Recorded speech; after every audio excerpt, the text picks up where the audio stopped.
So we're about to get started. Again, Israel, shalom, and praise or hallelujah to Yahweh Elohim.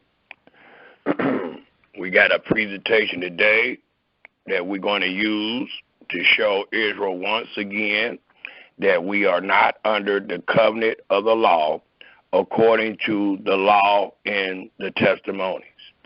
And that presentation will be called, How Shall We Sing Yahweh's Song in the Stranger's Land? So I am asking this question just like the psalmist asked our fathers this same question. How shall we sing Yahweh's song in the stranger's land? And we got our brother Yamin Israel that will read Psalms 92 and Psalms 132 for us all. After Yamin read the Psalms, I will address the title one more time, and then we will get straight into the presentation. So you got the mic, my brother. Psalms 92, and Psalms 132.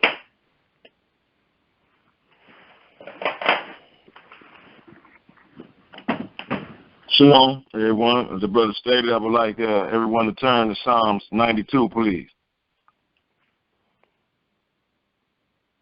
Psalms 9:2.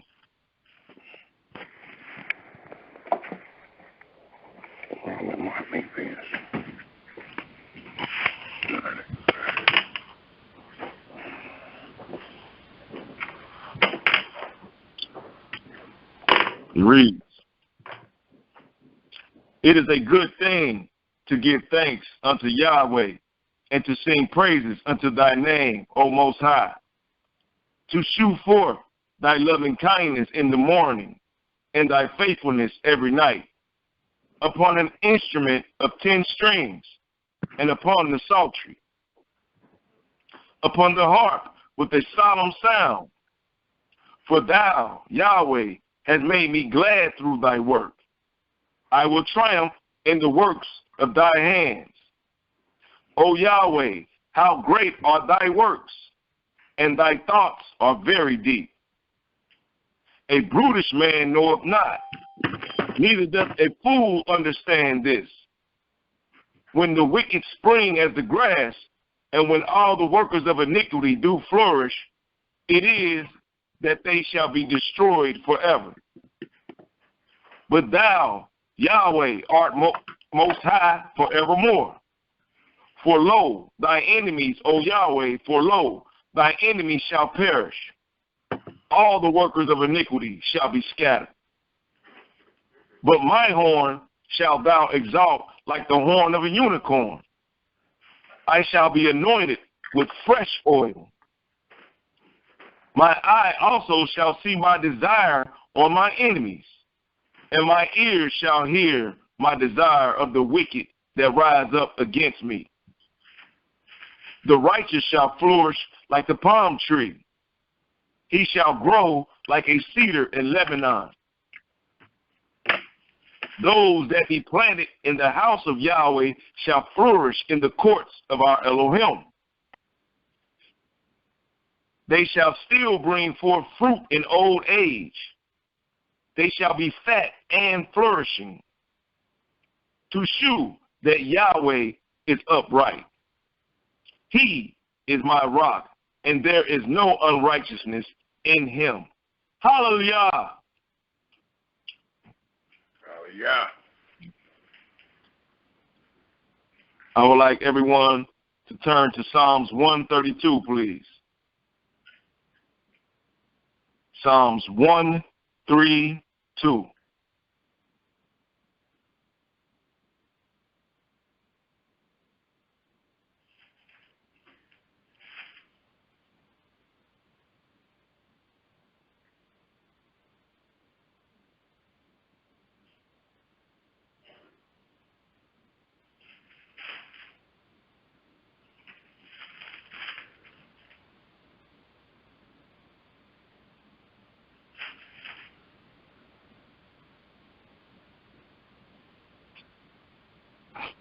It reads, Yahweh, Remember David and all his afflictions, how he sware unto Yahweh and vowed unto the mighty Elohim of Yaakov.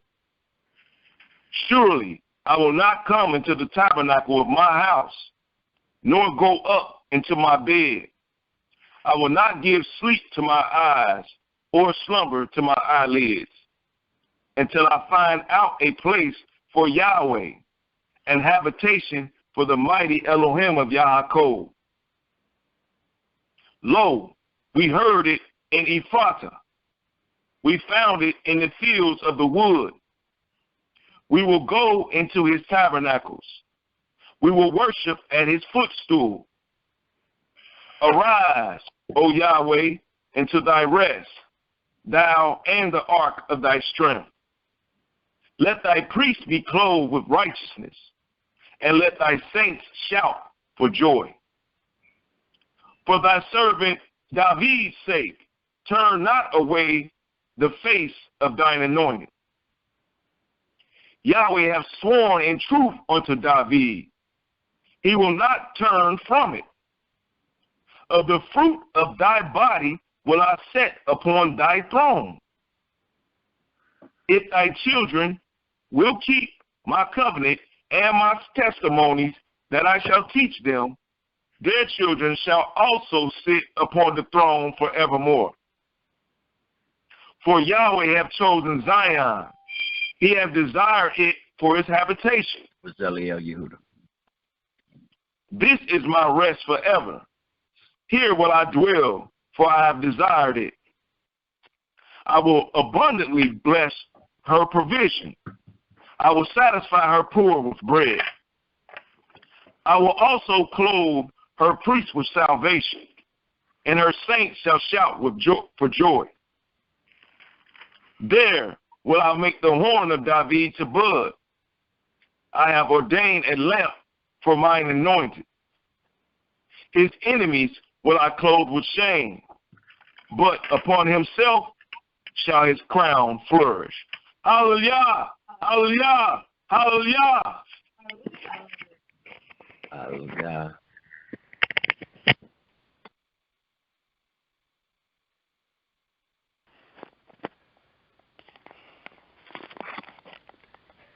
Hallelujah.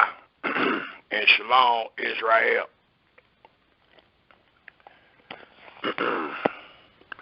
First and foremost, I would like to give thanks and praise to the Creator of the heaven and earth and everything therein is by saying Hallelujah.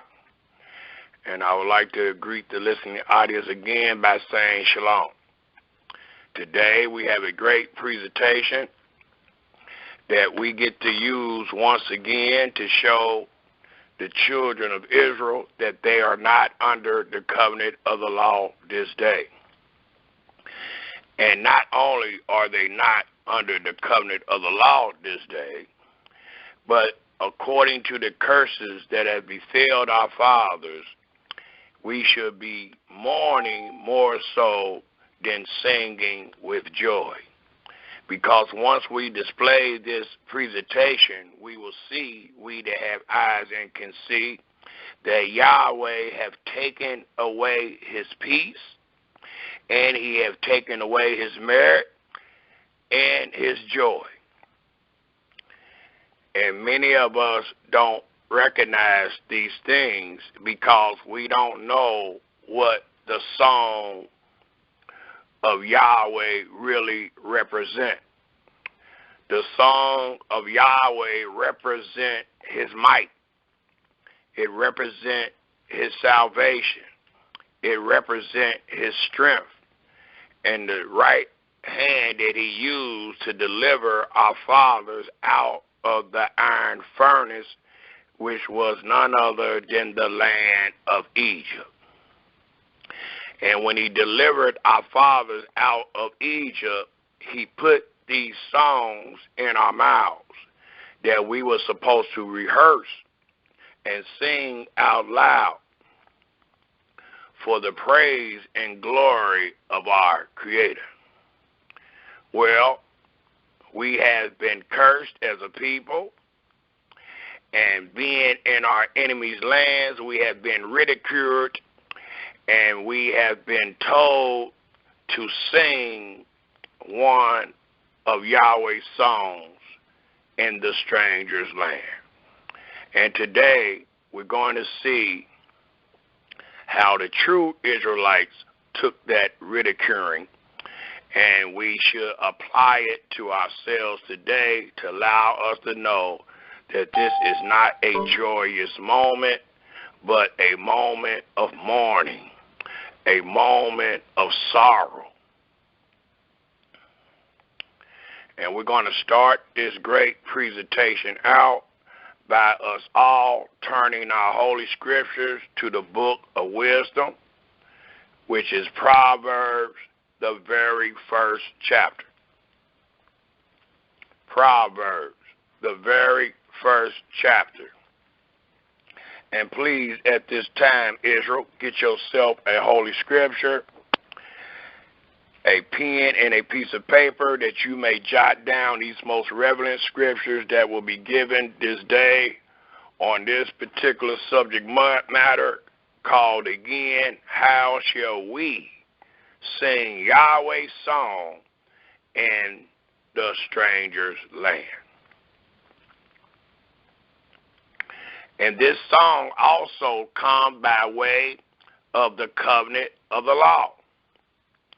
The word and the tenor thereof was never supposed to change. So these songs have everything to do with the covenant of the law and the establishment of Jerusalem. That's why I had my brother to read to us Psalms 132. It is known as one of the songs of Zion. And there is about 10 of them, and they can be found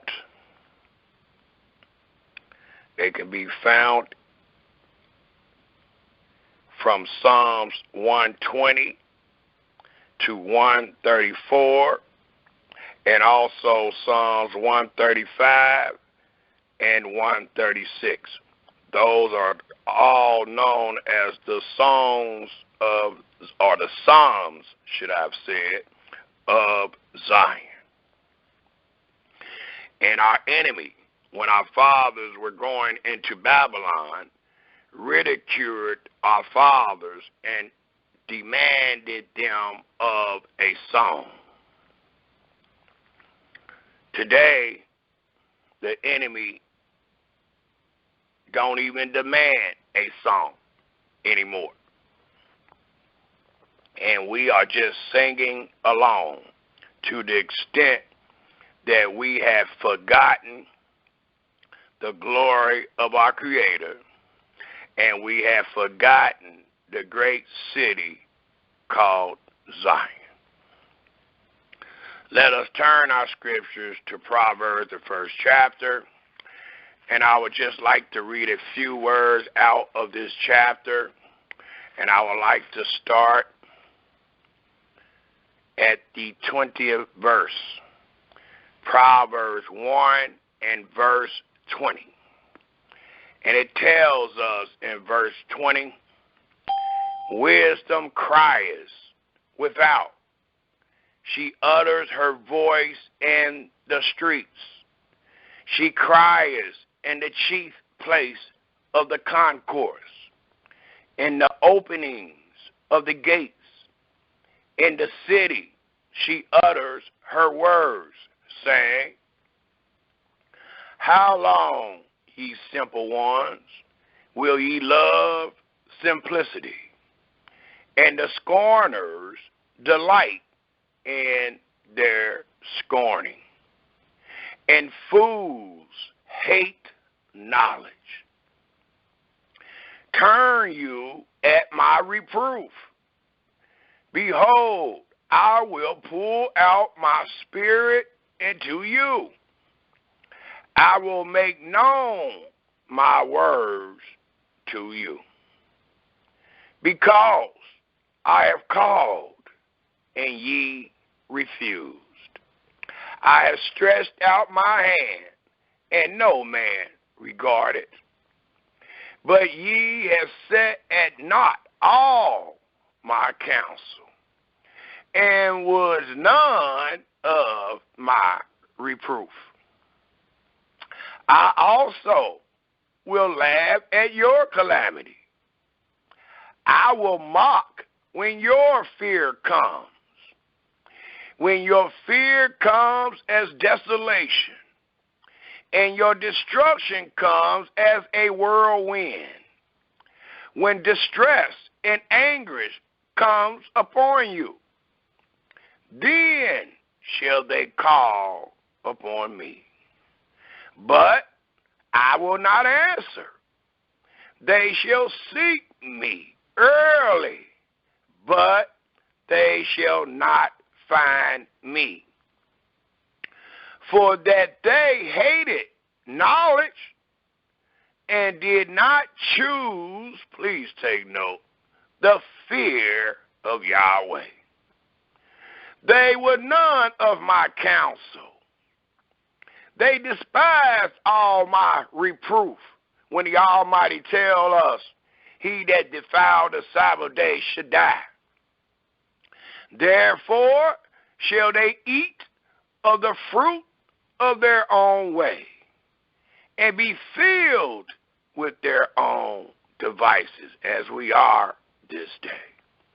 For the turning away of the simple shall slay them, and the prosperity of fools shall destroy them. And there is a lot of fools that are thinking that they are enjoying life and that they have joy in their life, the things that they have accomplished or accumulated. They think that it is true prosperity, but the Almighty allows us to know again in this 32nd verse, for the turning away of the simple shall slay them, and the prosperity of fools shall destroy them. But whoso hearkens unto me, every word shall dwell safely, and shall be quiet from fear of evil. Because their joy will be turned into destruction. Their joy will be turned to evil. It also tells us one more place that I would like to go to in the book of wisdom, which is in the 14th division of Proverbs. Let us turn our Holy Scripture to the 14th chapter of Proverbs.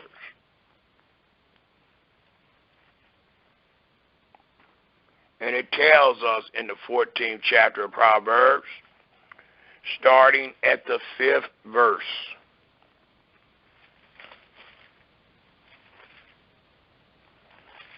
And it reads, a faithful witness shall not lie, but a false witness will utter lies. And what do this mean? We call ourselves the children of Israel. And the scriptures tells the children of Israel that they are supposed to witness for their Creator. And when you witness for your Creator, he don't need any lies. He don't need you to lie to his children to witness for him. Thus, it tells us, again, in the 5th verse, a faithful witness will not lie, but a false witness will utter lies. So what do this mean? This means that there is a man or woman that might call themselves by the name of Israel, and they call themselves witnessing for the Creator of the heaven and earth. And when you witness for the Creator of the heaven and earth, all he wants to come out of your lips is truth. He don't want you to lie for him. And one of the great examples of these lies that many of our brothers and sisters use to witness for our Creator is time. The faithful witness will confirm and acknowledge that time was only done in the land of Canaan. That time was given in the city of Jerusalem every year. And time was given in our dwellings every 3 years. And the recipient of tithes was none other, according to what you're supposed to witness for your Creator, was none other than the fatherless, the widow, and the stranger that was born in our gates. And that's a great example of a faithful witness and a witness that called themselves Israel and lie or add or lean upon their own understanding. That is not a witness for Yahweh.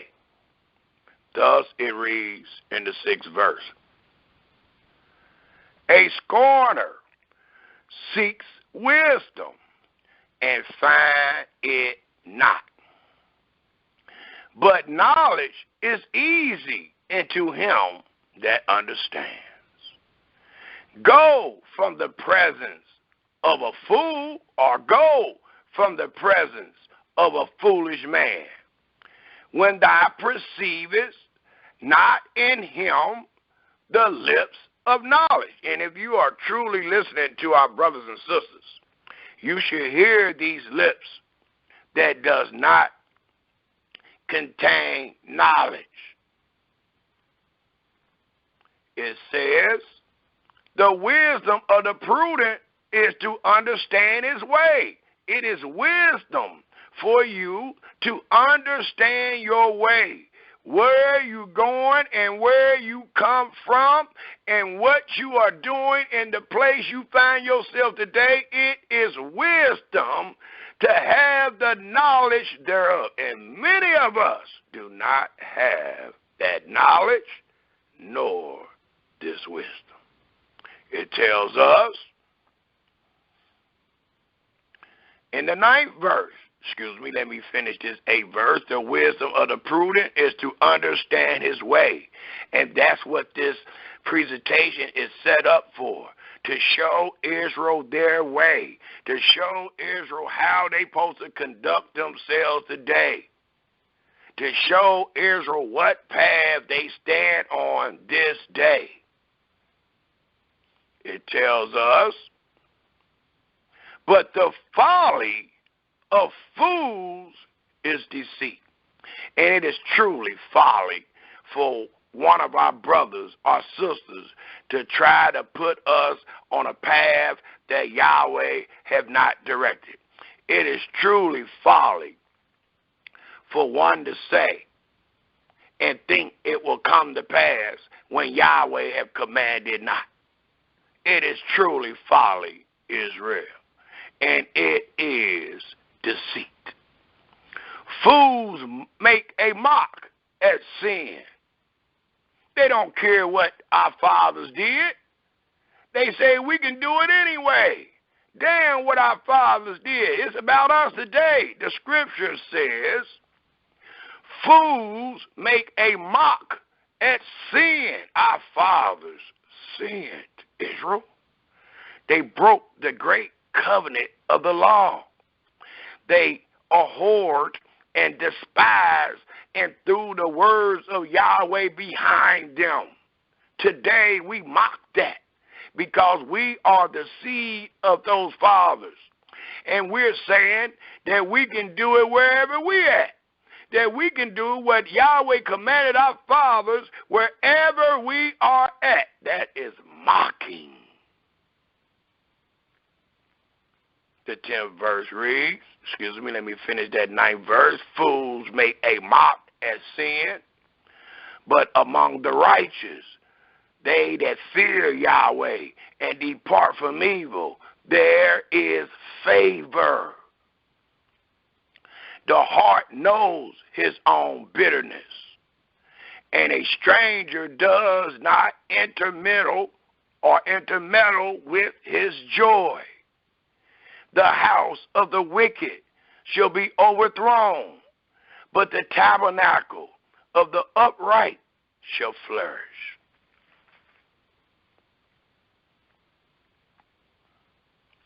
We're going to read down to the 18th verse, and it continues to tell us in the 12th verse, there is a way which seems right unto a man. And every time I talk to my brother and sister, they say it seems right that we should do all that Yahweh said wherever we are at. And it only seems right because you are not hearkening to every word. Because if you hearken to every word, that which you thought that seemed right would have been right, because you would have confirmed every word. And when you confirm the word, it tells us that Yahweh gave our fathers the covenant of the law and commanded them to keep and do all of them in the land that they possess, their inheritance, Israel, their dwellings. But today, even though you can find these words written that your brother preach each and every day, the 12th verse says, there is a way which seems right unto a man, but the end of that way that you have conjured up are the ways of death. Not life, but death. Even in laughter, the heart is sorrowful. We got many people today walking around in this delusion that they are in peace. But that is just something that comes out of their mouths. For the Almighty tells us through the book of wisdom in his 13th verse, even in laughter, they ain't laughing. They ain't happy. They're not a recipient of joy. They ain't no different than you. We all on the same boat. Thus it reads, and the end of that merit is heaviness. The backslider in heart shall be filled with his own ways, because you have added and taken away, because you have taught according to your own heart. It reads, the backslider in heart shall be filled with his own ways, and a good man shall be satisfied from himself. The simple, and we have many brothers and sisters that fit this category because they believe every word, because they have allowed man to be their flesh in their arm. It says the simple believes every word, but the prudent, one that look well to his ways, the prudent man looks well to his goings. A wise man fears and depart from evil, but the fool rage. We can keep the Sabbath. We can pay tithes. We can keep the feasts. We can do this and we can do that. The scripture says, what verse is that? The 16th verse. A wise man fears and departs from evil, but the fool rage and is confident. But as we just read in the 12th verse, it told us, but the end thereof are the ways of death. So they're only raging and confident in their death that will befall them. As we read in Proverbs 1, when they fear come upon them, Yahweh is going to mock them. They're going to cry out early, and he is not going to hear them. But before that, the fool raged and was confident. As many of our brothers and sisters rage today, and they are confident in their own ways, but the end thereof is death. He that is soon angry deals foolishly. And you should hear some of these foolish brothers and sisters that get on social media making the comments to our posts. You can tell that they are fools and that they are angry because someone is quoting the words of Yahweh. And someone is demanding them to confirm and acknowledge every word. And you will see the foolishness of them coming out with the words that they use against their brother and sister that bring them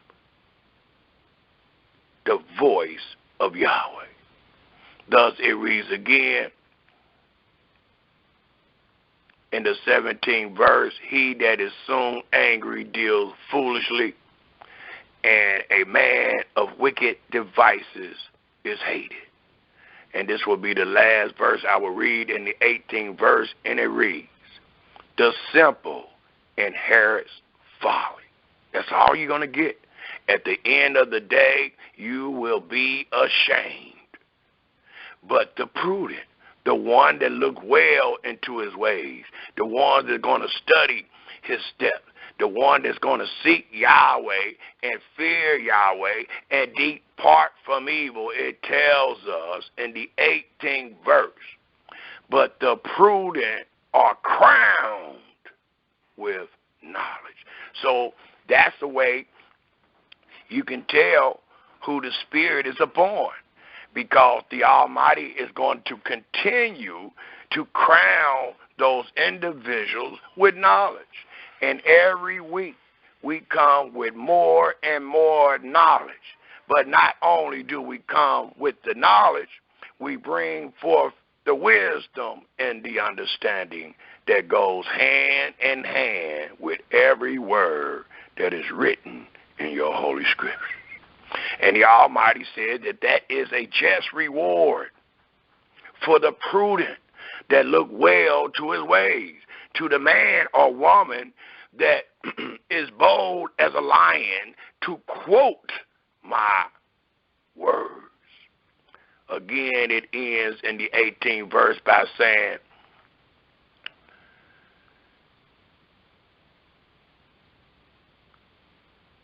but the prudent are crowned with knowledge. And today, Israel, we're going to witness for our Creator. We're not going to add, nor are we going to take away. And we're going to see if we can become recipients of this crown of knowledge.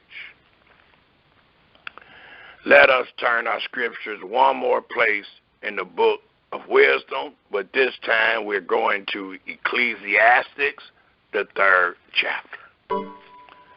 Ecclesiastes, the 3rd chapter. And you can find Ecclesiastes, the 3rd chapter, right after the book of Proverbs. Both books are books of wisdom. And in this wisdom, there is knowledge and understanding and instruction to inherit. We must confirm and acknowledge every word to truly be a recipient of knowledge. And we must understand time and place to be a recipient of wisdom and understanding. That seemed to be one of the biggest flaws of the children of Israel this day. They don't have wisdom, nor do they inquire understanding. They read and get knowledge of what the scripture says, and after they get done reading, they become right in their own eyes. They start leaning to the left and the right. They start adding and taking away from the true words of our Creator. And what wisdom is in them? What or where do their wisdom lie, or their understanding lie once they do these things? And as we just read in one of the books of wisdom, the end thereof is death. Ezekiel, the 3rd chapter, it tells us in the 3rd verse, and please take note of these words and quote them in your heart, in your mind, in your soul as we read through this presentation. For it is truly a time for everything under the sun. Thus your brother is using these words of wisdom to open up the presentation, to allow us to know that there is a controversy among Israel. And that controversy is that Israel truly don't know that there is a time for everything under the sun. They feel like, well, you're supposed to keep the covenant of the law wherever you at. They feel like we supposed to be joyous and married and marry and wherever you are at, no matter what the time is, no matter what the situation is. And that represents folly. For again, our Creator will allow us to know that there is a time for everything under the sun. And that means there's going to be a time for you to sing out loud, for you to dance, for you to be joyous, for you to be married. And then there is a time that all of those things will cease. So let's read. It tells us in Ecclesiastes, the 3rd chapter, starting at the very 1st verse, and I will read to the 15th verse. And it reads, to everything there is a season and a time, to every purpose, not some of the purposes, but to every purpose under the heaven. There is a time. You might not know it, but your Creator that knows all things is allowing his children to know that there is a time, to everything there is a season and a time, to every purpose under the heaven. A time to be born and a time to die. A time to be planted and a time to pluck up that which is planted, because it's done, it's finished. A time to kill and a time to heal. And many of us, from the days that our fathers broke the covenant and Yahweh laid his wrath upon them, they were killed. Even to this day, we are being killed because of the curse that has been laid upon us. But Yahweh is allowing us to know that there is a time for everything. So just like it's a time to kill, it's a time for his vengeance, it's a time for his wrath, there is also a time to heal. And we will be healed. We will be saved out of Jacob's troubles. A time to break down and a time to build up. And as I just stated, we have truly been broken down as a people. But all is not lost. for there is truly a time to build us back up. A time to weep, and it is that time, Israel.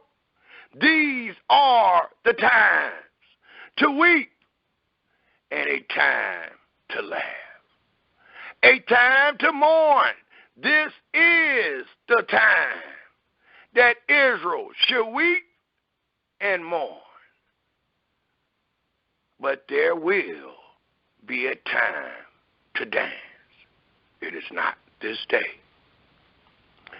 A time to cast away stones and a time to gather stones together. A time to embrace and a time to refrain from embracing. And Yahweh have refrained his embracing from his children because of what we read in Proverbs, the very first chapter.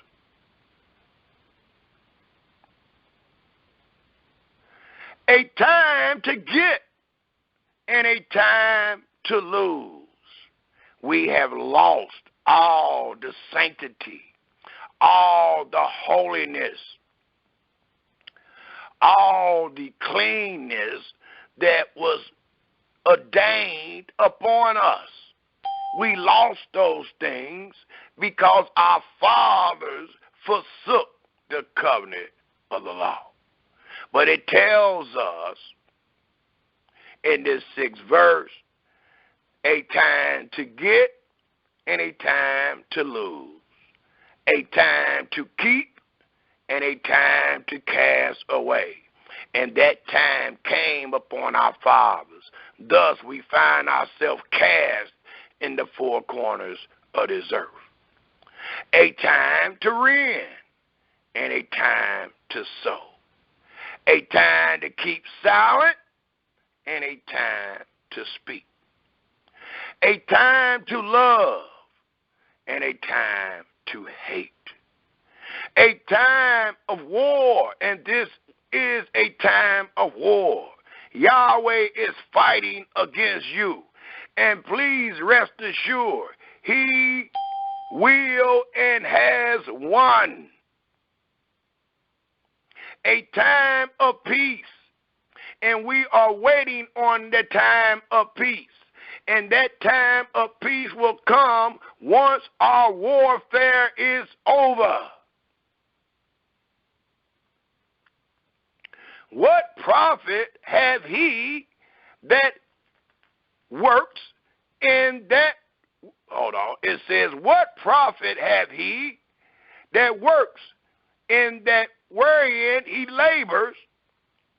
I have seen the travel which Elohim have given to the sons of men to be exercised in it.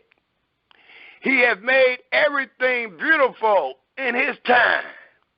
Also, he has set the world in their heart so that no man can find out the works that Elohim makes from the beginning to the end.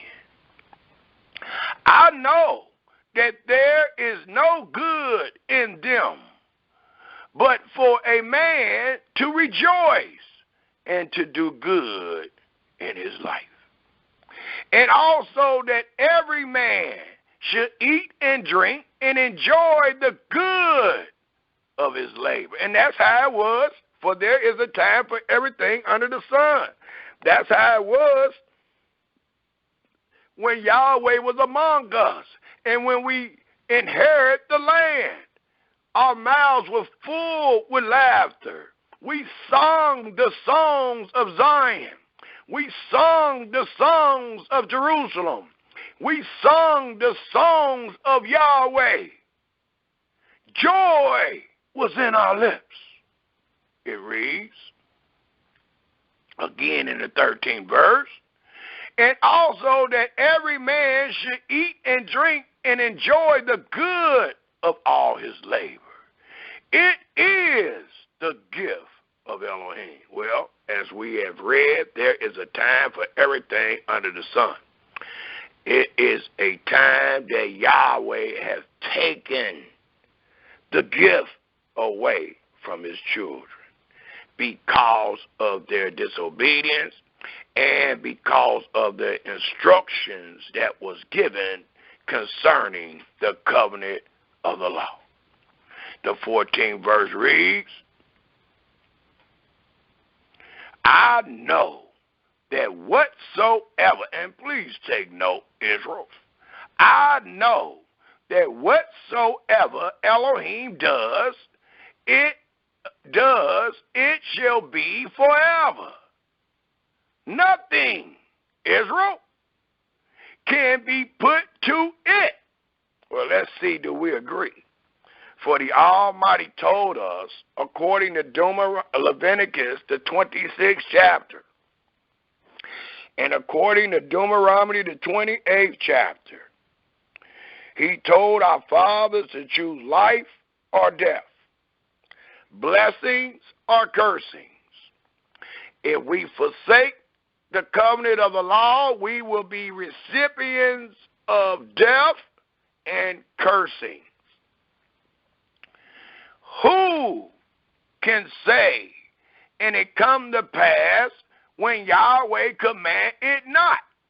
Thus it reads again in the 14th, I know, 14th verse, I know that whatsoever Elohim does, it shall be forever.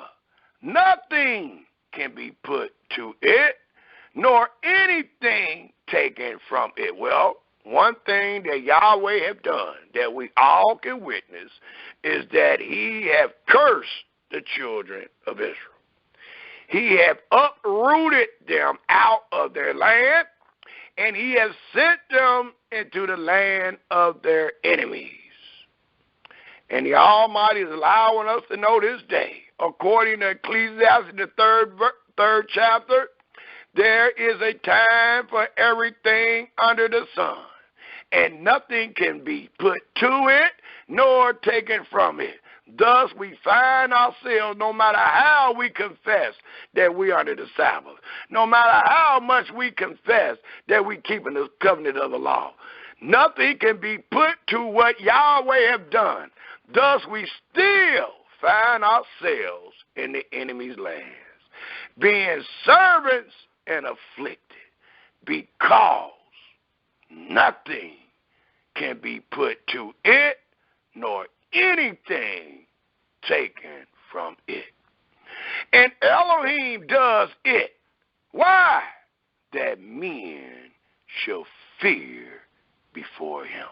If you could change whatever Yahweh has said and done, then there would be no fear. And many of you that teaches that you can change what Yahweh have done, do not fear Yahweh. That's why you teach it. But wisdom tells you that that is folly. And it tells you one more time in the 14th verse, I know that whatsoever Elohim does, it shall be forever. Nothing, Israel, can be put to it. You don't have greater wisdom, knowledge, and understanding than your Creator. You can't come up with a better way than what he have done and said, nor anything taken from it. And Yahweh does it that men should fear before him. That which has been is now, for there is nothing new under the sun. And that which is to be have already been. And that's why we ask for the testimonies. If we are in error, if we possess no light, we ask for the law and the testimony to prove that we do not possess light. Because Yahweh said that which had been is now, and that which is to be have already been. So if you're teaching that we're supposed to keep the covenant of the law wherever we at, then you should be able to show us where that already been. Where we already did that in the enemy's land. Where we kept the law, and it would be able, and you should be able to show us we kept the covenant of the law. You should be able to show us where it tells us that we kept the Sabbath in the enemy's land. We bumped or we puffed up against their law and said, damn your law, we Israel, and we're going to keep the Sabbath. Even though you want us in the fields working, we're going to keep the Sabbath. You should be able to show us that, and you can't. But the Almighty said, that which had been is now, and that which is to be have already been. And Yahweh, not you and I, but Yahweh required that which is past. What has passed? It allows us to know what Yahweh required. And if you look into the past, as I do each and every week, when I teach the historical aspect of your Holy Scripture, it allows us to know by way of testimony that our fathers have never kept the Sabbath in the enemy's land. Our fathers were never under the covenant of the law when they found their Creator hid from them.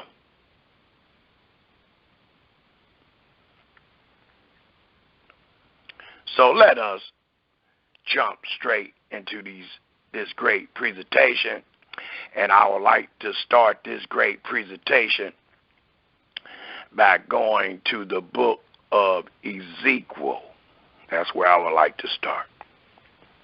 The book of Ezekiel. And we are going to the 7th chapter of Ezekiel.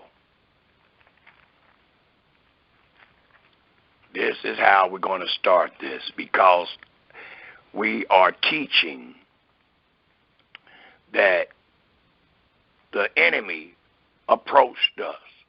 The enemy blasphemed us. The enemy ridiculed us and said, sing us one of the songs of Zion.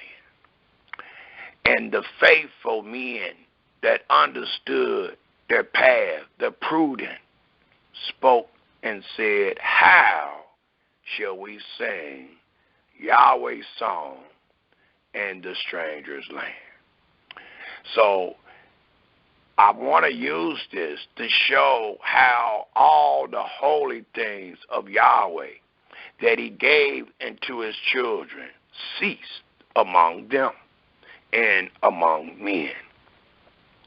So in doing so, I want to show us the sins of our fathers, as we showed last week, and the punishment or the judgment and the punishment thereof. And then established through this punishment, all has ceased. So let us start in the book of Ezekiel, the 7th chapter. And it reads in the very first verse.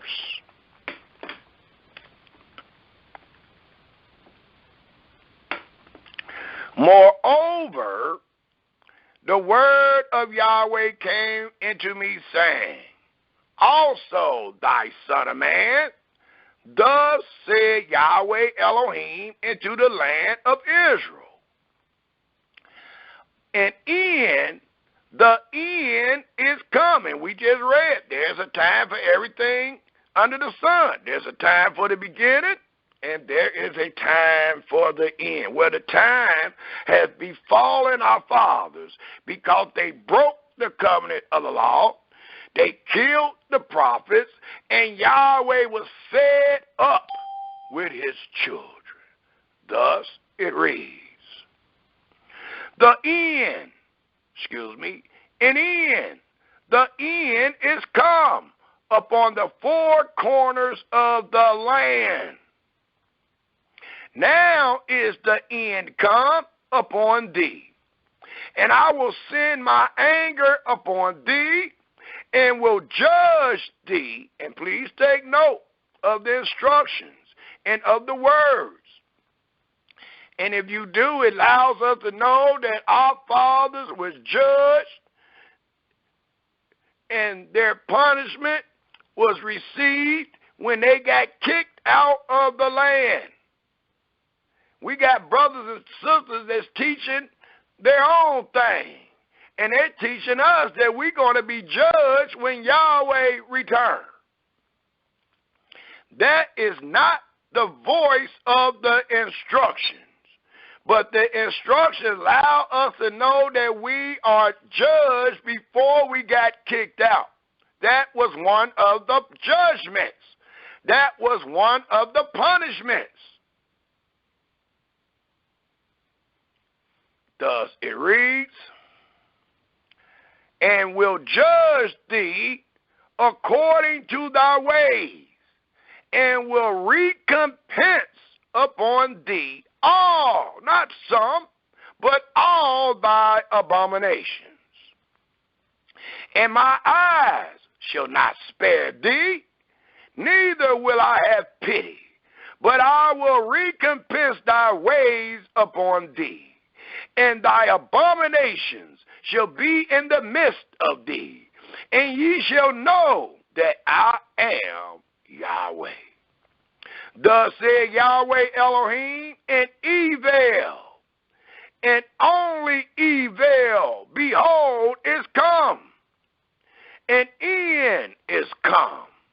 The end is come. It watch for thee. Behold, it is come. And stop.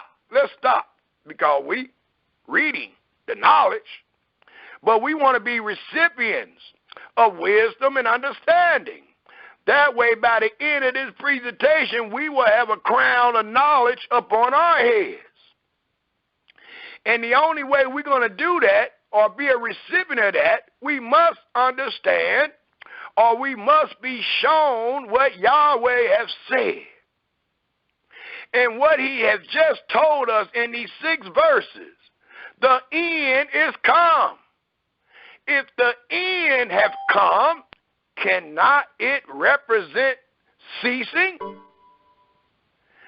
Ceasing represents the end of something that was going on. It stopped. Thus it reads. Again in the 6th verse. An end is come. The end is come. It watch for thee. Behold, it is come. The morning is come unto thee, O thou that dwellest in the land. The time is come, for there is a time for everything under the sun. The day of trouble is near, and not the sounding again of the mountains. Now will I shortly pour out my fury upon thee, and accomplish my anger upon thee. And I will judge thee according to thy ways, and will recompense thee for all thy abominations. And my eyes, again, Israel, Yahweh is being redundant, for there is a time for everything under the sun. And my eye shall not spare, neither will I have pity. I will recompense thee according to thy ways, and thy abominations that are in the midst of thee. And ye shall know that I am Yahweh that smiteth. Behold the day, behold it is come, the morning is gone forth, the rod hath blossomed, pride hath budded. Violence is risen up into a rod of wickedness. None of them shall remain, nor of their multitude, nor of any of theirs, neither shall there be wailing for them. The time is come, the day draw near. Let not the buyer rejoice, nor the seller mourns. For wrath is upon all the multitude thereof. For the seller should not return to that which is sold, although they were yet alive. For the vision is touching the whole multitude thereof. which shall not return, neither shall any strengthen himself in the iniquity of his life. They have blown the trumpet, even to make all ready, but none goes to the battle. For my wrath is upon all the multitude thereof. A sword is without, and the pestilence and the famine within.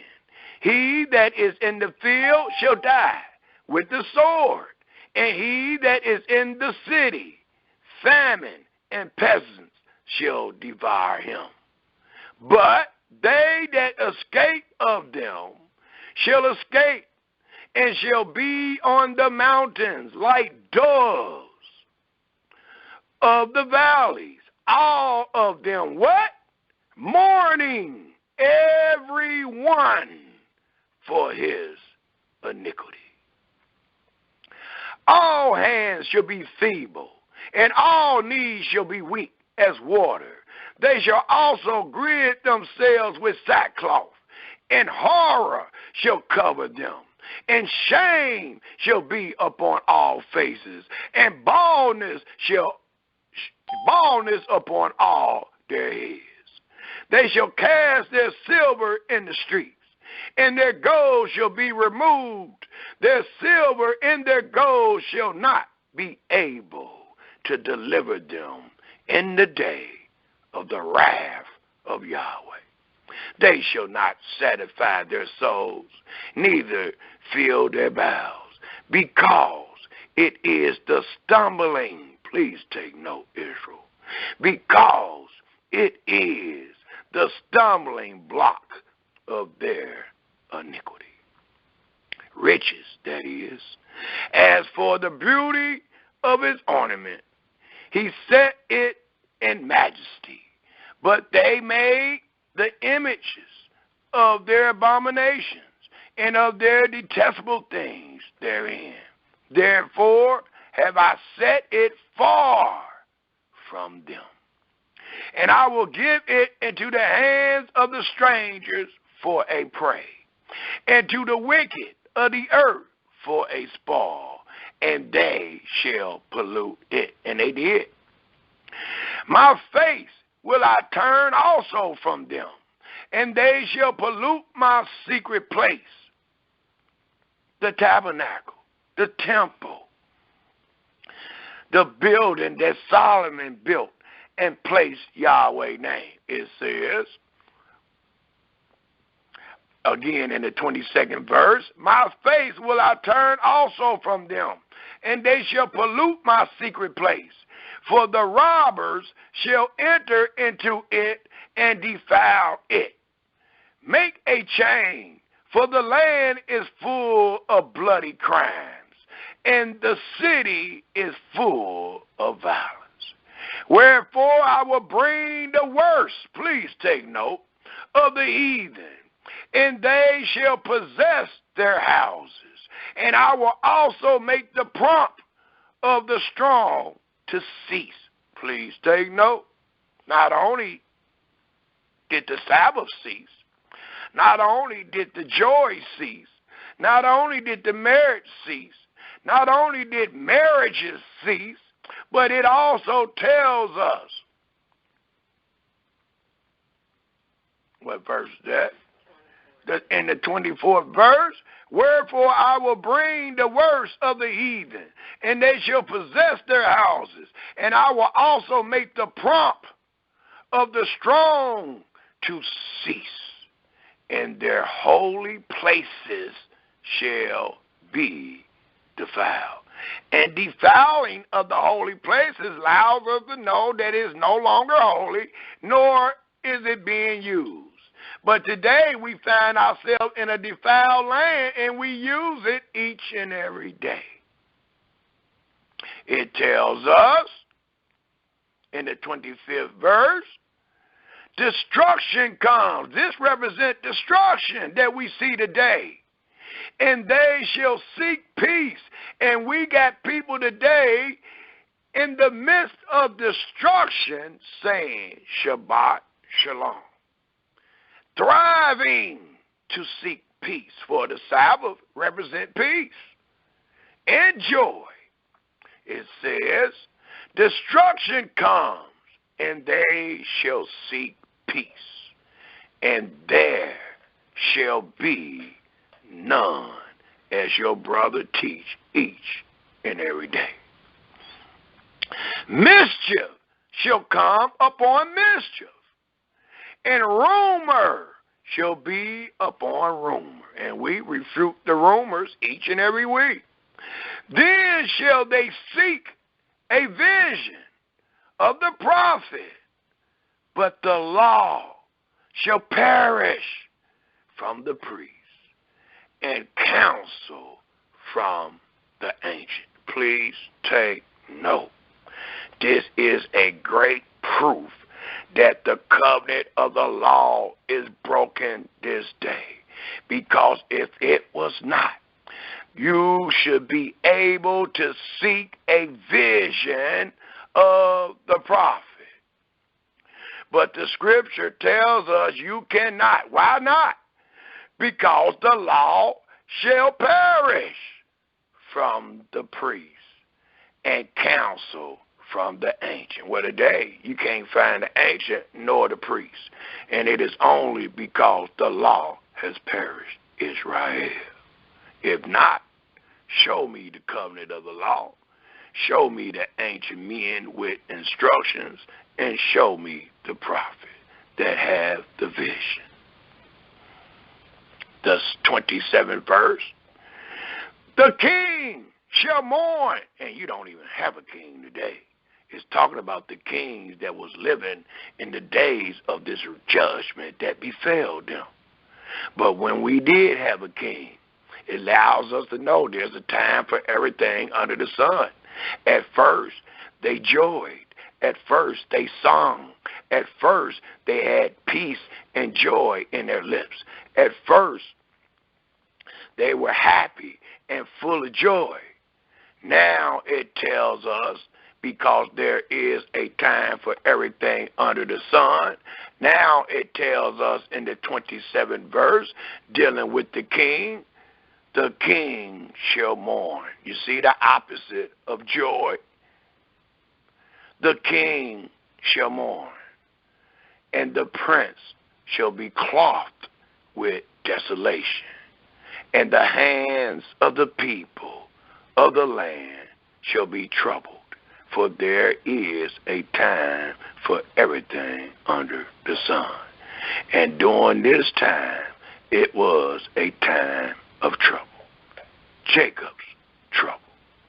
I will do unto them after their way, and according to their deserts will I judge them. And they shall know that I am Yahweh. And today, Israel, I will allow you to know that Yahweh reigns in the earth. And there is nothing that you can do to change that which Yahweh has made crooked. You will never have the power to make it straight. Thus, if we turn our scriptures to Jeremiah,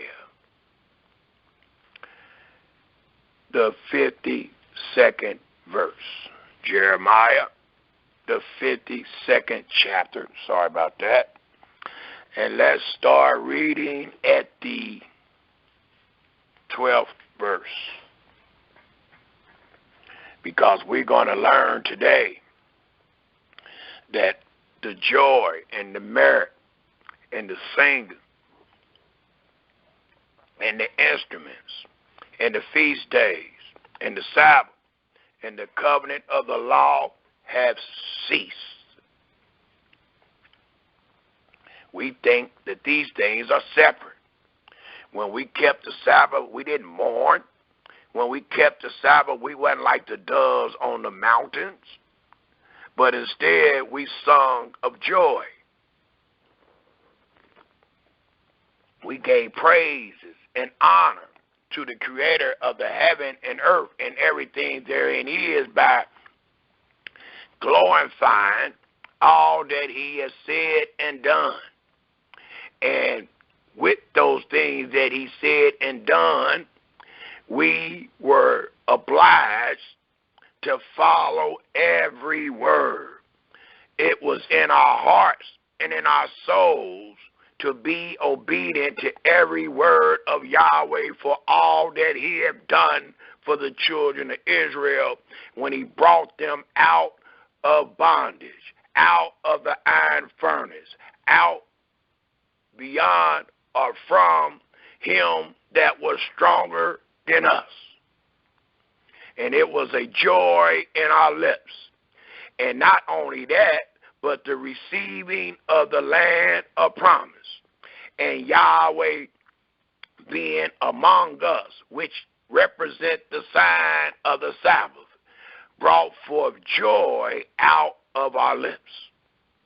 Well, in Jeremiah, the 52nd chapter, starting at the 12th verse, and it reads, "Now in the 5th moon, in the 10th day of the moon, which was the 19th year of Nebuchadnezzar, king of Babylon, came Nebuzaradan, captain of the guard, which served the king of Babylon, into Jerusalem, and burnt the house of Yahweh, the temple, and the king's house, and all the houses of Jerusalem, and all the houses of the great men burnt he with fire, and all the army of the Chaldeans that were with the captain of the guard break down all the walls of Jerusalem round about. Then Nebuzaradan, the captain of the guard, carried away captives certain of the poor of the people, and the residue of the people that remained in the city, and those that fell away, that fell to the king of Babylon, and the rest of the multitude. But Nebuzaradan, the captain of the guard, left certain of the poor of the land for the vine dressers and for the husbandmen. Also, and let me stop 1 second. Please understand what you just read, because it allows you to know that everybody was not taken. Some of the people was left to work the plantations, to work the fields, to be heavers of water and wood. So when you read in certain books that 2/3 and all that, it allows us to know that all did not go into captivity. Even though they were under captivity, all did not go into the stranger's land. But they were put, or they were stayed in their own land to be workers of the plantation.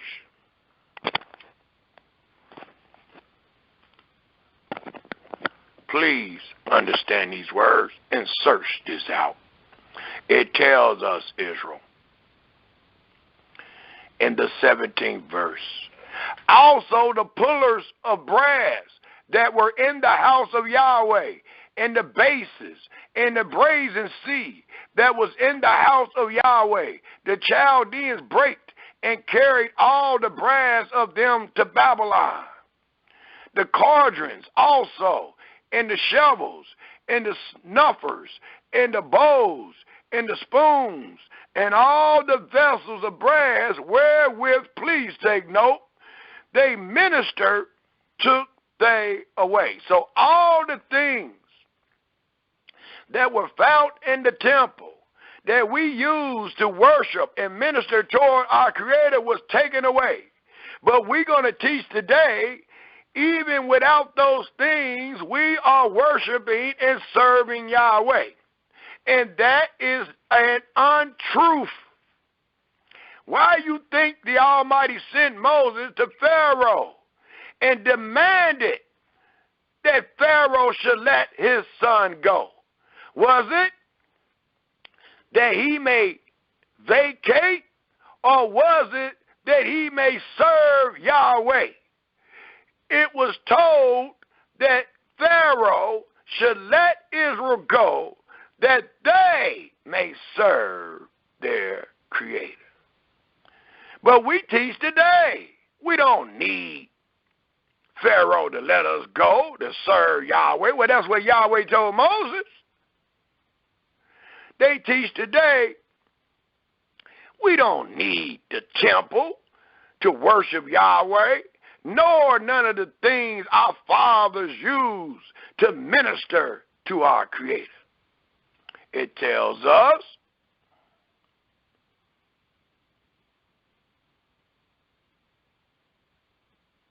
again in the 19th verse, and the basins and the fire pans and the bowls and the cauldrons and the candlesticks and the spoons and the cups, that which was of gold, and that which was of silver, and silver took the captain of the guard away. 2 pullers, 1 sea, and 12 brazen bulls that were under the base, which King Solomon had made in the house of Yahweh. The brass of all these vessels was without weight. And concerning the pullers, the height of 1 puller was 18 cubits, and a fillet, and 12 cubits disc compass it, and the thickness thereof was 4 fingers. It was hollow. And a chapter of brass was upon it, and the height of 1 chapter was 5 cubits, with network and pomegranates upon the chapters round about, all of brass. The second puller also, and the pomegranates were like unto these. And there were 96 pomegranates on a side, and all the pomegranates upon the network were 100 round about. And it reads, and the captain of the guard took Shariah the chief priest, and Zephaniah the second priest, and the 3 keepers of the door. He took also out of the city an eunuch, which had the charge of the men of war, and 7 men of them that were near the king's presence, which were found in the city, and the principal scribes of the host, who mustered the people of the land, and 60 men, 60 of the people of the land, that were found in the midst of the city. So Nebuchadnezzar, the captain of the guard, took them and brought them to the king of Babylon to Riblah. And the king of Babylon smote them and put them to death in Riblah, in the land of Hamath. Thus Yehuda was carried away captive out of his own land. This is the people whom Nebuchadnezzar carried away captive in the 7th year, 3,000 Hebrews and 3 and 20.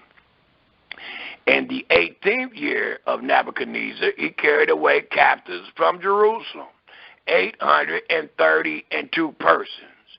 In the 3rd and 20th year of Nebuchadnezzar, Nebuchadnezzar, the captain of the guard, carried away captives of the Hebrews, 745 persons.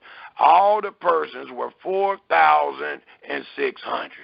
And it came to pass in the 7th and 30th year of the captivity, 37th year of the captivity of Jehoiakim, king of Yehuda, in the 12th month, in the 5 and 20th day of the month, that Mordecai, king of Babylon, in the first year of his reign, lifted up the head of Jehoiakim, king of Yehuda, and brought him forth out of prison, and speak kindly unto him, and set his throne above the throne of the kings that were with him in Babylon, and charged his his prison garments, and he did continually eat bread before him all the days of his life. For his diet, there was a continual diet given him of the king of Babylon, every day a portion until the day of his death, all the days of his life. For he died in that land. Thus it tells us, if we continue reading from Jeremiah in the book of Lamentation. For I need you to understand and know these things. That way you should understand and know why we should be mourning this day and not a bunch of laughter and joy and peace. But instead we should be mourning because of what had befallen our fathers and what had befallen their seed, and we shall be mourning because of the wrath of our Elohim. Thus it reads in the book of Lamentation, starting at the very first verse of the first chapter of Lamentation. And it reads, how does the city sit solitary? That was, and please take note, for there's a time for everything under the sun. At first, the city set full. It's set full of the people. But since the people forsook Yahweh and his covenant, now it asks, how does the city sit solitary by itself? Where happened to all the people? What happened to the prosperity of the land? It reads, that was full of people. How is she become as a widow? She that was great among the nations, and princes among the province. How is she become tributary? She weep, not so with the children, but it allows us to know the land itself, it reads, she weeps sore in the night, and her tears are on her cheeks. Among all her lovers, she have none to comfort her. All her friends have dealt treacherously with her. They are become her enemies. For Yahweh is changing the fortune of Israel. Yehuda is gone into captivity because of affliction and because of great servitude. She dwells among the heathen. She finds no rest, even though your brother and sister continue to tell you Shabbat Shalom. The Almighty have told us when our people and the land is in this situation, there is no rest. Thus it reads, she dwell among the heathen. She find no rest. All her prosecutors overtook her between the stripes. The ways of Zion do mourn, and we shall mourn for the ways of Zion, as it mourns. But it reads, the ways of Zion do mourn, because none come to the solemn feasts. That's because they have decided to sing the songs of Yahweh in the stranger's land. That's because they have been right in their own eyes. Thus it reads again, the way of Zion do mourn, because none come to the solemn feasts. All her gates are desolate. Her priests sigh. Her virgins are afflicted, and she is in bitterness. But today, in our delusional state, we forget Jerusalem, we forget Yahweh, and we forget the judgment and the punishment that he have laid upon our fathers. The Almighty told us in Isaiah, the 42nd chapter, I have smitten them, but they do not know that they are burnt.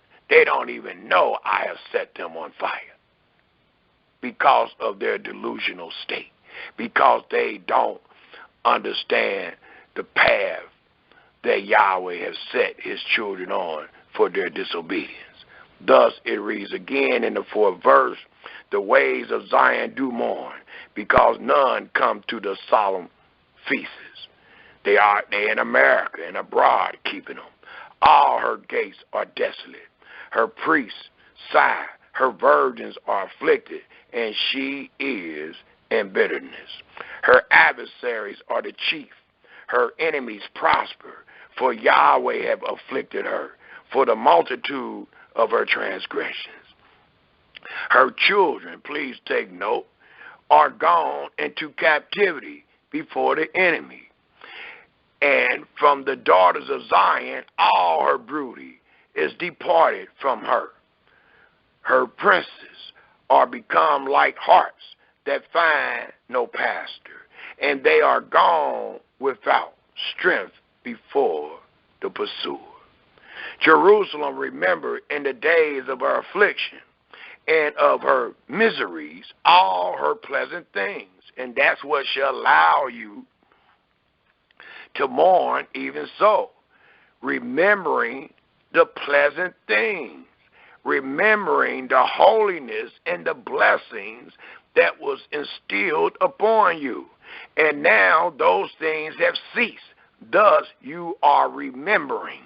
Thus it reads one more time in the 7th verse, Jerusalem remembered in the days of her affliction and her miseries all her pleasant things that she had, past tense, Israel, in the days of old, when her people fell into the hand of the enemy, and none did help her.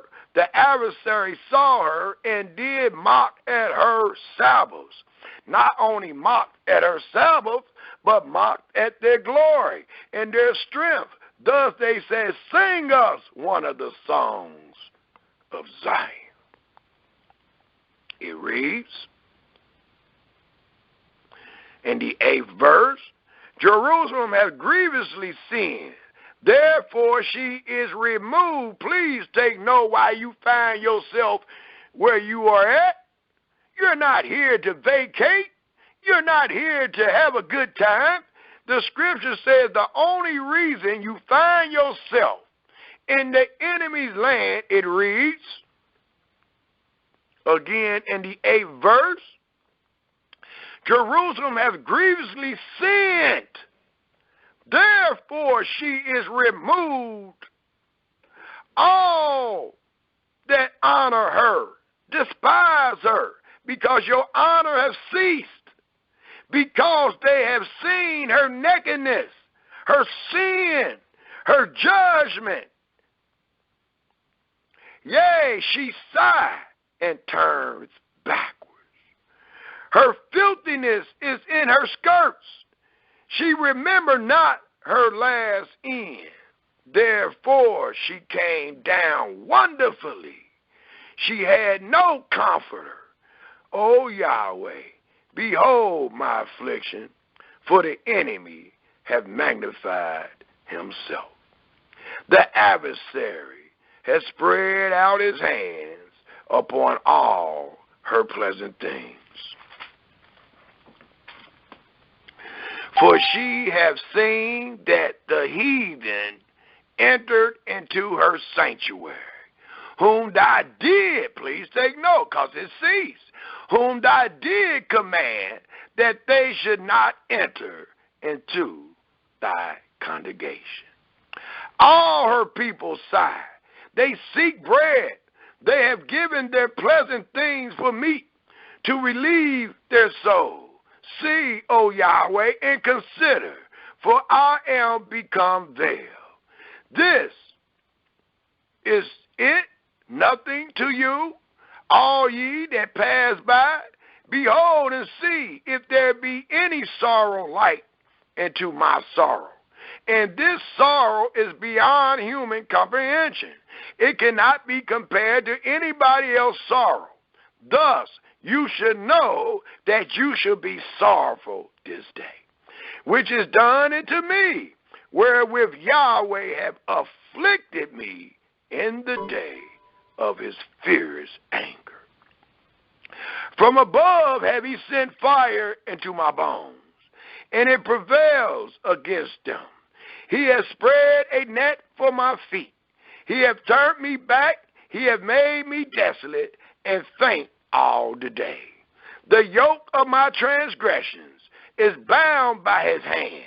They are wrenched and come up upon my neck. He hath made my strength to fall. Yahweh hath delivered me into their hands, from whom I am not able to rise up. Yahweh hath trodden underfoot all my mighty men in the midst of me. He hath called an assembly against me to crush my young men. Yahweh hath trodden the virgin, the daughter of Yehudah, as in a winepress. For these things I weep, so should you. My eyes run down with water, because the Comforter that should relieve my soul, please take note, Israel, is far from us. My children are desolate because the enemy prevailed. Zion spread forth her hands, and there is none to comfort her. Yahweh hath commanded concerning Jacob that his adversary should be round about him. Jerusalem is as a mistress woman among them, unclean. Yahweh is righteous, for I have rebelled against his commandment. Hear, I pray you, all people, and behold my sorrow. My virgin and my young men are gone into captivity, and is truly sorrowful. I called for my lovers, but they deceived me. My priests and my elders gave up the ghost in the city, while they sought their meat to relieve their souls. Behold, Yahweh, for I am distressed. My bowels are troubled. My heart is turned within me, for I have grievously rebelled. Abroad the sword, bereaved at home, there is as death. They have heard that I sigh. There is none to comfort me. All my enemies have heard of my trouble. They are glad that thy done it, and they are glad today.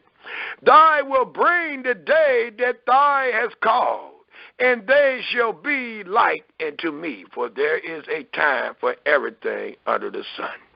Let all their wickedness come before thee, and do unto them, talking about the enemy, as thou hast done unto us. For all our transgressions, for our sigh are many. Please take note, you have no time for joy, because the sigh of Israel are many, and my heart is faint. The second chapter, the first verse reads, How have Yahweh covered the daughters of Zion with a cloud in his anger, and cast down from heaven into the earth the beauty. Your beauty have turned to shame. It has been cast down to the earth. And remember not his footstool in the day of his anger. Yahweh has swallowed up all the habitations of Jacob, and have not pitied. He hath thrown down in his wrath the strongholds of the daughter of Yehudah. He hath brought them down to the ground. He hath polluted the kingdom and the princes thereof. He hath cut off in his furious anger all the horn of Israel. He hath drawn back his right hand from before the enemy. He let him go. He had let him go right on you. And he had burnt against Jacob like a flaming fire, which devoured round about. He hath bent his bow like an enemy. He stood with his right hand as an adversary. He slew all that was pleasant to the eyes in the tabernacle of the daughter of Zion. He poured out his fury like fire. Yahweh was an enemy. He has swallowed up Israel. He has swallowed up all her palaces. He has destroyed his strongholds.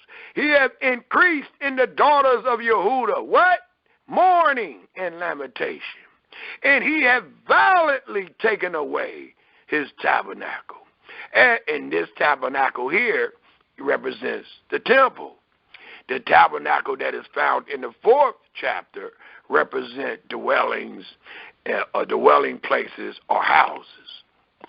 That's why you find the term tabernacle twice in 2 different verses.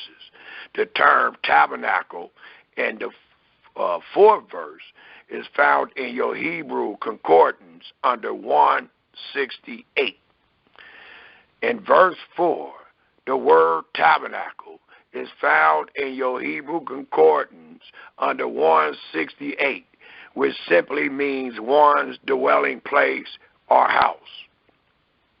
In verse 6, you find the same word, tabernacle, and it is under 7,900 in your Hebrew concordance, and it means a pavilion or a protective hedge representing or referencing Yahweh's house. So I just wanted to let y'all know that because you see tabernacle twice written in this chapter, the 4th verse and the 6th verse, and it represents 2 different establishments. One, dwelling places and houses, the other, Yahweh's temple that Solomon built. Thus, it reads in the 6th verse again, and he had violently taken away the tabernacle. But we teach that we can still serve Yahweh wherever we at. All we got to do is get one of these defiled buildings, put a star, a flag, or a name upon it, and it will represent the sanctuary or the tabernacle or the house of our Elohim. And we know that that is a lie because they put that up in a defiled land. So it will never represent the house of Yahweh that is only set up in a holy land. Thus it reads one more time in the 6th verse, and he had violently taken away his tabernacle as if it were of a garden, like he did the Garden of Eden. He had destroyed his places of assembly. Yahweh have caused, please take note, Yahweh have caused, and who can say, and it come to pass when Yahweh commanded not? It says Yahweh have caused the solemn feasts and Sabbaths, every one of them, to be forgotten in Zion. But our brothers and sisters are so naive and so delusional, they believe, according to this verse, that Yahweh violently took those things away and graciously gave them to you in your enemy's land. How confusing is that? How hypocritical is that? Thus it reads, Yahweh have caused the solemn feasts and Sabbaths to be forgotten in Zion, and have despised in the indignation of his anger the king and the priests. Yahweh have cast off his altar. He have abhorred his sanctuary. He have given up into the hand of the enemy the walls of her palaces. They have made a noise in the house of Yahweh, as in the days of a solemn feast. They were in the house of Yahweh, looting as if they was keeping a feast. Yahweh had proposed to destroy the wall of the daughter of Zion. He has stretched out a line. He have not withdrawn his hand from destroying. Therefore he made the rampart and the wall to lament. They languish together. Her gates are sunk into the ground. He, Yahweh himself, have destroyed and broken her bars. Her king and her princes are among the Gentiles even this day. The law is no more. So the king is still among the Gentiles in his seed. The princes are still among the Gentiles. But we will rarely teach the law is among us. When the Almighty said in this verse, the king is among the Gentiles, the prince is among the Gentiles, and the law is no more. But we will rarely skip over that. But we still will admit that the king and his seed is in captivity or among the Gentiles, and the princes are among the Gentiles. Then how can you change the voice of Yahweh when it says the law is no more? Her prophets also find no vision from Yahweh. So all of these things have ceased, and they are still among the Gentiles. The 10th verse reads, the elders of the daughters of Zion sit upon the ground and keep silent. They have cast up dust upon their heads. They have grieved themselves with sackcloth, which represents shame. The virgins of Jerusalem hang down their heads to the ground. My eyes do fail with tears. My bowels are troubled. My liver pulls upon the earth for the destruction of the daughters of my people. Because the children and the suckling swamp in the streets of the city. And today our children swamp in the streets of the enemy cities, begging for bread, begging for peace, begging for equity, begging for freedom, begging just to get along, it tells us.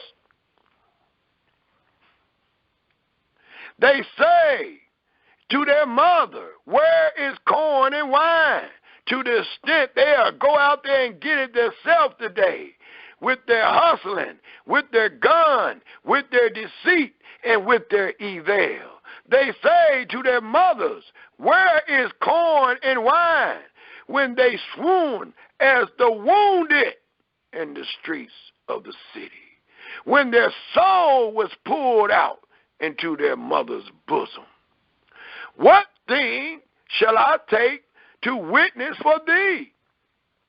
What thing shall I liken to thee, O daughter of Jerusalem? What shall I equal to thee, that I may comfort thee, O virgin daughter of Zion? For thy breach is great like the sea. Who can heal thee? Thy prophets have seen vain and foolish things for thee. Because there is no open vision. The prophet is no more. So the men that y'all have elected to be prophets, they truly have no vision. The scripture says in the 14th verse, thy prophets have seen vain and foolish things for thee, and they have not discovered thy iniquity. That's why you keep saying we under the law today, because they have not discovered thy iniquity, to turn away thy captivity, but have seen for thee false burdens and causes of a banishment. All that pass by clap their hands at thee. They hiss and wag their heads at the daughters of Jerusalem, saying, is this the city that men call the perfection of beauty, the joy of the whole earth. And it also speaks in the same fashion in Ezekiel, the 20th chapter, where it talks about around the 18th, 19th, and 20th verse, where it talks about how wherever the children of Israel went, they profaned the name of Yahweh, because they found themselves out of the land of promise in the land of the strangers. And it represented a defilement. It represented, let me get there right quick, that way I can quote it as it is written. It represented, I said Ezekiel the 20th chapter, I meant Ezekiel the 36th chapter. And it represented, when we found ourselves in the enemy's land, it represented a profanement. Thus, Yahweh said he had to come and get his children and sanctify his great name. And he will sanctify his great name in you before the Gentile eyes. But as we have read, there is a time for everything under the sun. And that time has not came upon us. It came upon our fathers once the 70 years was over. But it has not came upon us, because we still find ourselves in the Gentiles' land. Thus it reads in Lamentation, the 2nd chapter, the 16th verse again. All thy enemies have opened their mouth against thee. They hiss and gush their teeth. They say, we have swallowed her up. Certainly this is the day that we look for it was a time for everything under the sun. And that day came.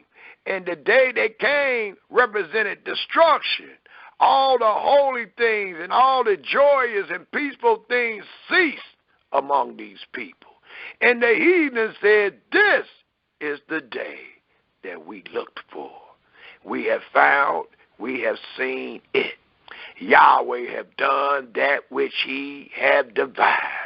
He have fulfilled his word that he have commanded in the day of old. He have thrown down in the day of old, represent when Yahweh gave the children of Israel the law. And he told them to choose life and good, or death and evil. And if you broke the covenant, all this evil and trouble will befall thee. Thus it reads again in the 17th verse, Yahweh have done that which he have devised. He have fulfilled his word. He have commanded in the days of old. He have thrown down. He have not pitied. He have caused thy enemies to rejoice over thee. He has set up the horn of thy adversaries. Their heart cried unto Yahweh, O wall of the Jerusalem, of the daughters of Zion, let tears run down like a river, day and night. Give thyself no rest. Let not the apple of thy eye cease. Did y'all hear that? But we let the apple of our eye cease. We do not cry day and night. It says in the 19th verse, arise, cry out in the night, in the beginning of the watches. Pour out thy heart like water before the face of Yahweh. Lift up thy hands toward him for thy life of thy youth, or the life of the young children that faint for hunger in the top of every street, even this day. Behold, Yahweh, and consider to whom thou hast done this. Shall the women eat their fruit, and children of a span long? They did. Shall the priest and the prophet be slain in the sanctuary of Yahweh? They was. The young and the old lie on the ground in the streets. My virgins, and my young men are fallen by the sword. Thou hast slain them in the day of thy anger. Thou hast killed and not pitied. Thou hast called as in a solemn day my terrors round about, so that in the day of Yahweh's anger none escape, nor remain. Those that I have swallowed and brought up with my enemies consumed. Let me read that again. Those that I have swallowed and brought up have my enemies consumed. And it also tells us one more place. And before I go to that one more place in the book of Lamentation, I would just like us to take a quick look at the 3rd chapter. And I would like to read the 27th verse. Let's start at the 25th verse. I would like to read in the 3rd chapter, the 25th verse to the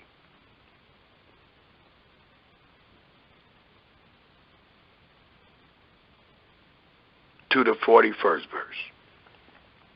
The 25th verse to the 41st verse of Lamentation, the 3rd chapter. And it reads, Yahweh is good, and to them that wait for him, to the soul that seek him. And we teach to seek Yahweh, to fear Yahweh, and to depart from evil. We teach to wait on the salvation of Yahweh.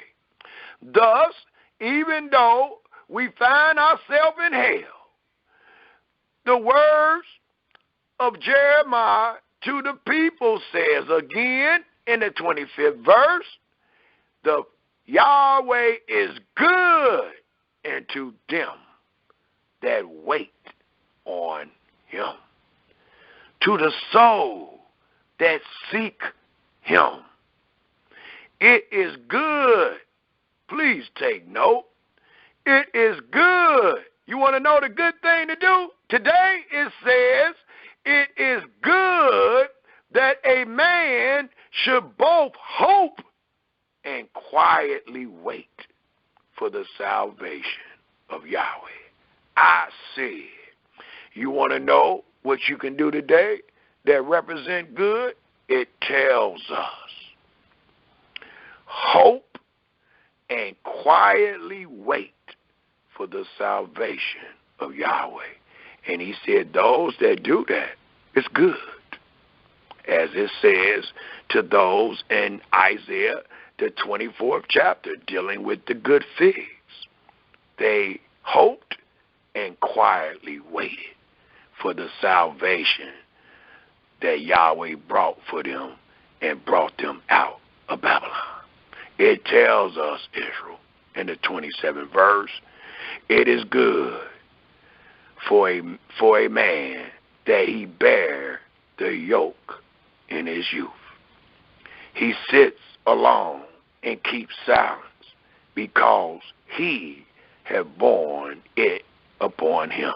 Well, today we sit quiet and alone because our fathers have eaten the sour grape and our teeth are set on edge. The 29th verse reads, he put his mouth in the dust. If so be, there may be hope. He give his cheek to him that smite him, the king of the land. He is filled full with reproach. Sing us one of the songs of Zion, mockery, blasphemy.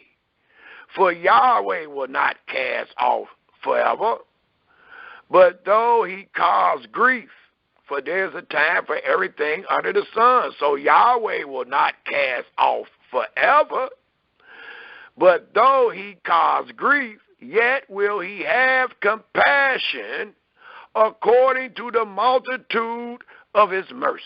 For there is a time to build and a time to plant. The 32nd verse reads, the 33rd verse reads, for he does not afflict willingly. These things that is done to us is not done willingly. They are done based on the conditions and the instructions that Yahweh gave our fathers. For he does not afflict willingly, nor grieve the children of men. For Yahweh is righteous in his judgment, to crush under his feet all the prisoners of the earth, to turn aside the right of the man before the face of the Most High, to subvert a man in his cause, Yahweh approve not. Who, and please take note, what I have quoted at least 3 times, and it is found in your holy scriptures, and it represents a rhetorical question, and it reads in the 37th verse, who is he that says, and it come to pass, when Yahweh command it not? It is impossible. If Yahweh said it cease, then it has ceased, and no one has the power to make it come to pass when Yahweh command it not. Thus, even though you confess out of your mouths that you are under the covenant of the law in the land of the stranger, you still find yourself a recipient of the curse. The 38th verse reads, out of the mouth of the Most High proceeds not evil and good. You're not going to be a recipient of both of them at the same time. There's a time for everything under the sun. You are either under one or the other. And today, Israel, your brother is witnessing that you are under evil. We are waiting on the day of good. The 39th verse reads, wherefore does a living man complain, a man for the punishment of his sin? Why are you complaining? Why you refuse to accept it? The 41st verse, the punishment of his sins. The 40th verse, let us search as we are searching this day, and try our ways, and turn again to Yahweh, and hope and wait quietly for him. It reads, let us search and try our ways, and turn again to Yahweh. Let us lift up our heart with our hands in prayer into Yahweh in the heavens. We have transgressed and have rebelled. Thy has not pardoned. And the last thing I would like to read in the book of Lamentation is found in the last chapter of Lamentation, the 5th chapter of Lamentation. For we are displaying the lamentations of our fathers, those that truly understood what befell them. And it was not a good thing. And it allowed us to know all of the joy and peace and merit and love has ceased among Israel, because their Creator was being an enemy toward them, because they broke the covenant of the law. Thus it tells us in the 5th chapter of Lamentation, and it reads in the very first verse,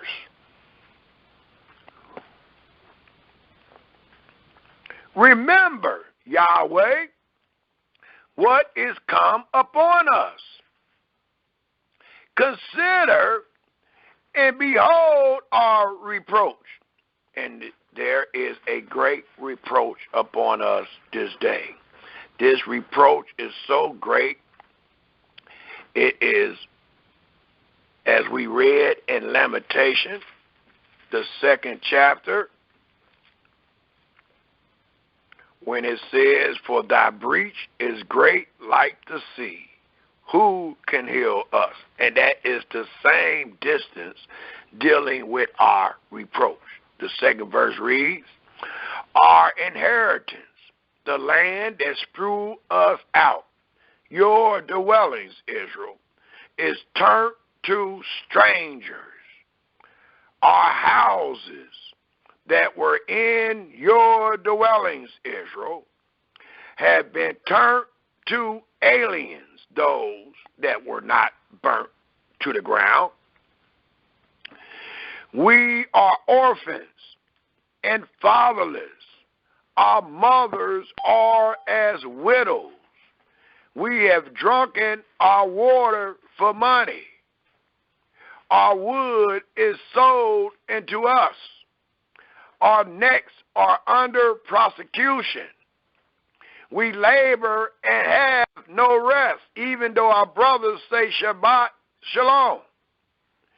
We have given the hand to the Egyptians and to the Syrians to be satisfied with bread."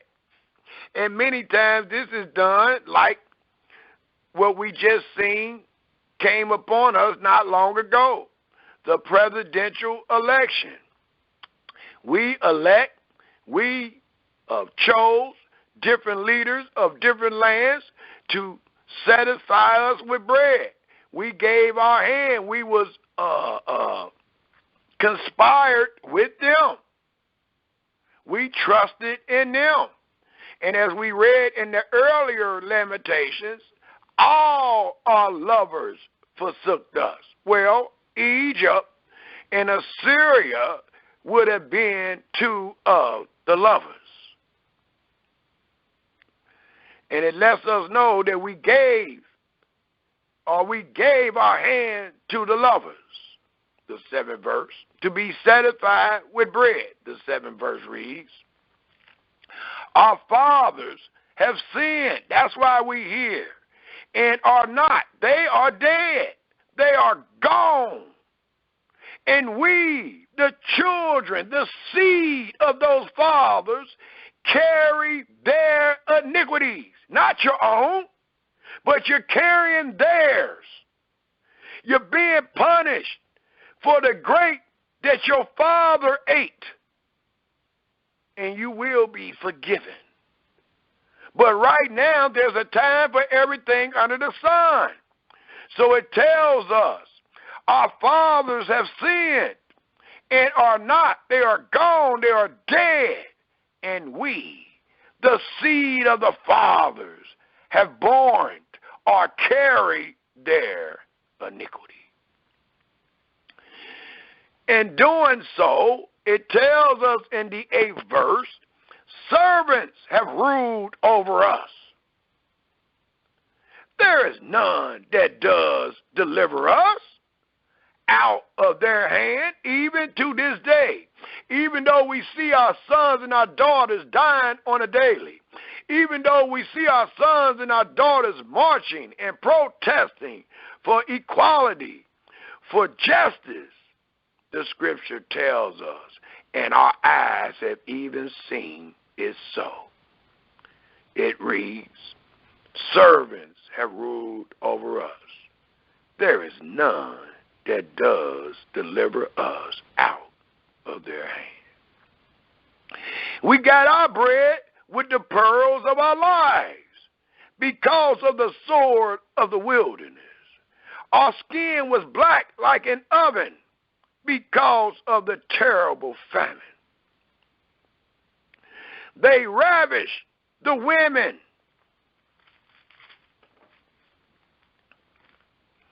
in Zion, or the women of Zion, and the maids in the cities of Yehudah. Princes are hung up by their hand. The faces of elders were not honored, even this day.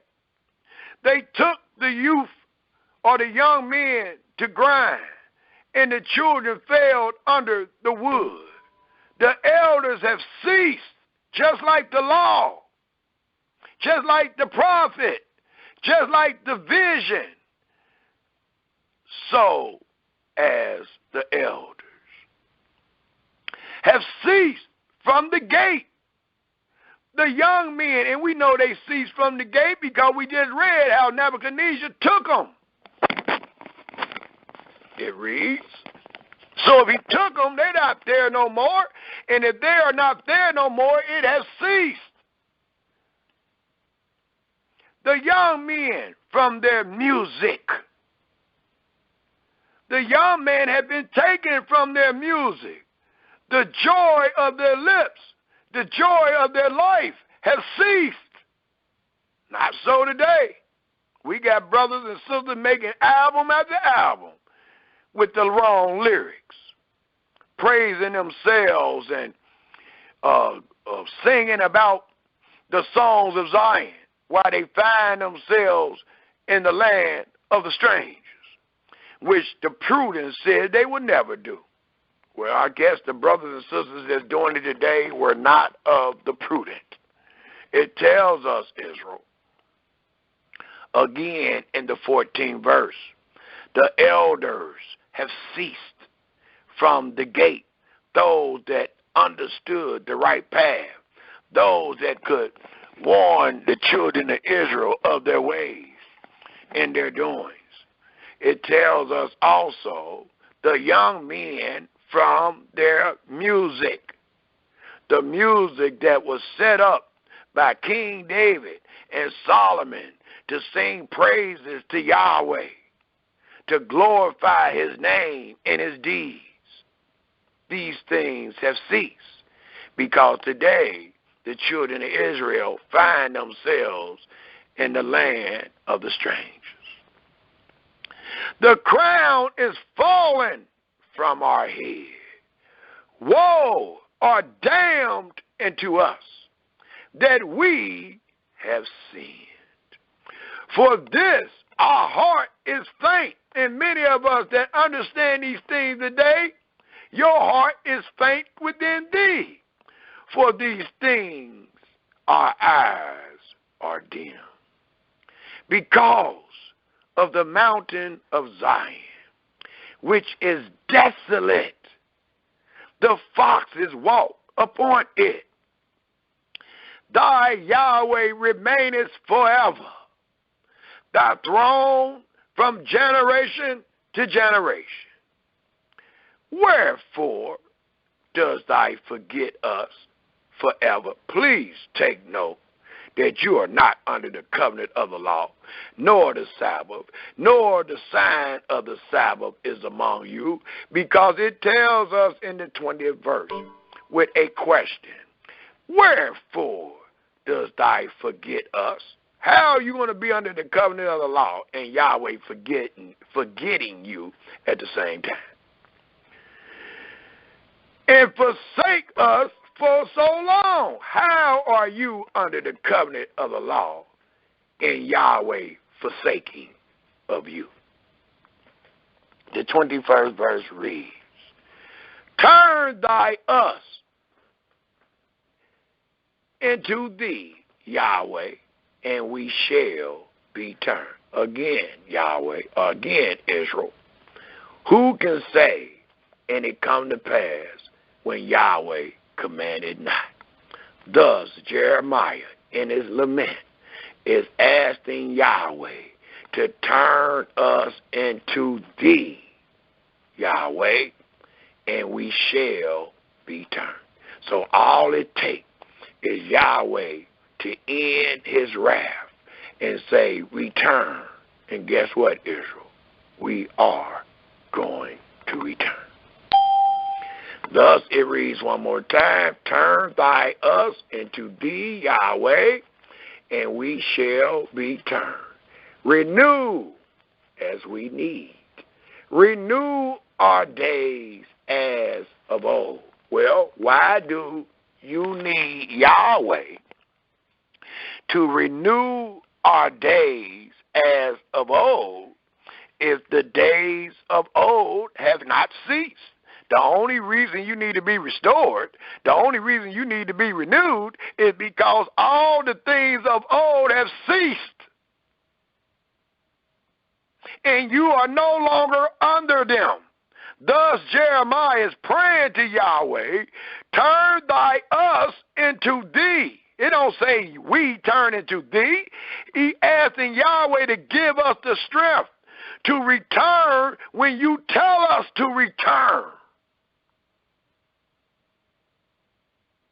And renew our days as of old. Bring back the days of old. Well, why are we asking Yahweh to bring back the days of old if the days of old never ceased? We only asking Yahweh to bring back the days of old because the days of old, what we just read in the book of Lamentation, the first chapter, the second chapter, have ceased. Thus it reads again. Turn thy us into thee, O Yahweh, and we shall be turned. Renew our days as of old. But to that time that Jeremiah made this lament, to the time Israel went into Babylon, it tells us in the last verse, but thou hast utterly rejected us.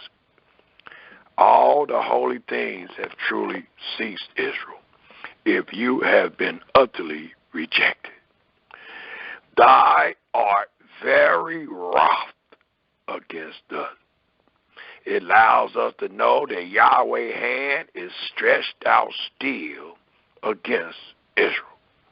And with his hand being stretched out still, all the pleasant things have been taken away. And there is nothing more pleasant than the covenant of the law given to the children of Israel. It also tells us, Israel, if we take a look in the book of Isaiah, the 42nd chapter, Isaiah, the 42nd chapter, by the law and by the testimony will we establish these truths, to ask the question to our brothers and sisters today, how shall we sing Yahweh's song in the stranger's land? Yahweh's song is not just a song that is played upon instrument, but it is a song that is set in tables of stone, written with the finger of Yahweh. And he told us in the law that we were to receive every word, and we were not to change the tenor thereof of this great song. And we ain't. And as we sing this song, the song that we once sung, where we shook our butt and shook our dreads, and we was married, and we was full of joy and peace, have now turned into a slow song. It has now turned to rhythm and blues. Today we are to sing the blues of that which have befallen our land and our fathers. So if you singing today, it's supposed to be songs of the blues and not hip-hop, not rap, not that which is going to get you up to where you're going to forget Zion and that which have befallen us as a people. Thus it reads in Isaiah, the 42nd chapter. And I would like to start reading at the 18th verse. And it tells us in Isaiah 42 and 18, and it reads, Hear, ye deaf, for many of you must be deaf. I'm saying the same thing every week. And you still saying Shabbat Shalom. It says, hear ye deaf, and look ye blind, that ye may see. Who is blind but my servant, or deaf as my messenger that I sent? Who is blind as he that is perfect, and blind as Yahweh's servant? Sing many things, but thy observe them not. You're not observing what has befallen us. You can't be. When you teach we under the covenant of the law, you have not observed what has befallen us. Opening the ears, but he hear not. You don't never pay attention to the reproof that has been given to you. Yahweh is well pleased for his righteousness' sake. He alone will magnify the law. He don't need you to magnify no law in a polluted land among your enemies, doing the best you can. But instead, it allows us to know that there is a time for everything under the sun. And Yahweh is going to change this condition. And when he changed this condition upon us, it says he will magnify the law and make it honorable. But this is a people robbed and spoiled. They are all of them snared in holes, and they are hid in prison houses. They are for a prey, and people been teaching that we're teaching to just do whatever you want. You ain't going to be judged for it, so you can just sin. You can sin against man. You can sin against Yahweh, and ain't nothing going to happen according to what the brother teach, and that is incorrect, and you will not find one recording where your brother has taught that. I don't know another man within the last 5 years that have taught fear Yahweh and depart from evil more than myself. So how can you get out of that your brother teach, do whatever you want to do, you ain't going to be punished? I teach fear Yahweh and depart from evil. And I also teach that that is the smartest thing, the wisest thing that you could ever tell your brother and your sister. Fear Yahweh and depart from evil. Thus, in saying that, I just want you to understand that Israel will be punished. We have been punished every day we've been here. You're not going unpunished. It told us that in Jeremiah 30, and we're going to get there. But you're not going unpunished. The Almighty told our father David, the king, when your children forsake me, they will be punished by the rod of man and by the stripes of the sons of man. Not by my judgment, not by my law, because they won't be under it. They will be under the enemy's law. Thus, the enemy rod and the enemy stripes will judge you in his land. And when we do evil in this land against the laws of this enemy, we are punished in some form or fashion. So no, Israel, we don't teach that. We teach to fear Yahweh and depart from evil. We teach to accept, we teach to hope, and we teach to wait quiet.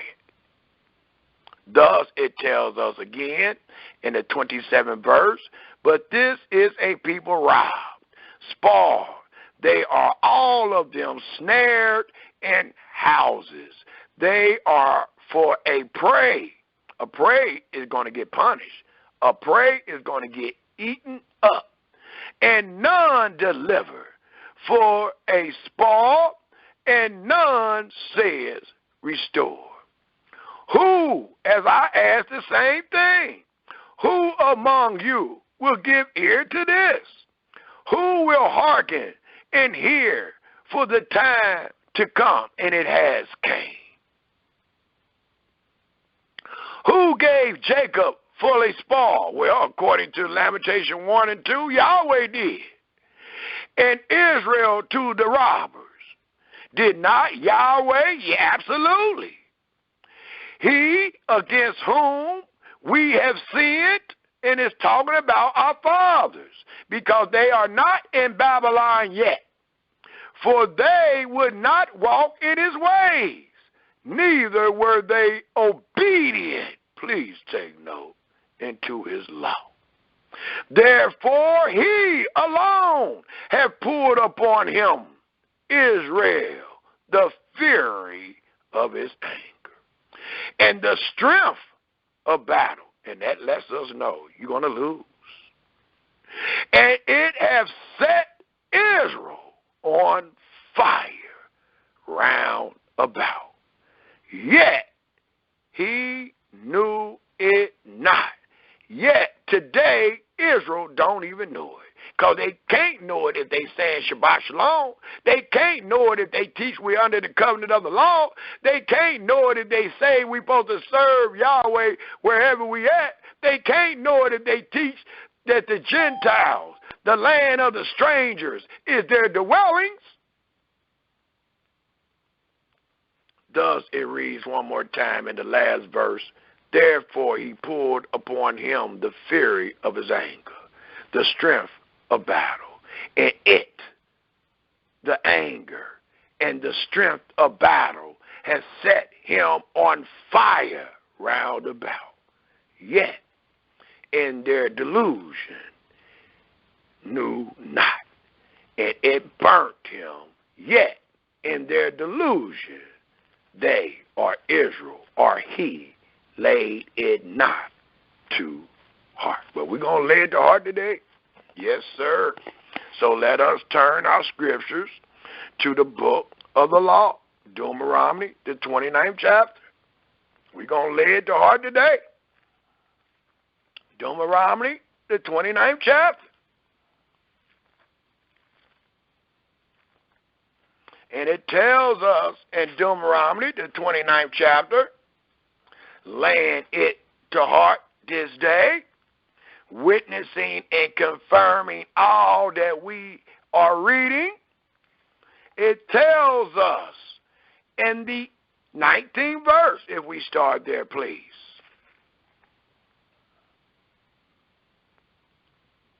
And let's go back one verse. I think I want to go. Yeah, let's start at the 18th verse. And it tells us in Deuteronomy, the 29th chapter, the 18th verse, we want to see, was these things formerly told to our fathers. And that's why Jeremiah gave those laments, because our fathers forsook. They did not consider. So it tells us in Deuteronomy, the 29th chapter, starting at the 8th verse, least there should be among you men or women or woman or family or tribe who heart turn away this day from Yahweh our Elohim. And what do this mean? This means a man, woman, or tribe or family whose hearts turn away from the words of Yahweh.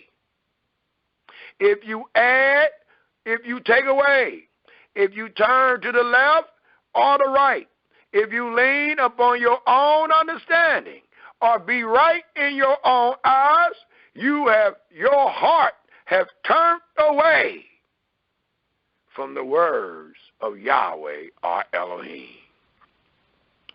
to go and serve the gods of these nations, lest there should be among you a root that bear gall and wormwood. And today there is a root among us that bear gall and wormwood.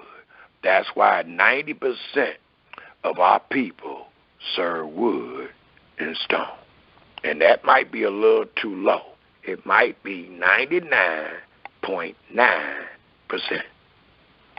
It tells us in the 15th verse, in the 19th verse, and it came to pass when he heard the words of this curse, as it is being told this day, that he blessed himself. Damn what Brother Samuel was teaching. We're going to keep the law. We're going to keep the Sabbath. We're going to keep the feast days. We're going to do this, that, and another, according to the best of our ability. Where the Almighty said, when you speak these words, let me read it. And it come to pass, when he heard the words of this curse, that he bless himself, and to say Shabbat Shalom, to constantly tell us that you are blessed, you have blessed yourself. And these words are talking against you. It reads, in his heart, saying, I shall have shalom, or I shall have peace, though I walk. Look how you getting this peace. Being delusional, though I walk in the imagination of my heart, to add drunkenness to thirst. You're not right, you're wrong. And the Almighty said, you're so wrong, you're drunk, and you still ain't had enough. Yahweh will not spare him nor them. Don't forget, it says the man, the woman, the family, the tribe. Yahweh will not spare him, but then the anger of Yahweh, as we read in Lamentation, the 5th chapter, in his jealousy shall smoke against that man. And all, not some, and all the curses that are written in this book shall lay upon him. And Yahweh shall blot out his name from under heaven. This is more than enough to keep us mourning, to keep us crying, to keep us hoping in Yahweh, and to keep our mouth closed, waiting on the salvation of Yahweh. It reads, again in the 20th verse, Yahweh will not spare him, but then the anger of Yahweh and his jealousy shall smoke against that man, and all the curses that are written in this book shall lay upon him, and Yahweh shall blot out his name from under heaven, and Yahweh shall separate him into evil, as we are this day. It is evil and trouble out of all the tribes of Israel, according to all the curses of the covenant that are written in this book of the law, so that the generation to come of your children that shall rise up after you, and the stranger that shall come from a far land shall say, when they see the plagues of that land, that the land and the sicknesses which Yahweh have laid upon it, and that the whole land thereof is brimstone and salt and burning, that it is not sown, nor bared, nor any grass groweth therein, like the overthrow of Sodom and Gomorrah, Admah and Zebon, which Yahweh overthrew in his anger and in his wrath. And it ceased. When he overthrew it, it ceased. The homosexual acts and all that was known to be some of the sin in Sodom and Gomorrah ceased, because he destroyed everything in there. So how was they still doing it? It ceased. It reads, even all nations shall say, wherefore have Yahweh done thus into this land? What means the heat of this great anger? And the great men, as it reads in Jeremiah the 5th chapter, The great men was those that understood the judgments of Yahweh. It says, then men shall say, because they have forsaken the covenant of Yahweh, thy Elohim, of their fathers, which he made. Please take note that this covenant, that the Sabbath, all was given once Israel came out of captivity. It says, which he made with them when he brought them forth out of the land of Egypt. For they went and served other gods and worshipped them, gods whom they knew not, and whom he had not given unto them. And the anger of Yahweh was kindled against this land to bring upon it all the curses that are written in this book. That is more than enough reason why we should be mourning this day. And Yahweh rooted them out of their land, which represent the greatest curse of them all. Yahweh rooted them out of their land, their dwellings, in anger and in wrath and in great indignation. You see what it took?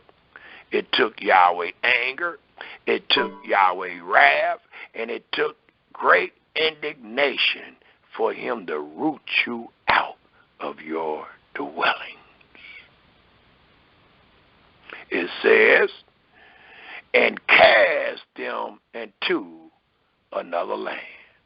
As this presentation is labeled, how shall we sing Yahweh's song in the stranger's land? It told us through his anger, he cast them into another land, as it is this day. The secret thing belongs into Yahweh, our Elohim.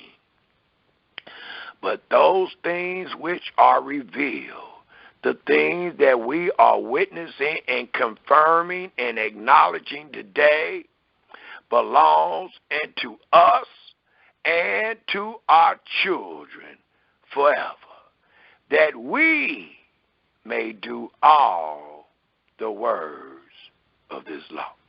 Well, it allows us to know, according to the law, that the covenant of the law will be broken among our fathers, and when it is broken, hell shall befall them.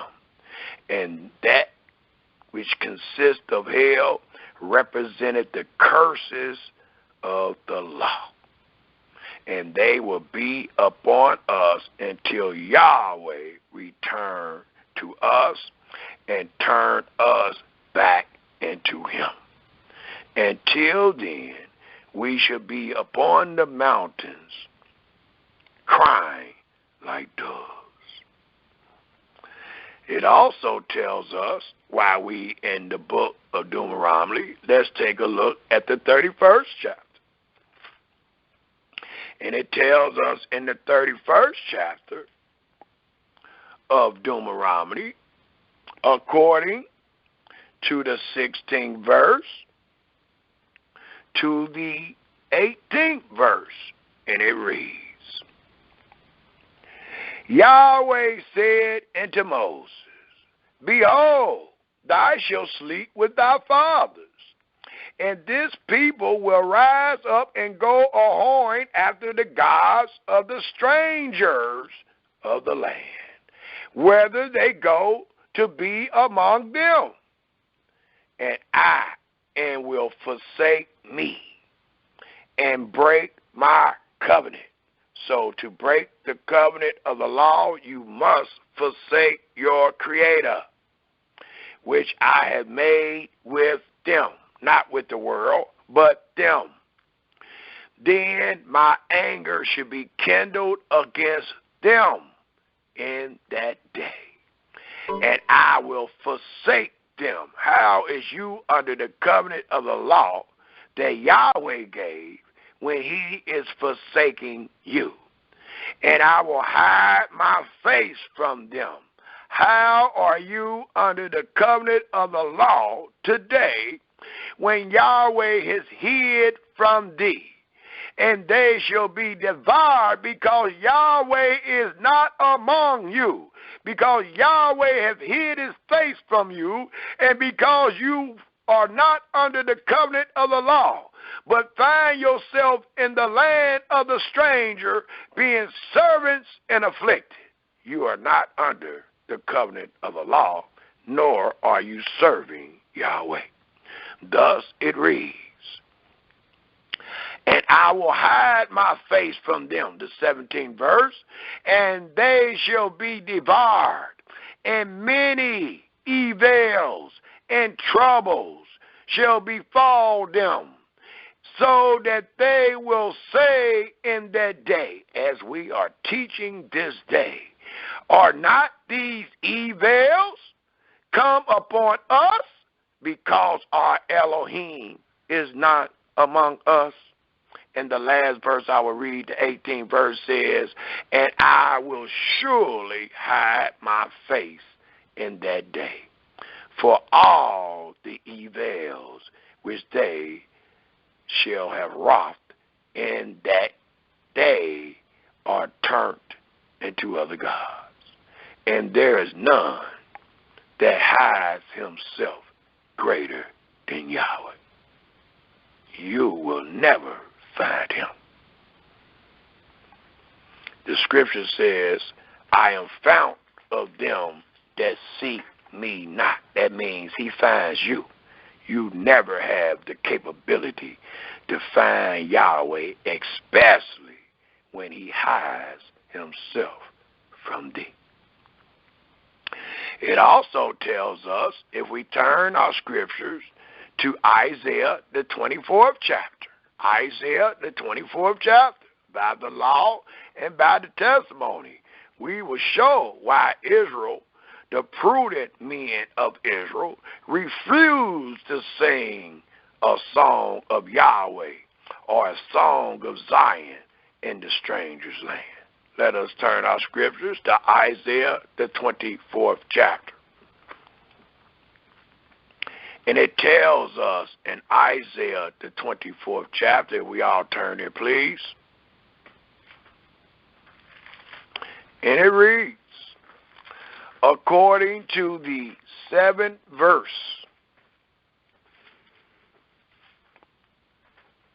and it reads, Isaiah 24:7, the new wine mourns, the wine languish, all the merry-hearted do sigh. Please take note. Somebody understand. The merit of tabrets cease, the noise of them that rejoice ended, for there is a time for everything under the sun. The joy of thy heart ceased.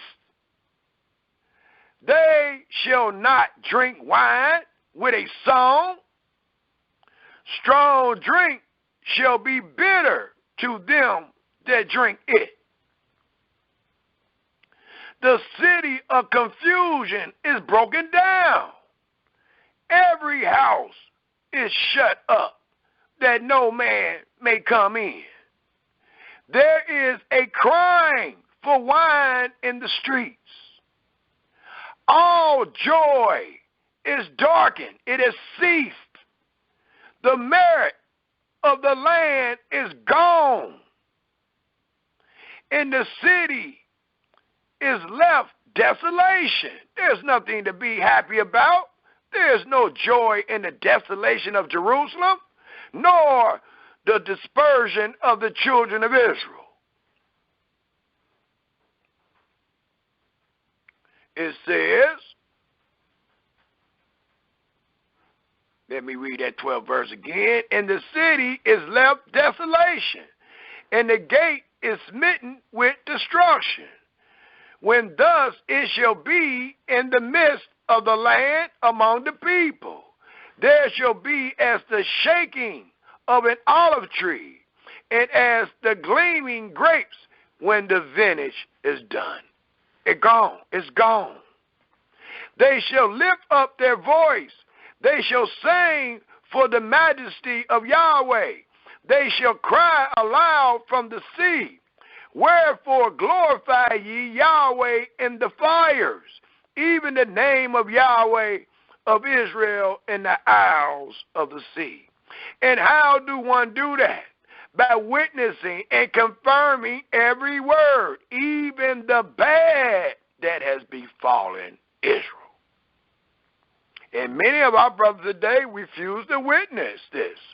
They only witness it when they try to compare their brothers to the Christians or whatever. But they supposed to witness it based on the events that befall our fathers. There is a story in Jeremiah, I don't think I'm going to be able to get there, but the rulers asked Jeremiah to inquire of Yahweh. And he said he would. And they agreed to take heed to all that Jeremiah returned, good or bad. Well, we got a problem with that, because all we want to do is acknowledge the blessings.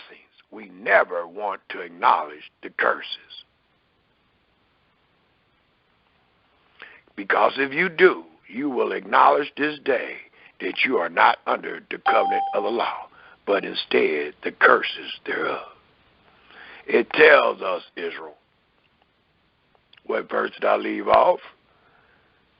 It tells us in the 16th verse, from the uttermost parts of the earth have we heard songs. Please take note.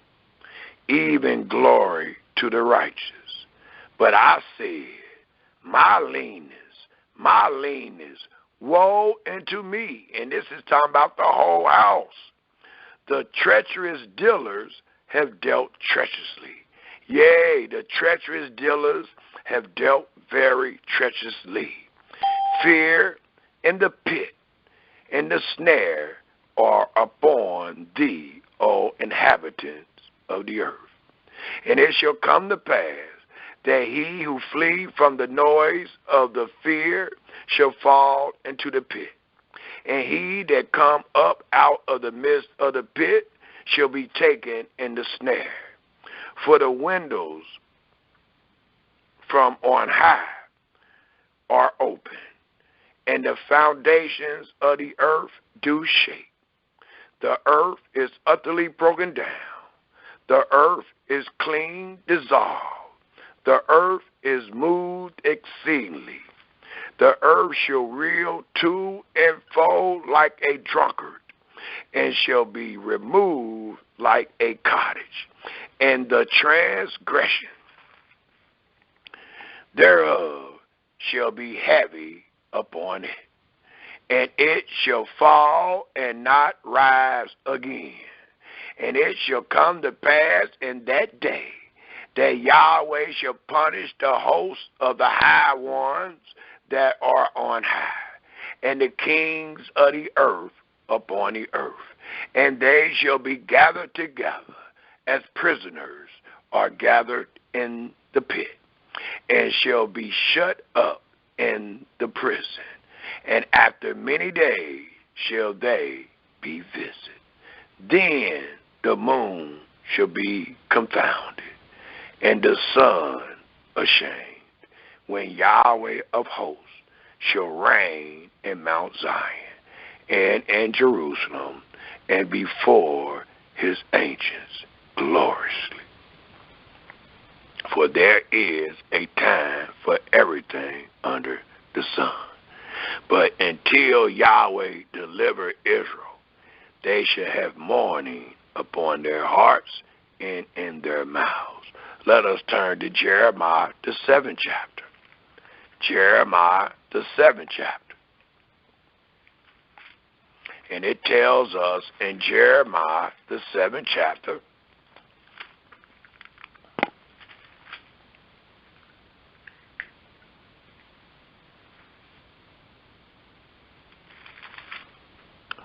and I would like to start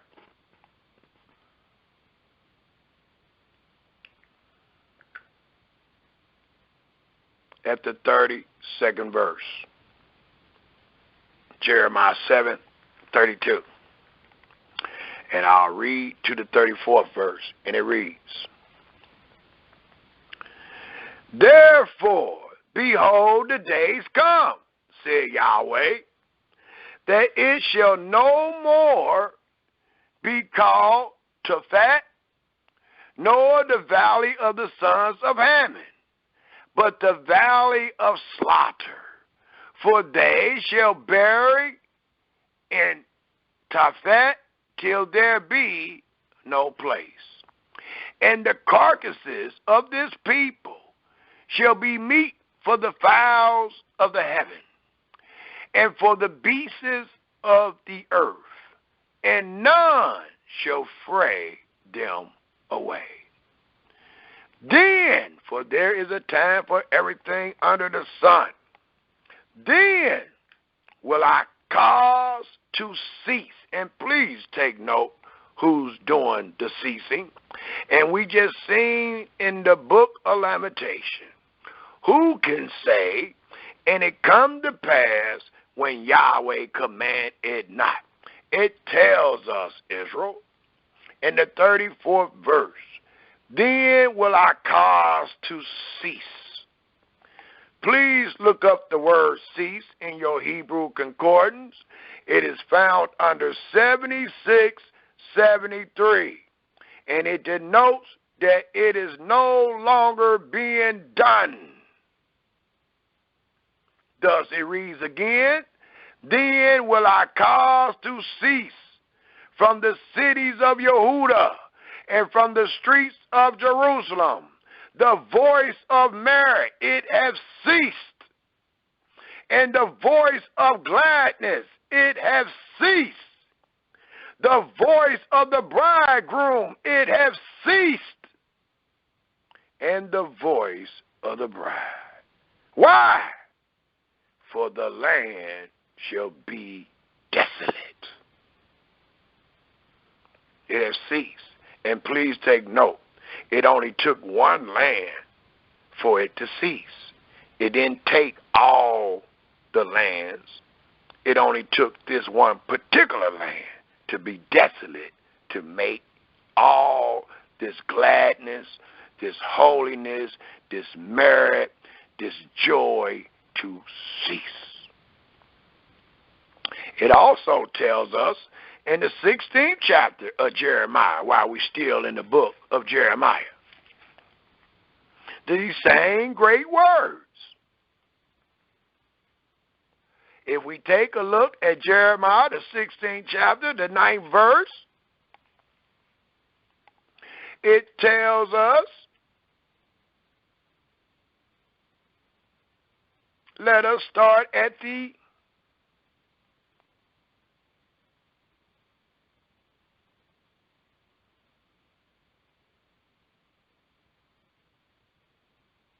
Let's start at the 5th verse, because I need you to get this. I can't afford you to miss this.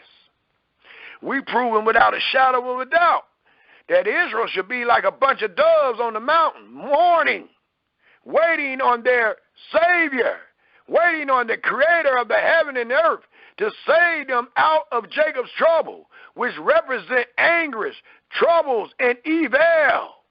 Thus it reads, starting at the 5th verse of the 16th chapter of Jeremiah. The same thing we read last week. For Yahweh changes not. For thus said Yahweh, enter not into the house of mourning, neither go to lament nor bemoan them. Please take note, and this is an instruction because of what is going to befall the people in the land. Other than that, you would be mourning and lamenting and bemoaned. You would be doing these things. But it tells us an instruction that Jeremiah had to give these people. It says, for thus said Yahweh, enter not into the house of mourning, neither go to lament, nor bemoan them, for I have taken away my peace. What did you just read? Not only have your brother taught that Yahweh have taken away the Sabbath days, that he have made the Sabbath days to cease. But your brother has also taught that Yahweh has made his peace to cease, that Yahweh have taken his peace from the children of Israel. So how in the heck can you teach and say Shabbat Shalom? Again, Israel, who can say, and it come to pass when Yahweh command it not? Thus it reads, for I, in the 5th verse, the middle part of that verse, for I have taken away my peace from this people. Are you not the children of Israel? Well, the peace has been taken away from thee. Said Yahweh, not Samuel. Even loving kindness and mercy. You're not blessed because you made it another day. You are a recipient of his mercy that he can give when he wants to. Both the great and the small shall die in this land.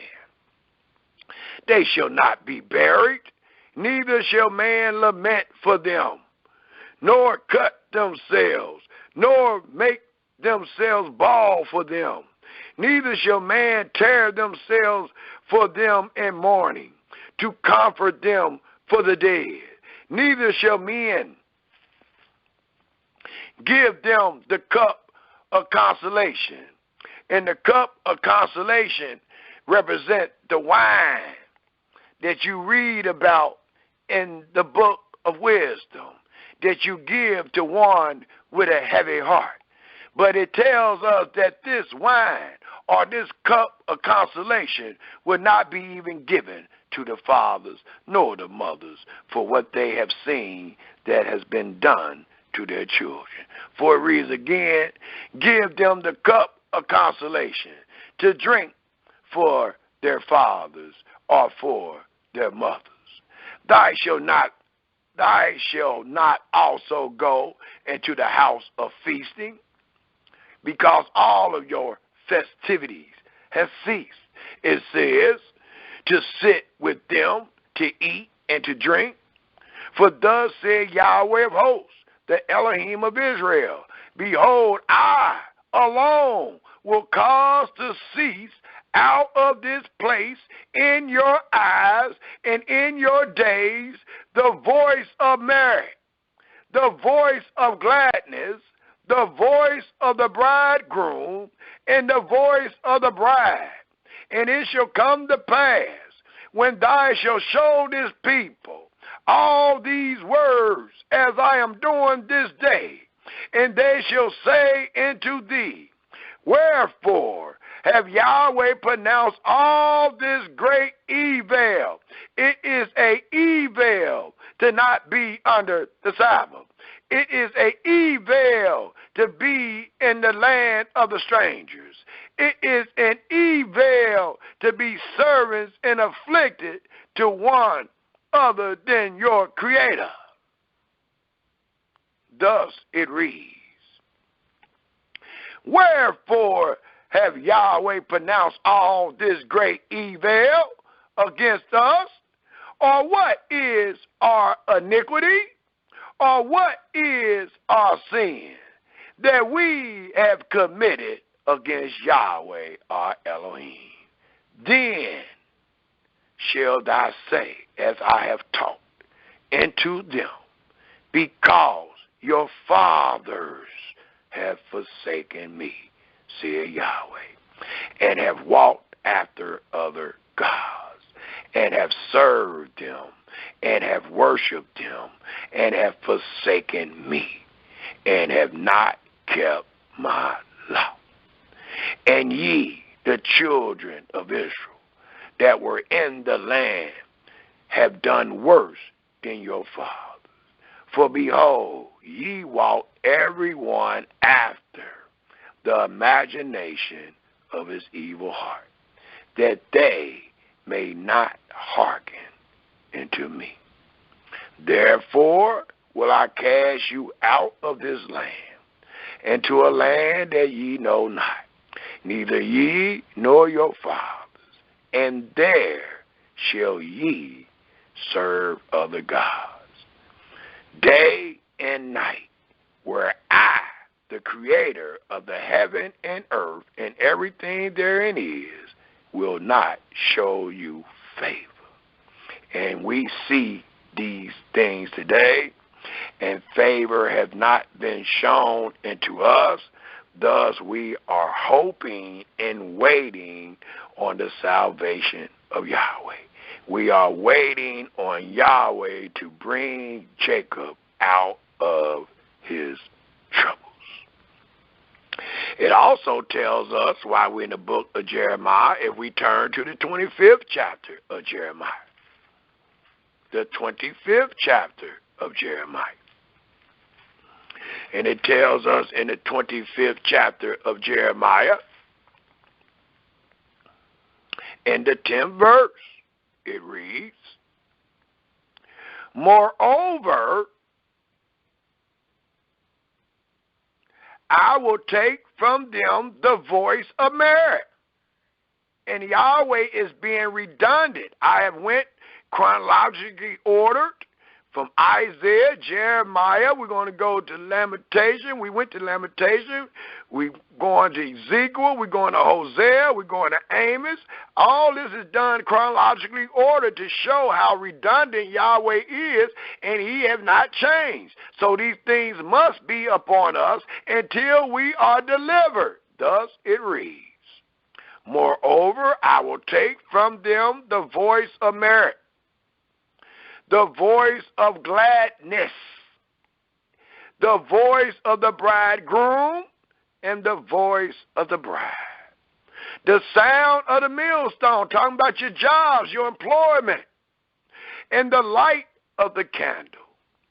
And this whole land shall be a desolation and an astonishment, and these nations shall serve the king of Babylon 70 years.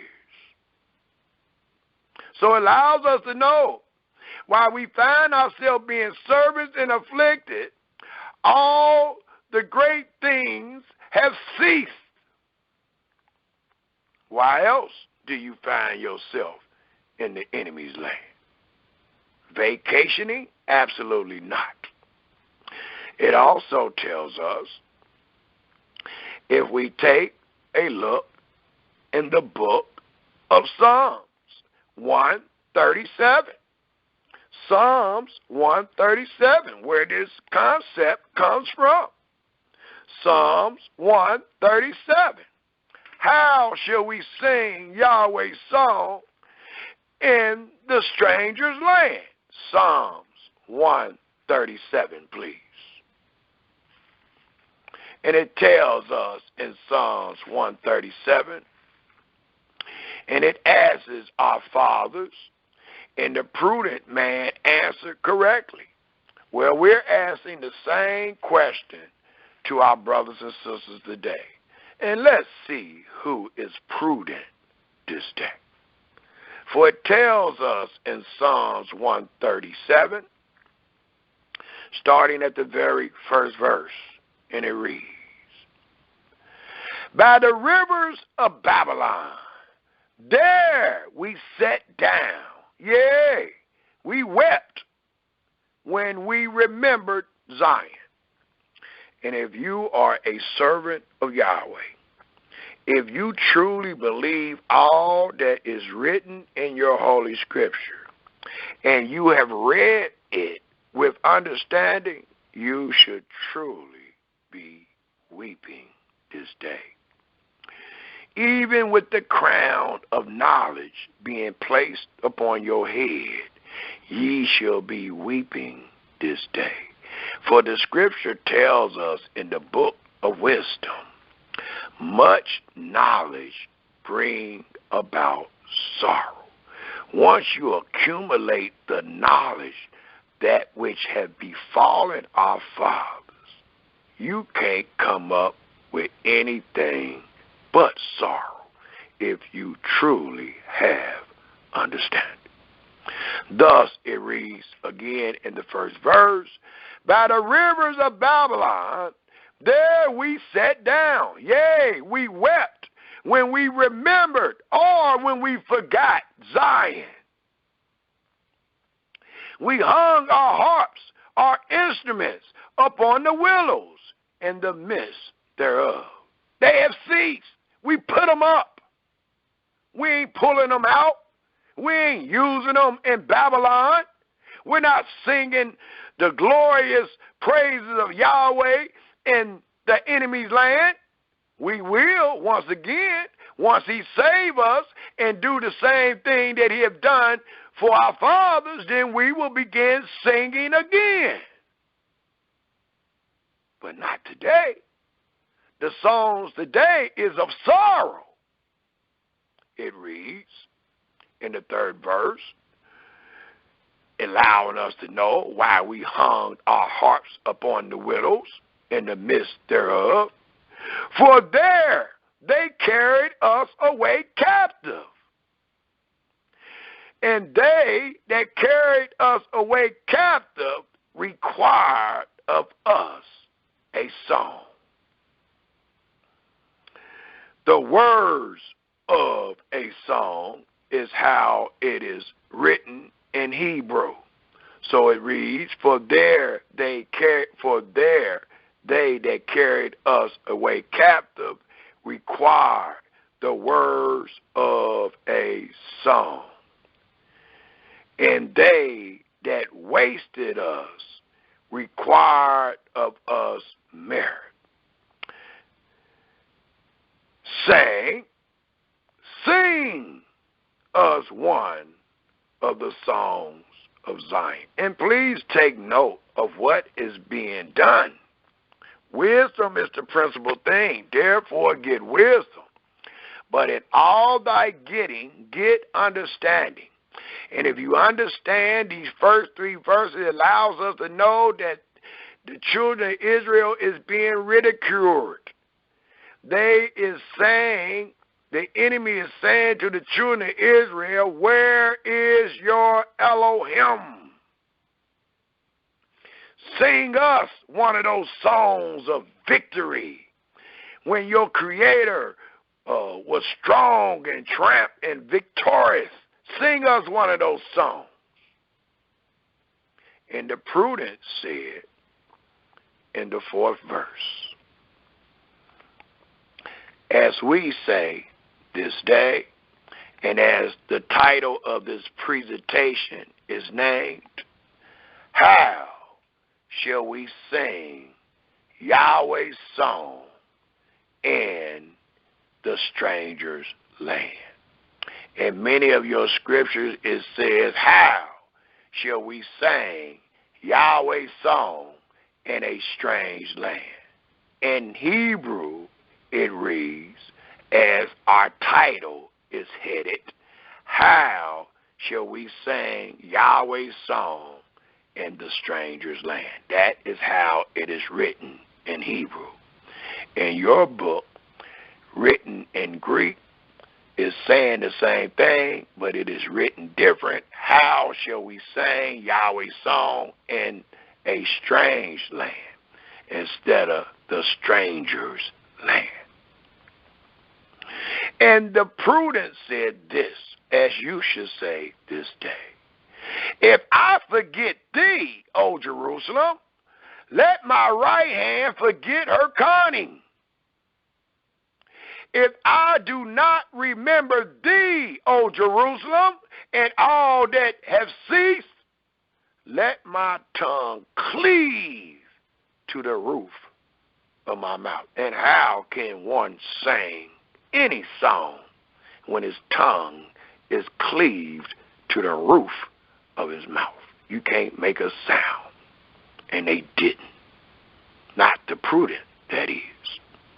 We have a lot of non-prudent brothers and sisters among us today, and they are just singing along, singing songs of joy, gladness, and merit on a daily basis when there is no peace.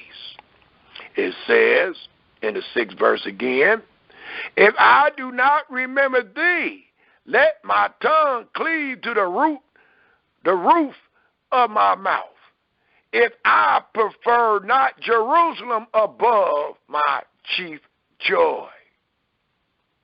Remember, Yahweh, how they ridiculed us, how they mocked us, how they bragged because they knew that we could not call upon thee in that day. It says, remember, Yahweh, the children of Edom, how they raided our land when Babylon took us. They was all on the countryside, stealing our properties, our possessions. Do your homework. You'll find out why Edom is mentioned here. That's what they did when the children of Israel were sent to Babylon. Edom raided our countryside. It reads in the 7th verse again, remember, Yahweh, the children of Edom, in the day of Jerusalem, who said, raise it, even to the foundation thereof. O daughter of Babylon, who art to be destroyed, happy shall he be that reward thee as thou hast served us. Happy shall he be that take and dash thy little ones, your children, against the stones. So allow us to know that we're not going to be glad, happy, nor merit, nor peace until the day that Yahweh take and dash their little ones against the stones as our little ones have been dashed. It also tells us, if we turn our scriptures to the book of Hosea, the book of Hosea, the 2nd chapter of Hosea. And in this chronological order, the Almighty have not changed. And in this chronological order, we find our fathers going to Babylon. In the chronological order that I am taking us from Isaiah 24, right now we're at Hosea 2. And all these words denote our fathers going to Babylon, and all the holy things have ceased. And all the holy things we use to worship Yahweh have been taken to Babylon with us. So the things that we use to worship Yahweh is taken to Babylon, and the people that was worshiping Yahweh has been taken to Babylon. Thus Yahweh said, all have ceased, and Zion mourns and wait for us to return. Then our mouths will be filled with joy. Not until then. For as we have read in the book of wisdom, there is a time for everything under the sun. Unfortunately, the time today is for us to mourn. It's the time for us to cry. It's a time for us to wail. Thus it tells us in the book of Hosea, the 2nd chapter. And this is a story of Israel being a woman in a metaphorically sense, and she is married to the creator of the heaven and earth, and she has forsaken her first husband, which was none other than Yahweh himself. So I would like to start at the 7th verse. Hosea, the 7th verse, and it reads, and she shall follow after her lovers, but she shall not overtake them, and she shall seek them, but shall not find them. Then shall she say, because she's ashamed for all that she taught, she's ashamed for all that she have done. Thus it reads, then shall she say, I will go and return to my first husband. For then was it better with me than now. And that's how it is in the beginning. But the beginning things have ceased. So you are stuck with the now. And it reads, for she did not know that I gave her corn and wine and oil and multiplied her silver and gold. Instead, they thought it was the Christ of the New Testament. They thought it was Uncle Al of the Quran. They thought it was Selassie of the Kiva Nagaz. But here it says, dealing with our fathers, which they prepared for the Lord. In your book, it might say Baal, which if you look up the word Baal and it's being transliterated to Greek, you will find Lord in the smaller case, Lord. Therefore will I return and take away my corn in the time thereof he has, and my wine in the season thereof he has, for there is a season for everything under the sun. Don't forget what you read in Ecclesiastes, the 3rd chapter, the 1st verse. And will recover my wool. I'm taking those things back. And my flex given to cover her nakedness. And now will I discover her lowness in the sight of her lovers. And none shall deliver her out of my hand. None. Even though I send them in their land. They can't even deliver you out of my hand. There will never be no justice and equity while we find ourselves being serviced and afflicted in the enemy's land. Equity and justice is found in the land of peace under the covenant of the law. Thus it reads, and now will I discover her lowness in the sight of her lovers, and none shall deliver her out of my hand. I alone will also cause all, not some, not the ones you want to acknowledge. I will also cause all her merits to cease. And the covenant of the law is one of the greatest merits that can ever be sung out of our mouths. The victory of our Creator and what we sing with our own eyes is the greatest songs that can be uttered out of our mouths. And we are waiting on that to happen again. That way we will sing gloriously to our Creator. Thus it reads in the 11th verse, I will also cause all her merits to cease. What do the merits consist of?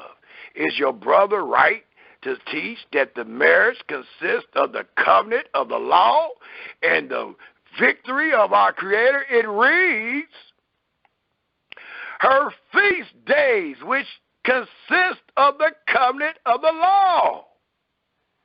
Her new moons, which consist of the covenant of the law. Her Sabbaths, which consist of the covenant of the law, and all her solemn feasts, which you can find in the covenant of the law, in the book of Leviticus, the 23rd chapter. The Almighty have just told Hosea to tell Israel that all, not some, but all have ceased. And in this ceasing,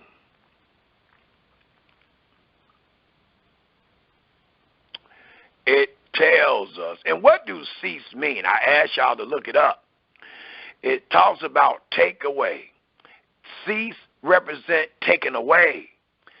Cease represent the word repose, if I'm saying it right, R-E-P-O-S-E. That's what cease represent. Take away, repose, cease. And a good example of that, if we hold this page to allow you to know what cease means and to allow you to know that your brother is teaching it right, let us look at a testimony that represents ceasing.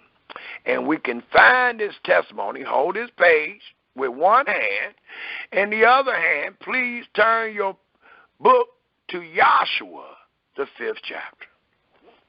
Let us make sure we know what we're talking about. Because a lot of people are reading the word cease and they say, no, this is forever. No, this is perpetual. Well, cease means something too. And Yahweh is the one that said perpetual. Yahweh is the one that says cease. Yahweh is also the one alone have ceased these things. He the one says cease. So let's understand what he's saying. And let's see, do he mean what he say? Let us take a look in the book of Joshua to give us a scripture understanding of the word cease. Because a lot of people don't want to listen to the Hebrew concordance. A lot of people don't care about what the dictionaries say. Well, I know how to show the definition using the testimony.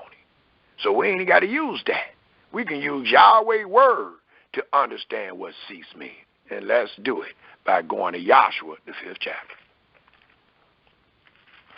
And it tells us in this testimony, and I just want to explain it or use it to explain what Yahweh means when he says something cease. Do it mean it's taken away? Do it mean it's repulsed? Do it mean that it's not done again? It tells us in Joshua, the 5th chapter, and I would like to start at the 10th verse and read down to the 12th verse. And to establish cease, that easy. And it reads in the 10th verse of the 5th chapter of the book of Joshua. And the children of Israel encamped in Gilgal. They are out of the wilderness. They have entered into the land of promise. If you know the story, they ate manna for 40 years in the wilderness. Well, if that is true, it allows us to know that they only ate manna for a certain time. After the end of that time, it ceased. They were no longer eating manna. The manna no longer fell to the earth because it ceased. Well, let's prove this. It reads, and kept the Passover on the 14th day of the month at evening in the plains of Jericho. We're in the book of Joshua. On the 14th day of the month at evening in the plains of Jericho. And they did eat of the old corn of the land, because they're in the land now, on the morrow after the Passover, unleavened cakes and parched corn in the self-same day. And please take note of the 12th verse. And the manna ceased on the morrow after they had eaten of the old corn of the land. Neither had the children of Israel manna any more, but they did eat of the fruit of the land of Canaan that year.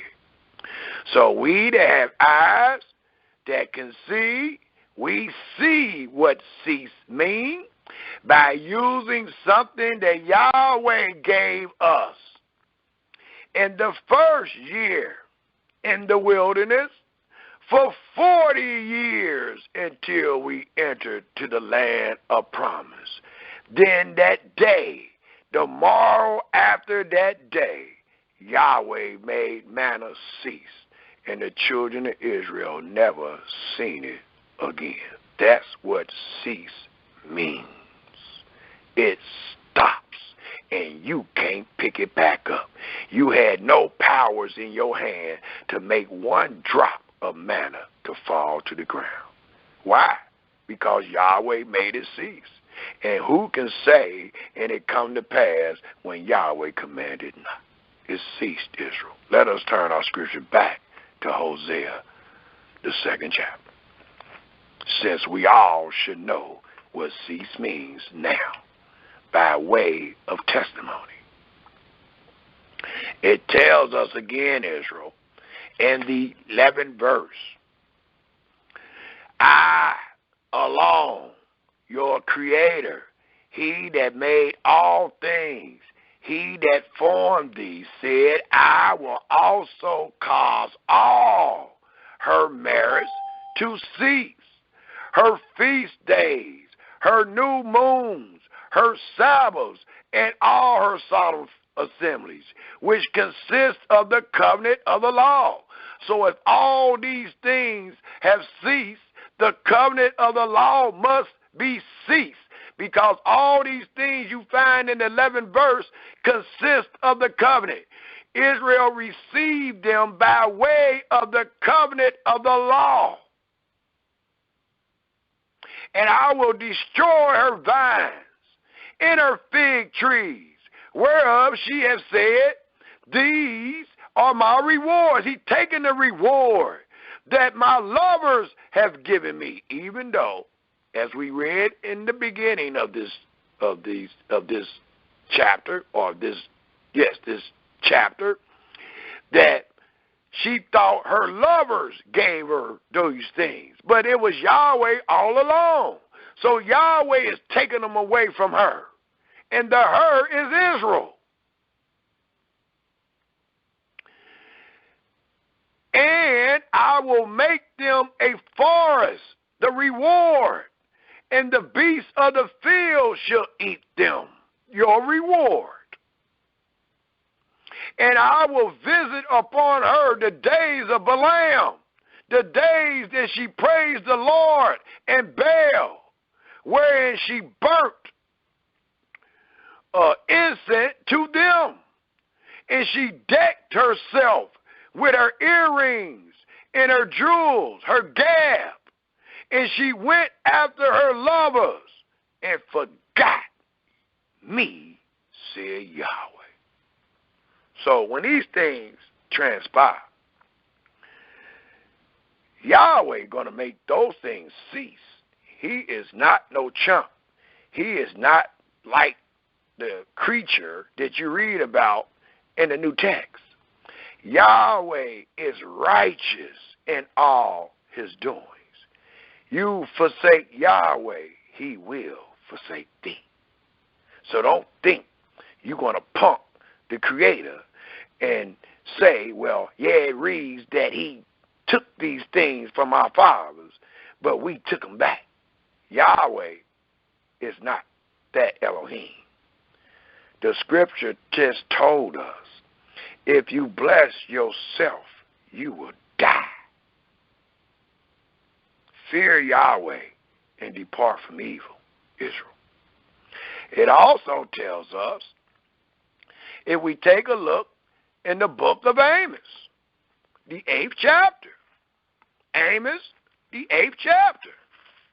And it tells us in the book of Amos, the 8th chapter,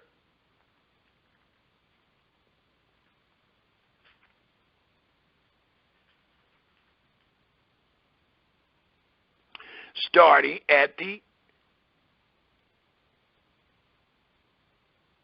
8th verse.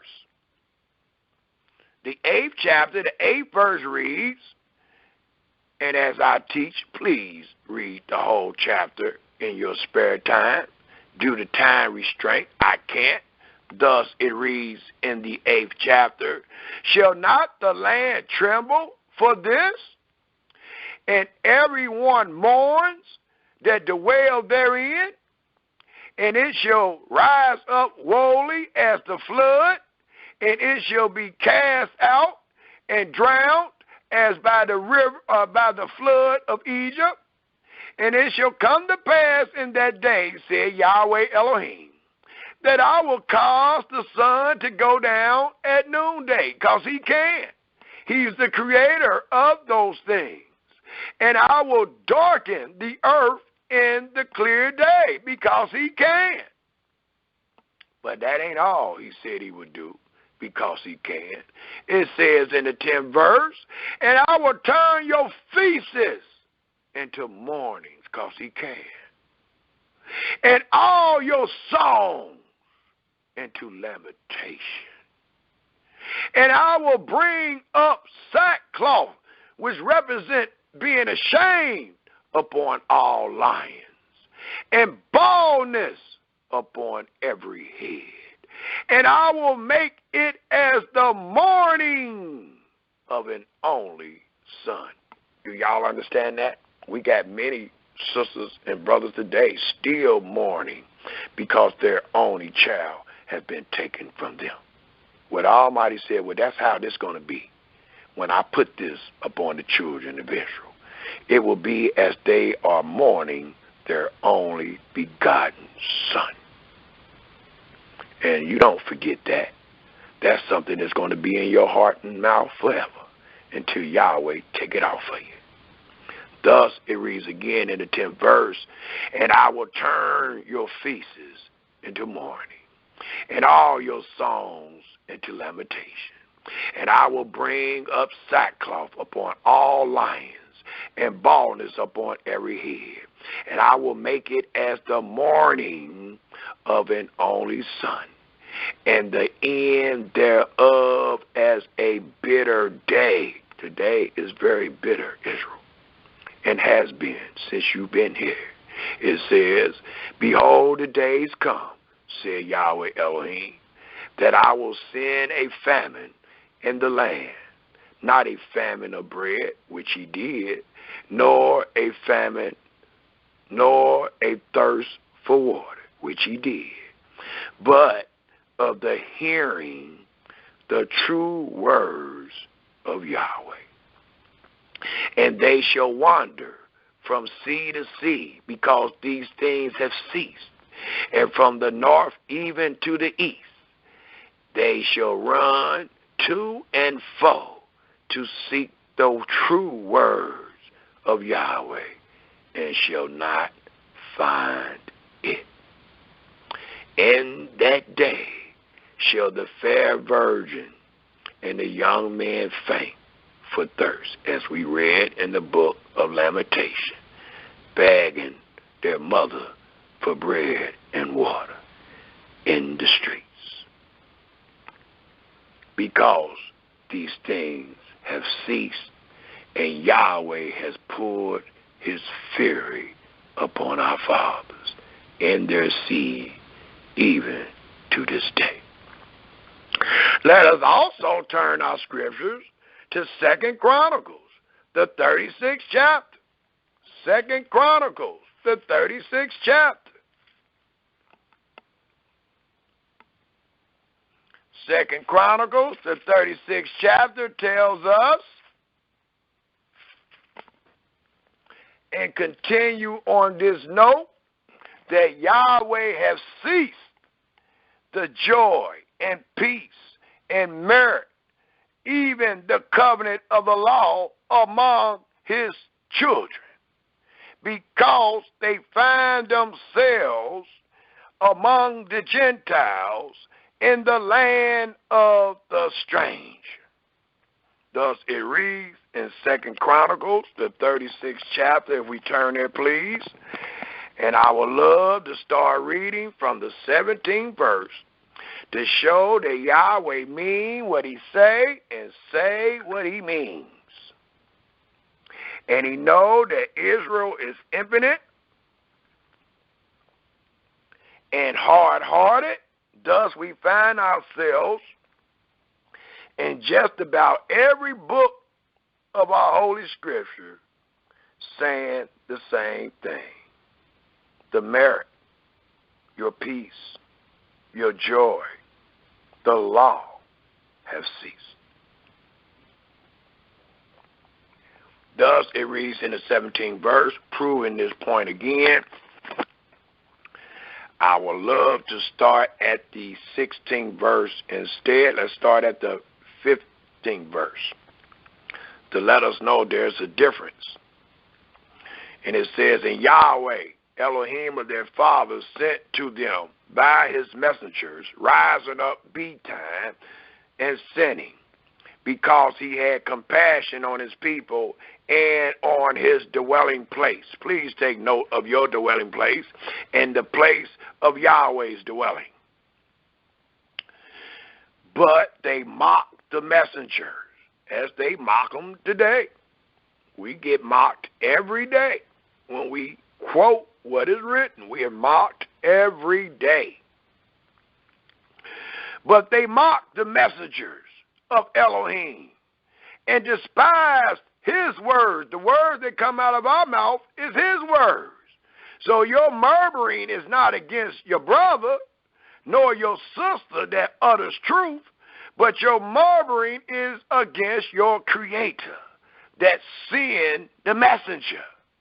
Thus it reads, and despised his words and misused his prophets until the wrath, not the love, not the peace, not the joy, but the wrath of Yahweh rose against this people, till there was no remedy. Do you know what this means? Is it possible that you can take the covenant of the law while you under this condition and it rectifies what you're going through?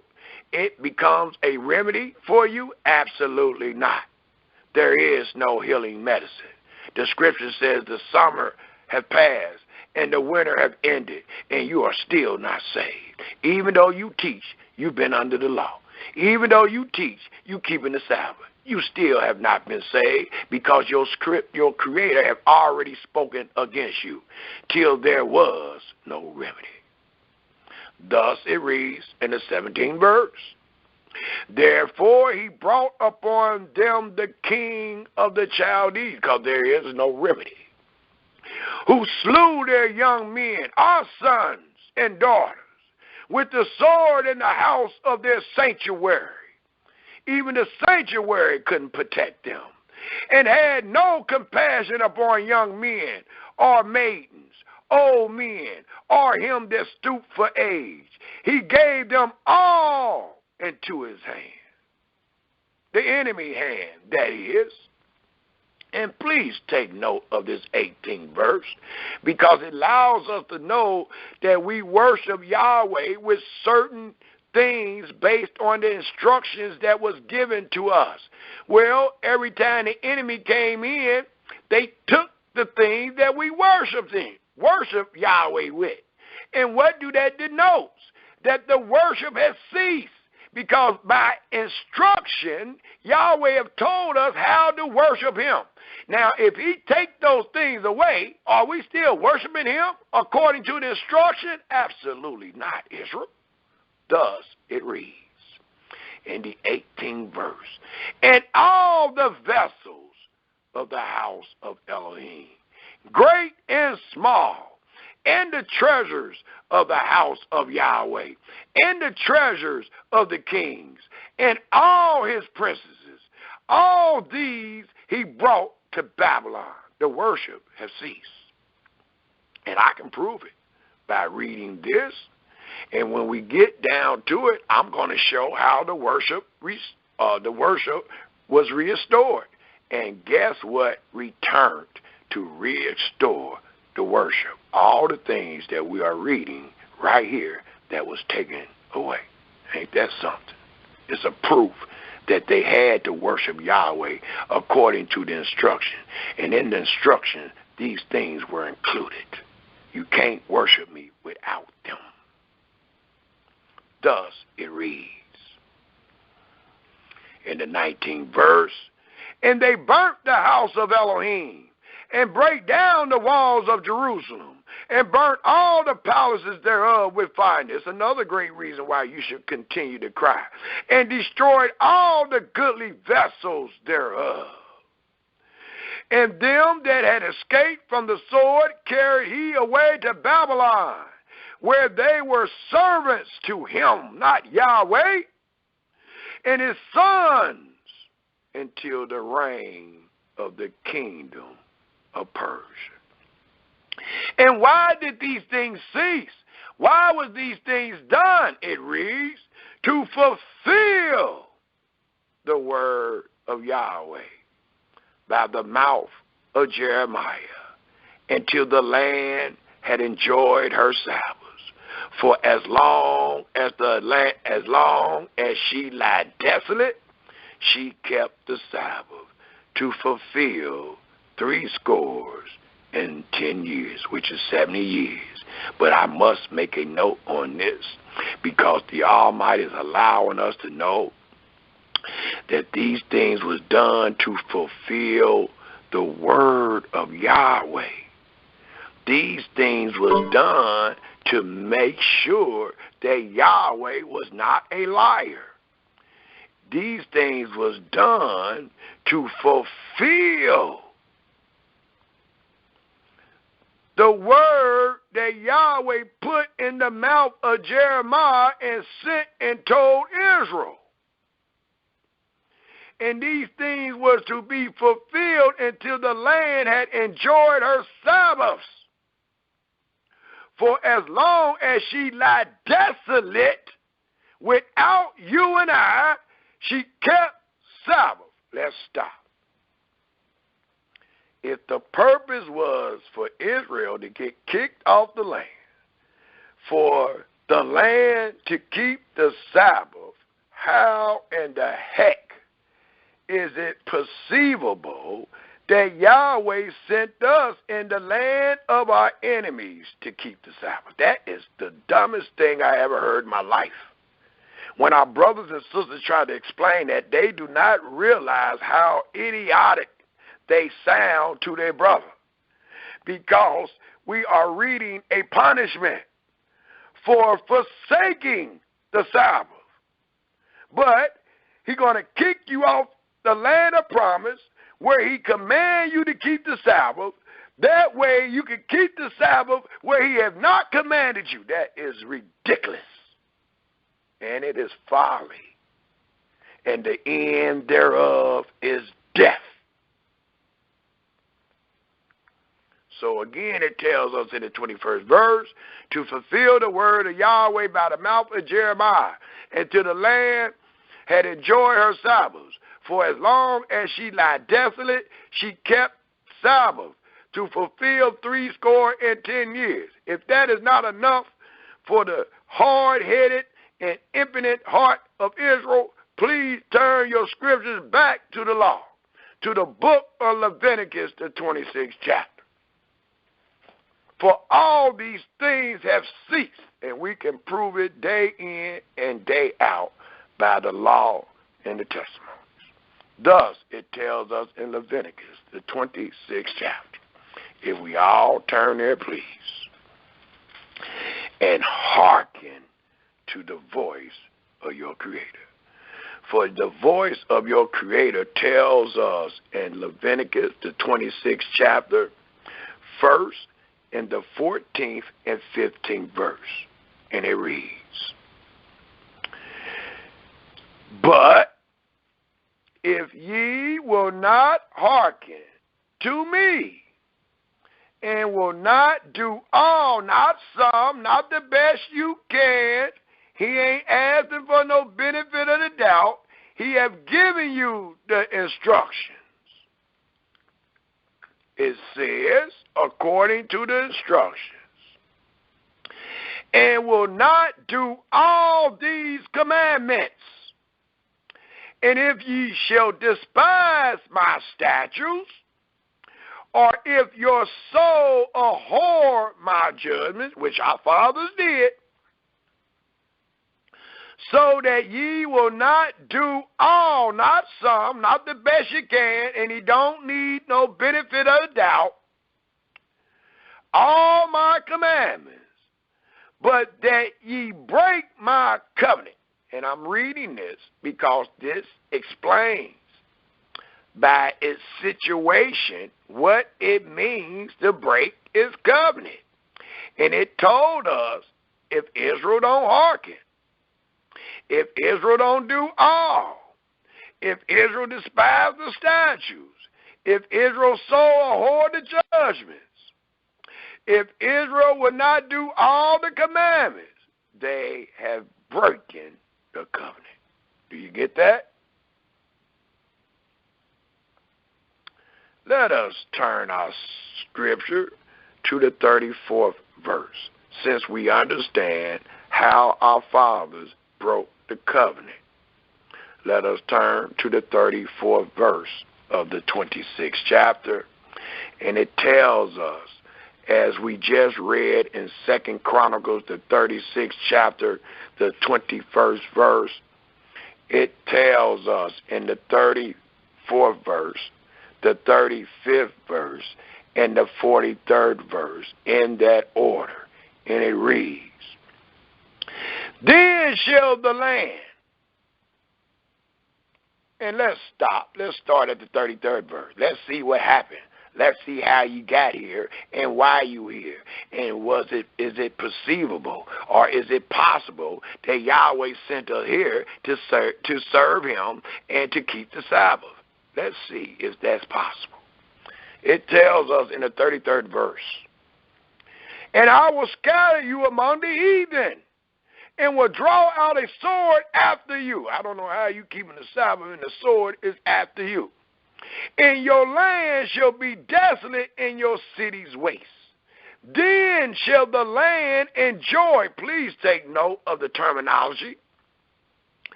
Not only was the land to enjoy the Sabbath, but Israel was to enjoy the Sabbath.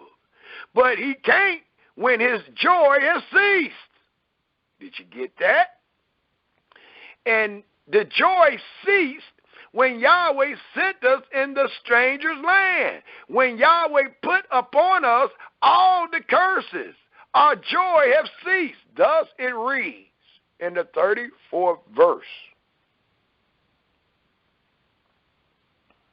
Then shall the land enjoy her Sabbaths, every one of them, as long as it, the land, lies desolate. And ye, children of Israel, be in your enemy's land. Do you see how the land is resting? Because you ain't on it. But you got the audacity to teach your brothers and sisters that Yahweh said keep the Sabbath in the enemy land when he punishing you for not keeping it in your land, and he punished you by way of sending you to your enemy's land. And you're going to teach that Yahweh told you to keep the Sabbath in your enemy's land. That is ridiculous. And you have not made one discernment between that which is holy and that which is not. Thus it reads again in the 34th verse, then shall the land enjoy her Sabbath as long as it lie desolate, and ye be in your enemy's land. Even then shall the land rest and enjoy her Sabbaths. As long as it lie desolate, it shall rest. Because, and please take note of this sentence, because it did not rest in your Sabbaths. We got the audacity not to understand what Yahweh have done, and we got brothers and sisters who hurry up and tell me, well, brother, that's a Sabbathal year. I don't care what Sabbath they represent. It still represents the Sabbath days, not just the Sabbathal year. The Sabbathal year is just one group of days. You also have the Sabbaths and the feasts, and you also have what is called the weekly Sabbath. The Almighty told us, according to Leviticus, the 26th chapter, the 35th verse, as long as it lie desolate, it shall rest, because it did not rest in your Sabbath. And please take note of the wording. The Sabbath is with an S, denotes plural, denotes all the Sabbaths that Yahweh gave the children of Israel under the covenant of the law. The land did not rest in your Sabbaths. because you were defiling the Sabbath. You was working the land. You was being crooked and evil on the Sabbaths. So the Almighty had to kick you off the land, make the Sabbath cease among you, for the land to enjoy her Sabbaths, because the land was supposed to rest as well as die. Thus it reads again in the 35th verse, as long as it lie desolate, it shall rest, because it did not rest in your Sabbaths. What Sabbaths is you talking about, Yahweh? Is you talking about the Sabbath that they doing today? It says, when ye dwelt upon it. On what? The land of promise, Israel. Yahweh is concerned about what we did in our land, in our kingdom, and in our country, not what you're doing in America and abroad. Thus it reads in the 43rd verse, the land also shall be left of them, and it is, and shall enjoy, not just keep, but enjoy her Sabbaths, while she lie desolate without you, Mr. and Mrs. Israel. Without them, and they shall accept of the punishment. It is truly a punishment to be in the land of the stranger. It is truly a punishment to not be under the Sabbath. It is truly a punishment to not be in your own dwellings. Thus it says they shall accept of the punishment of their iniquity, even because they broke the covenant. Because we read in Leviticus, the 26th chapter, the 14th and the 15th verse, these words, even because they despise my judgment, and because their soul abhorred my statutes, according to Leviticus, the 26th chapter, the 14th and the 15th verse, that denotes Israel breaking the covenant. And the Almighty just said these same words, Israel broke the covenant, thus they find themselves in the enemy's land, not keeping the Sabbath. And while they find themselves in the enemy's land, the land of promise will keep the Sabbath. And it did so for 70 years, until Israel was brought back out of Babylon to the land of promise. Well, today we find ourselves in the enemy's land again, and have not been brought back. Thus, we are not under the Sabbath, and the land rests while we find ourselves in the enemy's land. It also tells us, if that ain't enough, if we take a look in the book of Isaiah, the 49th chapter, we're about to wind it down. For your brother teach, all is not lost. Even though we find ourselves as being recipients of hell, all is not lost. There's a time for Yahweh to throw down and to destroy. But there is also a time for Yahweh to build and plant. And when Yahweh build and plant, guess what, Israel? Our mouth will sing of the joy of our Creator. And we will remember Zion, and we're going to sing about Zion being in Zion. But there's a time for everything under the sun. We have not been saved yet. So all that's supposed to come out of our mouths is mourning, wailing, hoping, and waiting on our Creator that He save us out of Jacob's trouble, which represent this servitude and affliction. Thus it tells us in Isaiah the 49th chapter, we turn there, please. Isaiah the 49th chapter. And it tells us in Isaiah the 49th chapter, and I would love to start at the 8th verse, and it allows us to know, even though Israel find themselves in hell, even though We have been born to the reproach. All is not lost, because Yahweh is truth, and he say what he mean, and he mean what he say.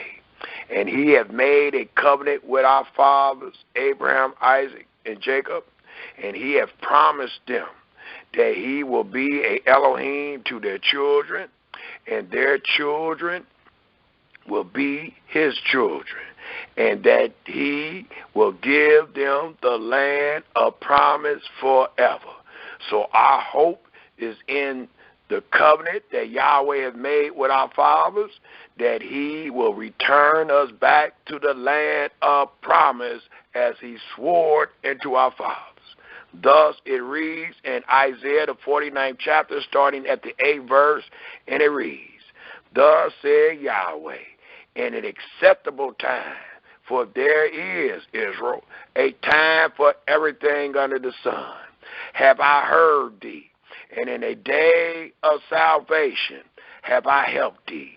And I will preserve thee and give thee for a covenant of the people, to establish the earth, to cause to inherit the desolate heritage." And if to cause to inherit the desolate heritage, Yahweh has discontinued the ceaseness. The ceaseness has discontinued. It has stopped. Now Yahweh is bringing you to a new day, a new earth, a new heaven, a new spirit. Thus it reads, "And give thee for a covenant of the people to establish the earth, to cause to inherit the desolate heritages, that thou mayest say to the prisoner, Go forth. To them that are in darkness, show yourselves. They shall feed in the ways, and their pastor shall be in all high places. They shall not hunger nor thirst." Now we got something to laugh about. Now we got something to be joyful about. "Neither shall the heat nor sun smite them. For he that hath mercy upon them shall lead them." And the only way this misfortune was changed was based on your Creator and his mercy. It says, "For he that hath mercy upon them shall lead them. Even by the springs of water shall he guide them. And I will make all my mountains a way, and my highways shall be exalted. Behold, these shall come from far, and lo, these from the north and from the west, and these from the land of Sinim. Sing, O heaven, and be joyful, O earth, and break forth into singing," because now it's time to sing Yahweh's song, because we're about to see with our own eyes the salvation of our Creator. It says, "Sing, O heaven, and be joyful, O earth," the two things that Yahweh used to witness against us, "and break forth into singing, O mountain, for Yahweh hath comforted his people." Please take note. "And will have mercy upon his afflicted."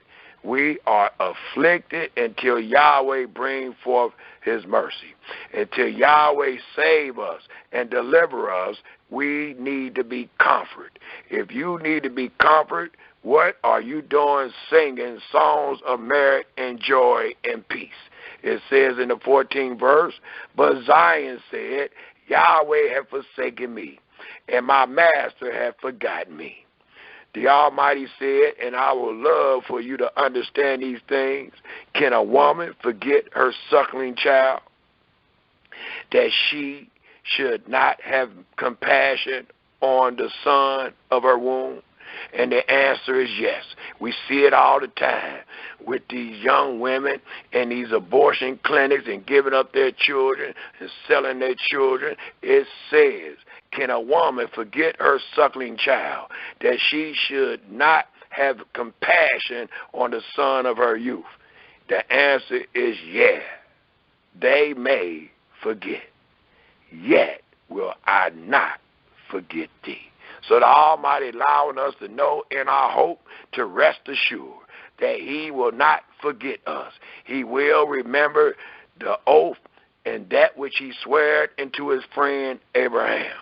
Thus it reads, behold, I have graven thee upon the palm of my hand. How can he forget you? All he got to do is look at the palm of his hand, and it reminds him of you.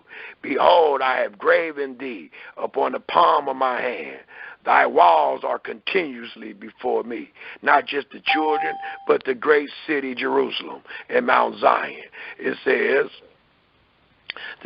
thy children shall make haste, thy destroyers and they that made thee waste shall go forth of thee. It is over. Lift up thy eyes round about, and behold, all these gather themselves together and come to thee. As I live, said Yahweh, thou shalt surely clothe thee with them all, as with an ornament, and bind them on thee as a bride does. For thy wastes and thy desolate places in the land of thy destruction shall even now be too narrow by reason of the inhabitants, and they that swallow thee up shall be far away. The children which thou shalt have after thou hast lost the other children, the seed that done worse than their father, shall say again in thy ears, the place is too strait for me. Give place to me that I may dwell, because so many of the children have returned to that desolate place.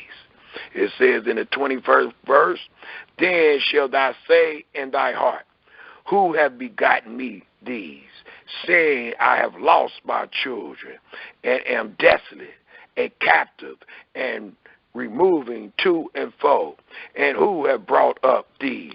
Behold, I was left alone. These where have they been in captivity?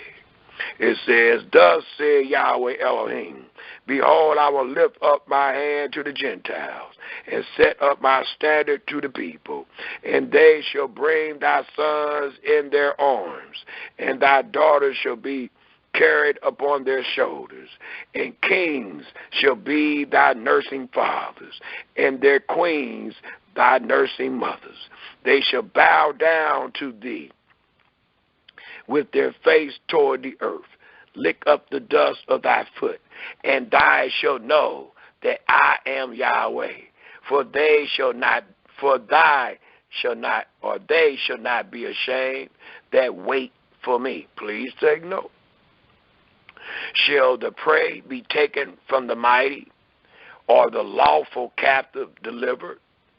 But thus said Yahweh, even the captives of the mighty shall be taken away, and the prey of the terrible shall be delivered. For I alone will contend with him that contend with thee, and I alone will save thy children. And I alone will feed them that oppress thee with their own flesh, and they shall be drunken with their own blood, as with sweet wine.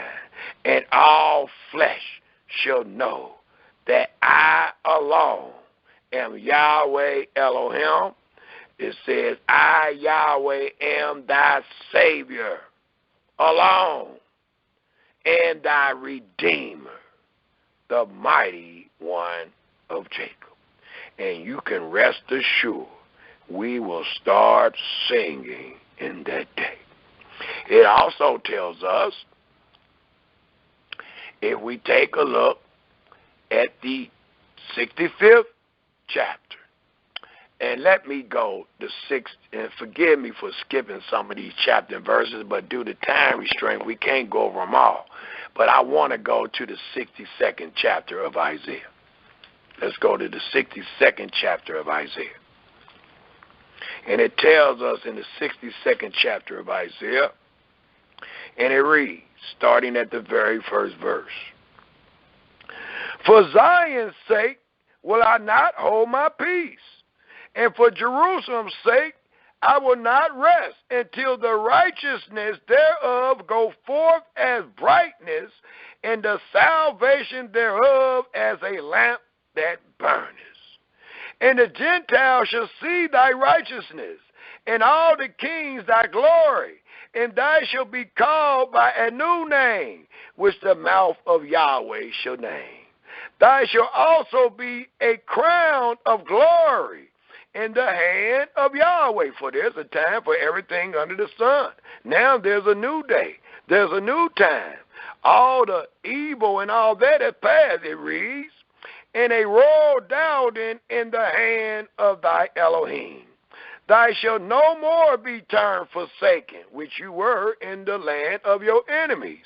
Neither shall thy land any more be termed desolate, which it was, because you got kicked out of it.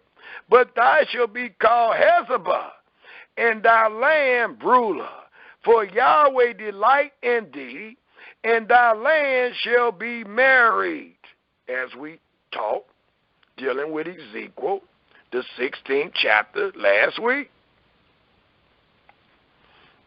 Your brother stated that Yahweh is not just married to Israel, but also the land.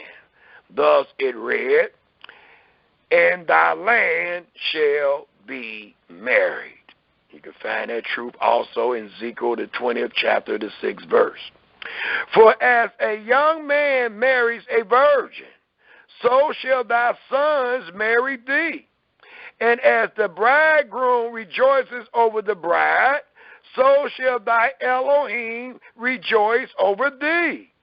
I have set watchmen upon thy walls, O Jerusalem, which shall never hold their peace day nor night.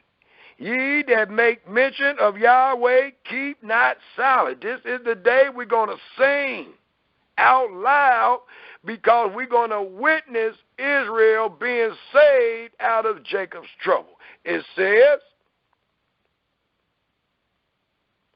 and give him no rest till he establish, until he make Jerusalem a praise in the earth. Yahweh has sworn by his right hand and by the arm of his strength, surely I will no more give thy corn to be meat for thy enemy. And the sons of the strangers shall not drink thy wine, for the which thou hast labored, but they that have gathered it shall eat it, and praise Yahweh. And they that have brought it together shall drink it in the courts of my holiness. Go through the gates, prepare ye the way of the people. Cast up the highway, gather out the stones, lift up the standard for the people. Behold, Yahweh hath proclaimed into the end of the world. Say ye to the daughters of Zion, behold, thy salvation comes. Behold, his reward is with him, his work before him, and they shall call them the holy people, the redeemed. Look how you become holy, because Yahweh have saved thee. Yahweh have redeemed thee. It says, the redeemed of Yahweh, and thou shalt be called sought out, a city not forsaken. It also tells us one more place in the book of Isaiah, if we turn to the 65th chapter. The 65th chapter of Isaiah, and let's start reading at the 17th verse to see how there's a time for everything under the sun. And while we find ourselves in captivity, it is a time of wailing and mourning and sadness, and not of peace and joy.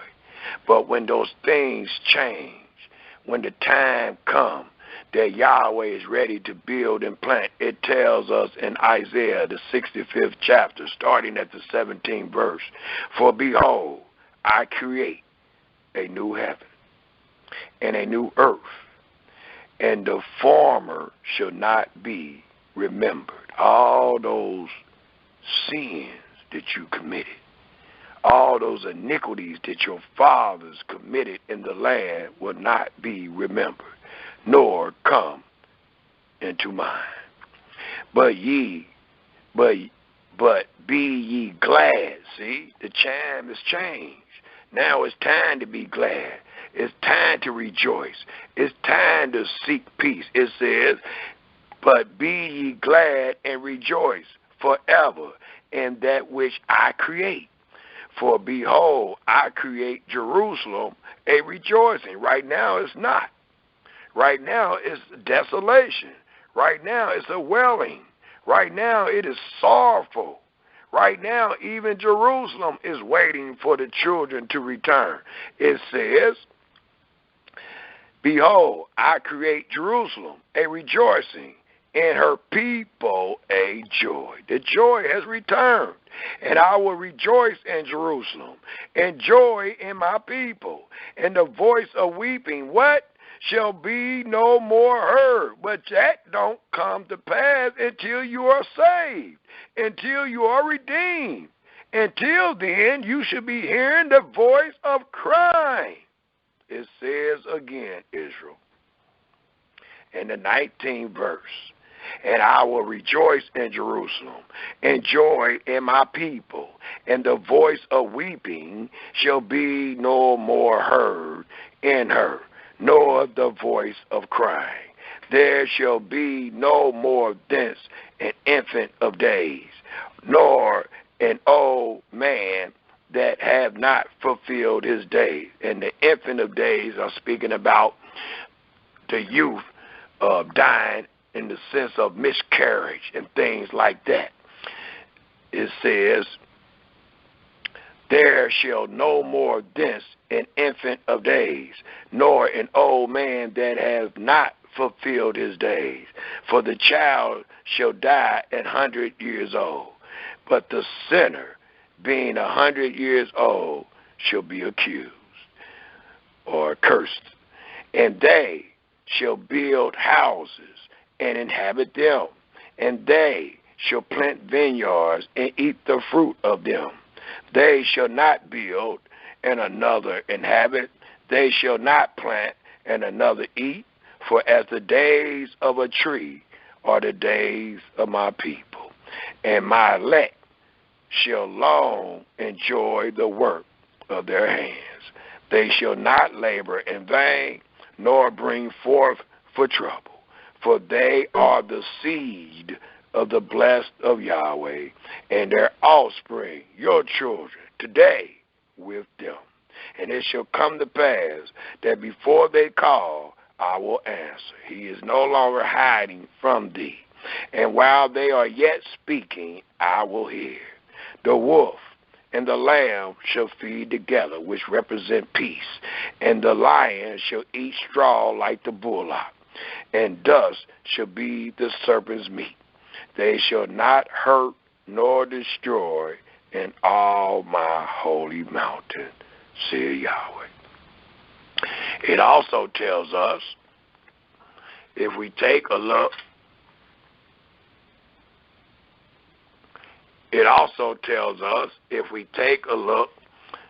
one more place in the book of Isaiah, and that is the 25th chapter. The 25th chapter of Isaiah. And it tells us in the 25th chapter of Isaiah how the crying and all that will cease, and how Yahweh will change our fortune. For it tells us in Isaiah, the 25th chapter, starting at the very first verse, and it reads, Yahweh, thy art my Elohim. This is a praise to Yahweh. I will exalt thee. I will praise thy name, for thy has done wonderful things. And please take note how we praise Yahweh. Sure, we should praise Yahweh for the good and the bad, but our songs truly represented the salvation of our Creator, his strength and his glory. That's what our songs represented. And out of this strength and glory, we was given the covenant of the law. All that glory was in the midst of that law, the festivals and all these things.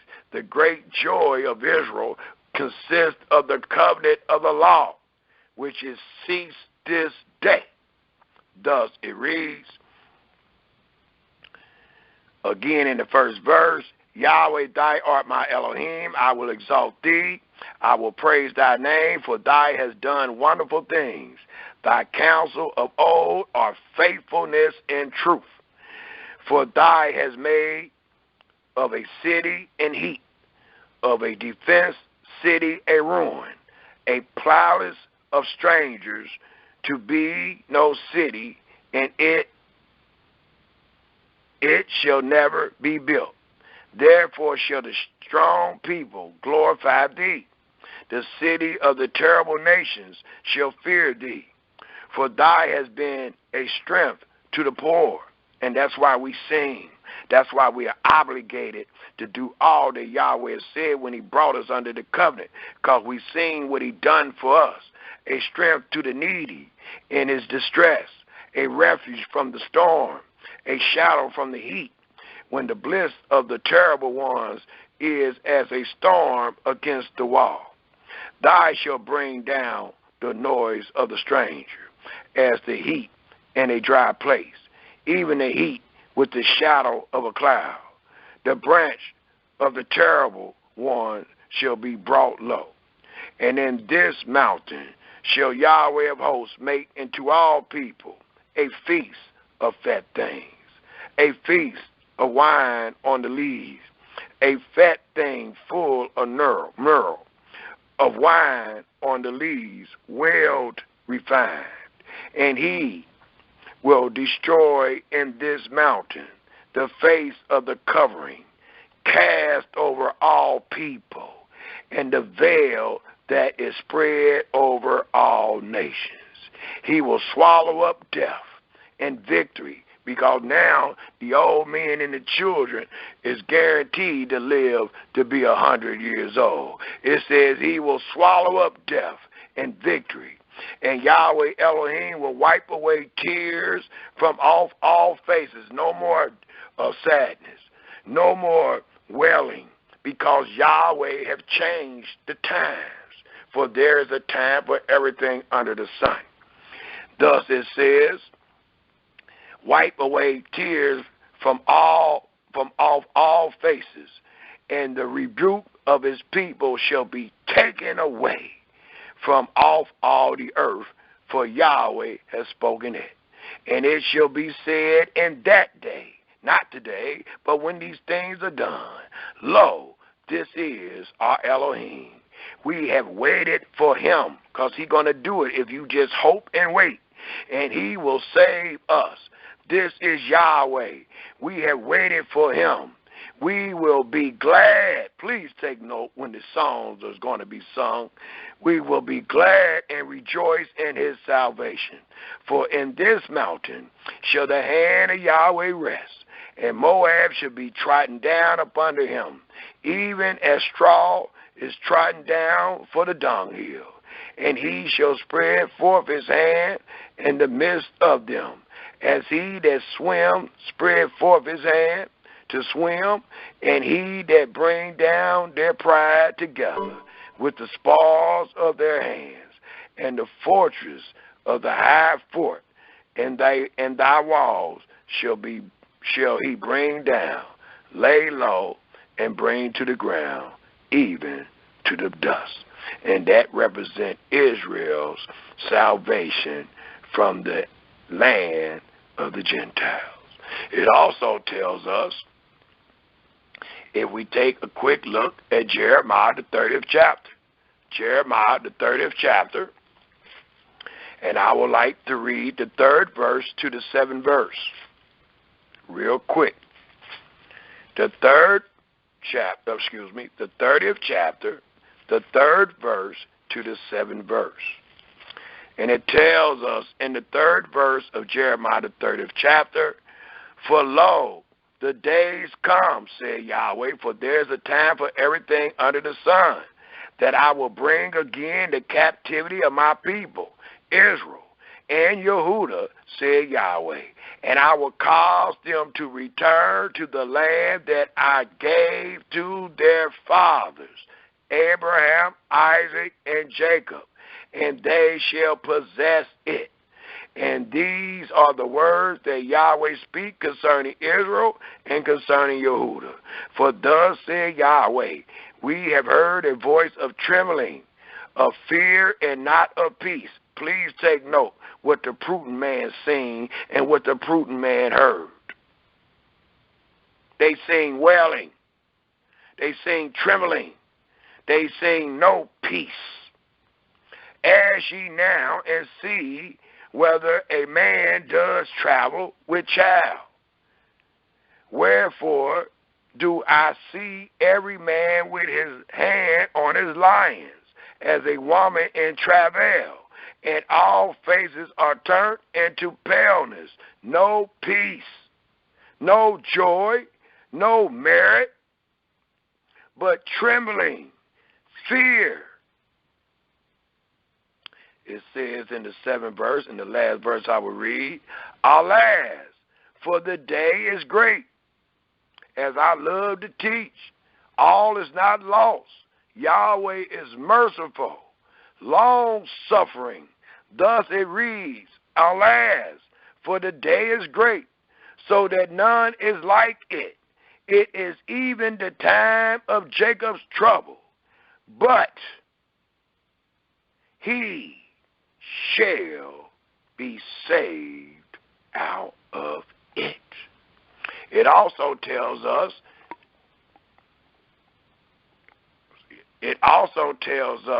in the 33rd chapter, starting at the 6th verse, Israel have to get this.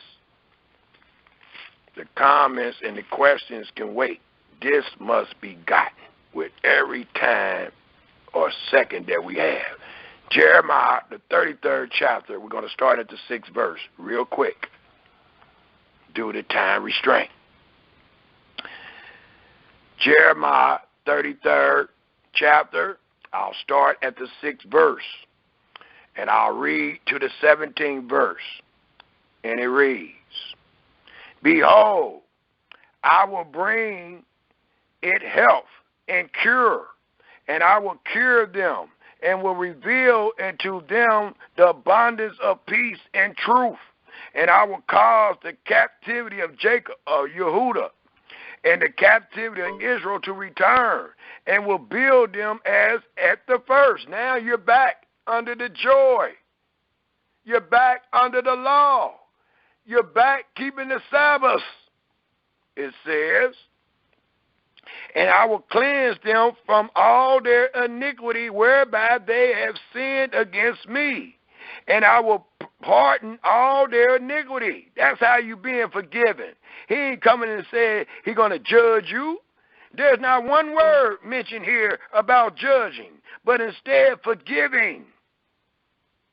Whereby they have sinned against me, and I will pardon all their iniquities, whereby they have sinned, and whereby they have transgressed against me, and it shall be to me a name of joy, a praise, and an honor. That's why we will start singing before all the nations of the earth, which shall hear all the good that I will do unto them, and they shall fear and tremble for all the goodness and for all the prosperity that I procure unto it. Thus said Yahweh again, there shall be heard in this place, not in the land of the stranger, but in this place, which ye say shall be desolate, without men and without beasts, even in the cities of Yehudah and in the streets of Jerusalem that are desolate, without men, without inhabitants, and without beasts. The voice of joy, there it go. It has returned. But it only returned once you were saved out of Jacob's trouble. The voice of joy, the voice of gladness, the voice of the bridegroom, the voice of the bride, the voice of them that shall say, praise Yahweh of hosts, for Yahweh is good, for his mercy endures forever, and of them that shall bring the sacrifices of praises into the house of Yahweh, for I alone will cause to return the captivity of the land as at the first, said Yahweh.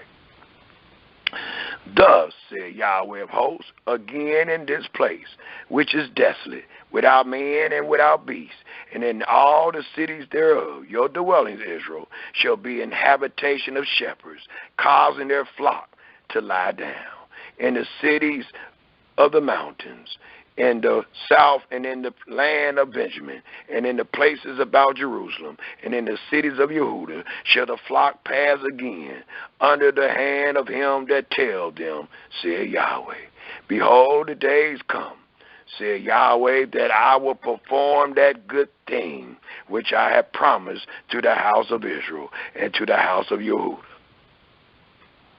I'm going to the 17th verse. To the house of Yehuda in those days, and at that time will I cause the branch, one of the seeds of David, righteousness to grow up into David, and he shall execute judgment and righteousness in the land. In those days shall Yehuda be saved, and Jerusalem shall dwell safely, and this is the name wherewith Jerusalem shall be called, Yahweh our righteousness. For thus said Yahweh, David shall never want a man to sit upon the throne of the house of Israel. It also tells us, I'm going to give you these two scriptures. I'm not going to read them because the timekeeper is telling me we are past the time. So I'm giving you Ezra, the 6th chapter. Please read. And Nehemiah, the 8th chapter and the 12th chapter, will testify that when Israel returned back into the land under the covenant of the law, their mouths were full of joy. Their mouths were full of peace, and there was happiness and sadness, and all that had faded away because Yahweh did all that he said that he would do for our fathers in redeeming them and saving them. So I want to give you that chapter, those two chapters, Ezra 6 and Nehemiah 8 and Nehemiah 12, and I will end the presentation with Zephaniah, the 3rd chapter. Let us all go to Zephaniah, the 3rd chapter, in closing. Zephaniah, the 3rd chapter. In closing, how shall we sing Yahweh's song in the stranger's land? It tells us in the book of Zephaniah, in closing, the 3rd chapter. And I'll love to start at the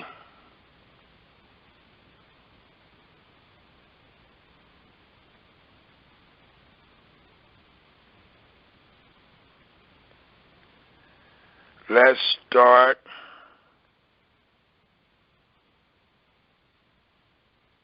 at the 8th verse. Zephaniah 3, starting at the 8th verse, and it reads, Therefore wait ye upon me, said Yahweh, until the day that I raise up to the prey, for my determination is to gather the nations, that I may assemble the kingdoms to pour upon them my indignation, even all my furious anger. Now this is going on the enemy. For all the earth shall be devoured with the fire of my jealousy. How you treated my children, even though I was punishing them. It says, for then will I turn to the people a pure language, that they may all call upon the name of Yahweh to serve him with one consent. From beyond the rivers of Ethiopia, my supplant, even to the daughter of my dispersed, shall bring my offerings. In that day shall thou not be ashamed for all thy doings wherein thou hast transgressed against me. For then I will take away out of the midst of thee them that rejoice in thy pride, and thou shalt no more be haughty because of my holy mountain. I will also leave in the midst of thee an afflicted and poor people, and they shall trust in the name of Yahweh. The remnant of Israel shall not do iniquity, nor lie, where it tells us that, nor speak lies, neither shall a deceitful tongue be found in their mouth. For they shall feed and lie down, and none shall make them afraid. Sing, now you can sing. Sing, O daughters of Zion. Shout aloud, or shout, O Israel. Be glad and rejoice with all the heart, O daughters of Jerusalem. Yahweh hath taken away thy judgment. Now it's time to sing. But not yet, until your judgment have been taken away. And we will know that our judgment have been taken away when Yahweh start destroying the enemy. It reads, sing, O daughter of Zion. Shout, O Israel. Be glad and rejoice with all the heart, O daughter of Jerusalem. Yahweh hath taken away thy judgment. He hath cast out thy enemy. The King of Israel, even Yahweh, is in the midst of thee. Look at the sign. The sign is shown. Even the sign of the Sabbath. Yahweh is in the midst of thee. That is the sign. Thou shalt not see evil anymore. In that day, for there's a time for everything under the sun, in that day it shall be said to Jerusalem, fear thou not, and to Zion, let not thy hands be slack. Yahweh thy Elohim in the midst of thee is mighty. He alone will save.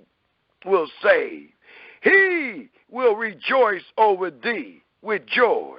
He will rest in his love. He will joy over thee with singing. I will gather them that are sorrowful for the solemn assemblies, those that refuse to sing a song or Yahweh's song in the stranger's land. It says, I will gather them that are sorrowful for the solemn assembly, who are of thee, to whom the reproach of it was a burden. Behold, at that time, I will undo, please take note of the truth. Behold, at that time, I will undo all that afflict thee, and I will save her that hoped, and gather her that was driven out, and I will get them praise and fame in every land where they have been put to shame. At that time will I bring you again, even in the time that I gather you, for I will make you a name and a praise among all people of the earth, when I turn back your captivity before your eyes, said Yahweh.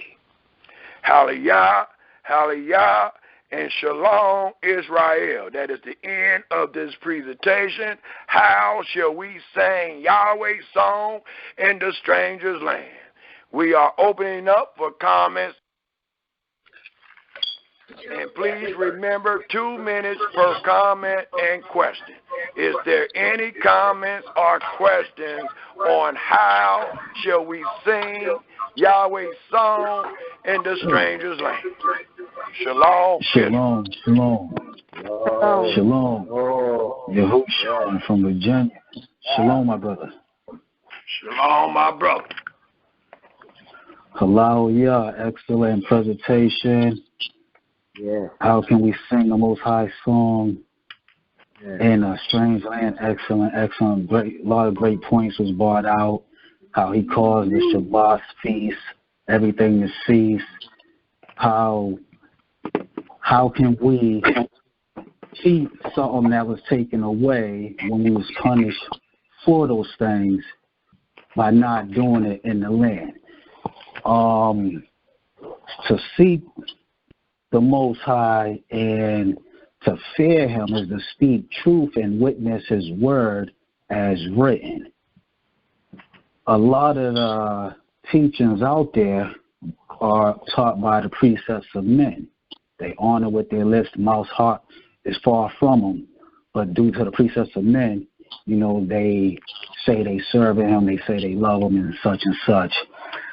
Excellent presentation. And I just want to just share this piece here as well and give the floor up. Waters of Babylon. Rain, fire, and pain. Anger burns through my veins. Red waters of Babylon. Hebrews are slaughtered and slain among the living in the captivity of prison. A man in a vision appeared clothed wearing linen. Open was my eyes, a black ink comb by his side. Yahushua the scribe speak to the 12 tribes. Evil lies must die like flies when I kill them things. Hold their heads on the water and rip off their wings. By the waters of Babylon, sing us Zion songs. Slave masters held us fast. As we worked, they laughed. By the waters of Babylon, we remember Zion. By the waters of Babylon. By the waters of Babylon, we sat in the sand. We remember Zion in a foreign land. By the waters of Babylon, songs was kept. We remember Zion as we sat and wept. By the waters of Babylon, we remember Zion. We remember Zion by the waters of Babylon. Prophetic scrolls unfold, the truth be told, as I gather the scatter from the ends of the globe. Freedom when I bring them from the Lady of Kingdoms. To Zion I bring them. Destroy the seed of Edom. Yehuda and Yasharel was oppressed together. Crafty counsel against your hidden ones clever. Erase their name. Rob their identity forever. Cut off from being a nation. Give JC, son of Satan. Bring up a company. Blood, fury, and jealousy. Burn down your homes. Smash your children against a stone. By the waters of Babylon. We remember Zion by the waters of Babylon. By the waters of Babylon, we sat in the sand. We remember Zion in a foreign land. By the waters of Babylon, songs was kept. We remember Zion as we sat and wept by the waters of Babylon. Excellent presentation, my brother. Hallelujah. Hallelujah. Hallelujah. And I see that we have another lyricist among us. Y'all men, Israel is also a lyricist, and when he uses lyrics, it's songs of the blues. And what I just heard was the songs of the blues. That wasn't a song of joy and cheer, but a song of the blues. And that's what we're supposed to sing this day. Great lyrics, my brother, and great comment. Hallelujah. Hallelujah. Any other comments or questions? Hallelujah. Beautiful brother Yamin. Beautiful presentation, my brother. It's self-explanatory, and you explained it beautifully. And a beautiful, beautiful poem, my brother. Lyrics, beautiful. Hallelujah. Hallelujah. Hallelujah. This is Deborah in Virginia. I second that. Third that. Excellent presentation. Excellent poem. I'm thinking and praising the Most High. When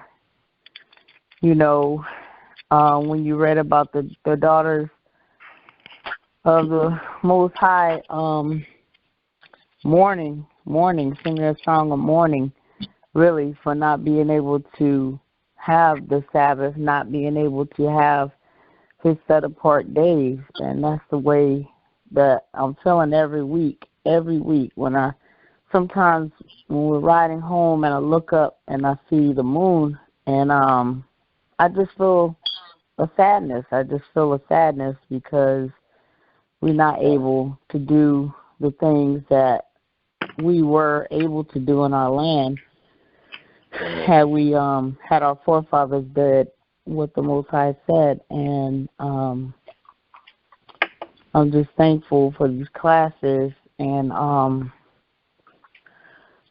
something else I wanted to say. I'm just not feeling well, so I'm just trying to get my thoughts together. But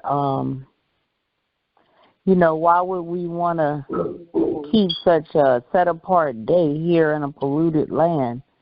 In a land that's so polluted, and then to halfway keep it, that is just a disgrace to the beauty of that set-apart day that the Most High has given his children. So I'll just wait patiently to be able to have that day in the land, and that's what we long for, and that's what we cry for and we seek.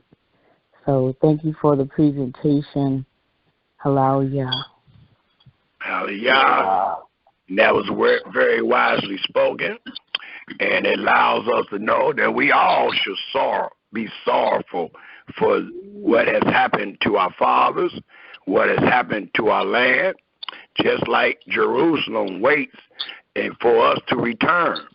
We should be sorrowful, and we should wait and hope in Yahweh in that return. That is very wisely spoken, and I hope that many of the other daughters of Zion feel the same way, because that is exactly how the daughters and the sons of Israel should be feeling this day, especially in these classes, in these lessons that we are having, because the scripture teach that much knowledge bring about sorrow, and I have brought forth much knowledge. Thus we should be sorrowful this day. Is there any other comments or questions? Hallelujah. This is Brother Gershon from Michigan. Shalom, my brother. Shalom, shalom, Brother Shemuel and Israel. I just want to say again, I'm so grateful for Yahweh and his, as we are scattered, the fact that he left his word for us to be able to get this understanding and to prepare those like yourself that see clearly, rightly dividing his word and understanding that not to add anything to it. The joy in sorrow, and I've been saying to people for a long time, we're supposed to be sorrowful. And the thing about it is to hear the brother's poem and to hear that there are other lyricists and other brothers and sisters who have this talent that feel this cry and feel this sorrow, that this sincerity in understanding Yahweh's word and bringing it out in the form that we can appreciate, understanding that our joy is in this knowledge. Our joy is in this hope. Even though we're sorrowful, we have hope in Yahweh and we can trust in him. And that is a beautiful thing. I just want to say that shalom and share that with my brothers and sisters. Hallelujah. Hallelujah. And that was very wisely spoken, my brother. Is there any other comments or questions? Shalom, shalom. This is Brother Jose out of Cincinnati, Ohio. Shalom, my brother. I just want to acknowledge myself. I just want to acknowledge that it was a beautiful class, and it was very educational. I'm just thankful once again to be a part of it, to let the Almighty be able to open my ears to hear nothing but the truth. Hallelujah. Hallelujah. Hallelujah. Hallelujah. That's very wisely spoken, my brother. Is there any other comments or questions? Shalom, shalom, everyone. Shalom, Brother Stephen. Shalom, shalom, shalom. How you doing? Great presentation, and especially about the Sabbath. And it's so clear. In Deuteronomy, the Creator told us remember that thou wast a servant in the land of Egypt. And wherefore Yahweh gave us the Sabbath, gave us rest. Today we find ourselves in the same situation, a servant and needing rest. But yet our brothers say, we got peace today. Coronavirus is plaguing everybody, but we got peace today. So I just want to let you know, brother, beautiful lesson, and it was well presented. Hallelujah. And that was very wisely spoken, my brother. Yes, sir. Is there any other comments or questions?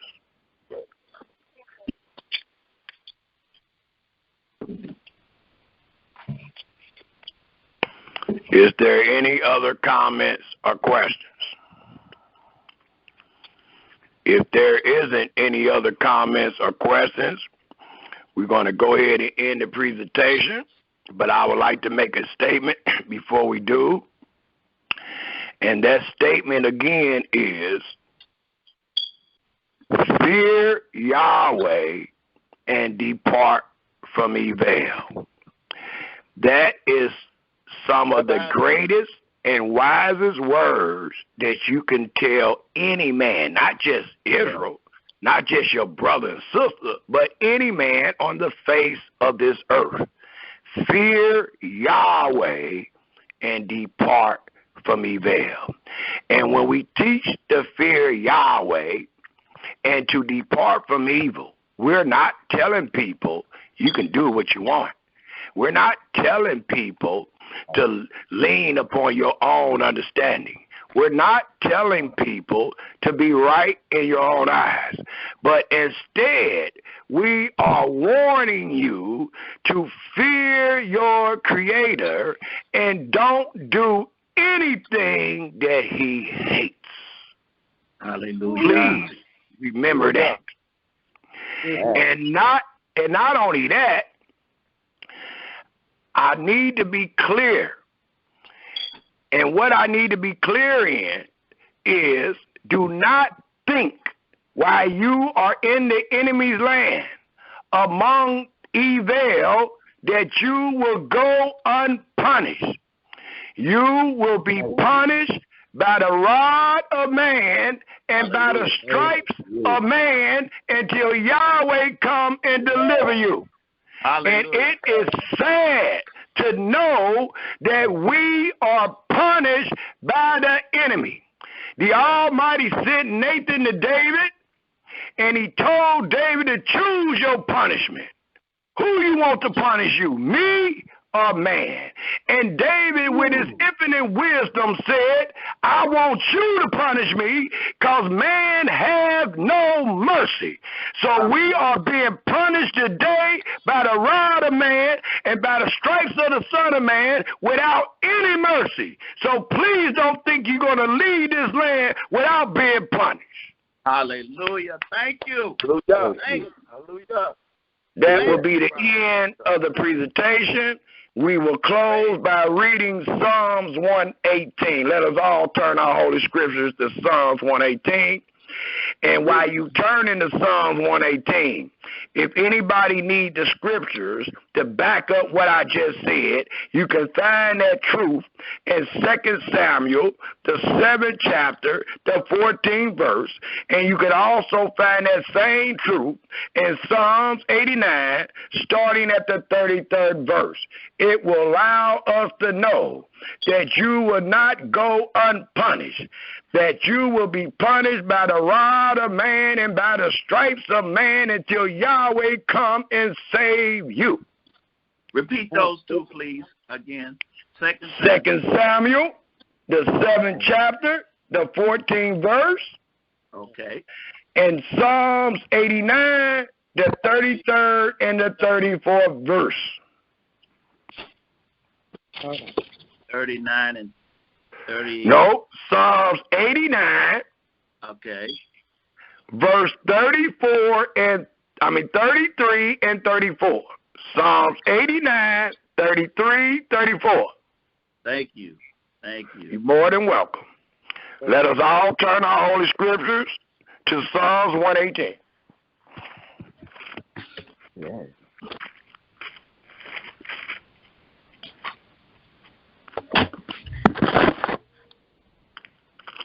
And it tells us, Israel,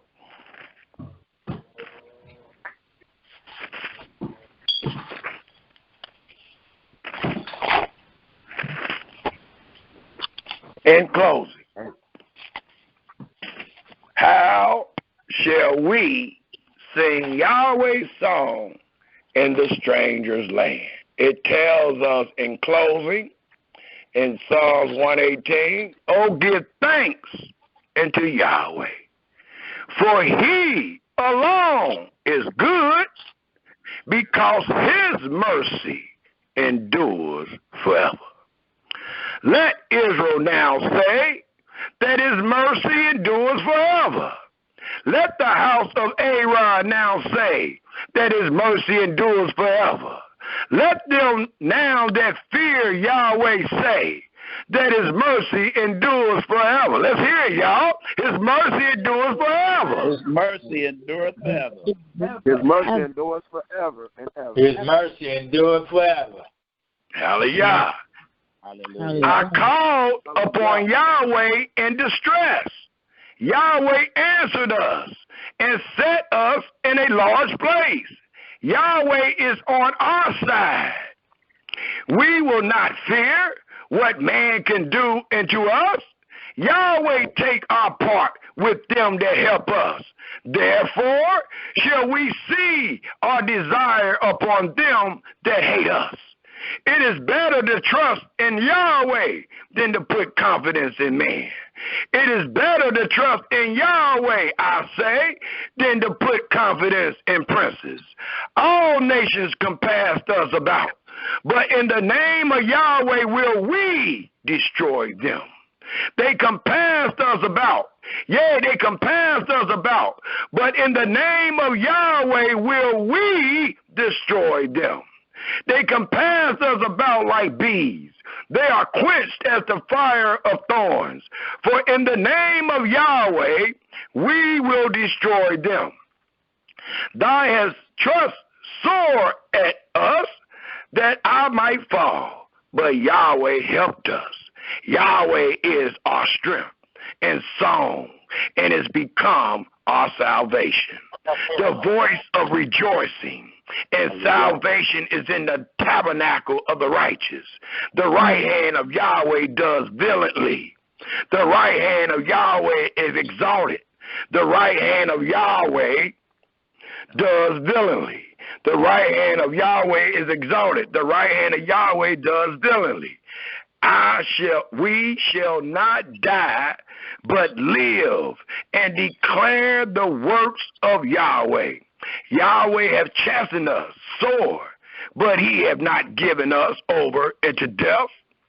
Open to us the gates of righteousness. We will go in them and will praise Yahweh. This gate of Yahweh into which the righteous shall enter, we will praise thee, for thou hast heard us, and art become our salvation. The stone which the builders refused is become the headstone of the corner. This is Yahweh's doing. It is marvelous in our eyes. This is the day which Yahweh hath made. We will rejoice and be glad in it. Save now, we beseech thee, Yahweh. Yahweh, we beseech thee. Send now prosperity. Blessed be he that come in the name of Yahweh. We have blessed you out of the house of Yahweh. Elohim is Yahweh, which have shown us light. Bind the sacrifice with cords, even to the horn of the altar.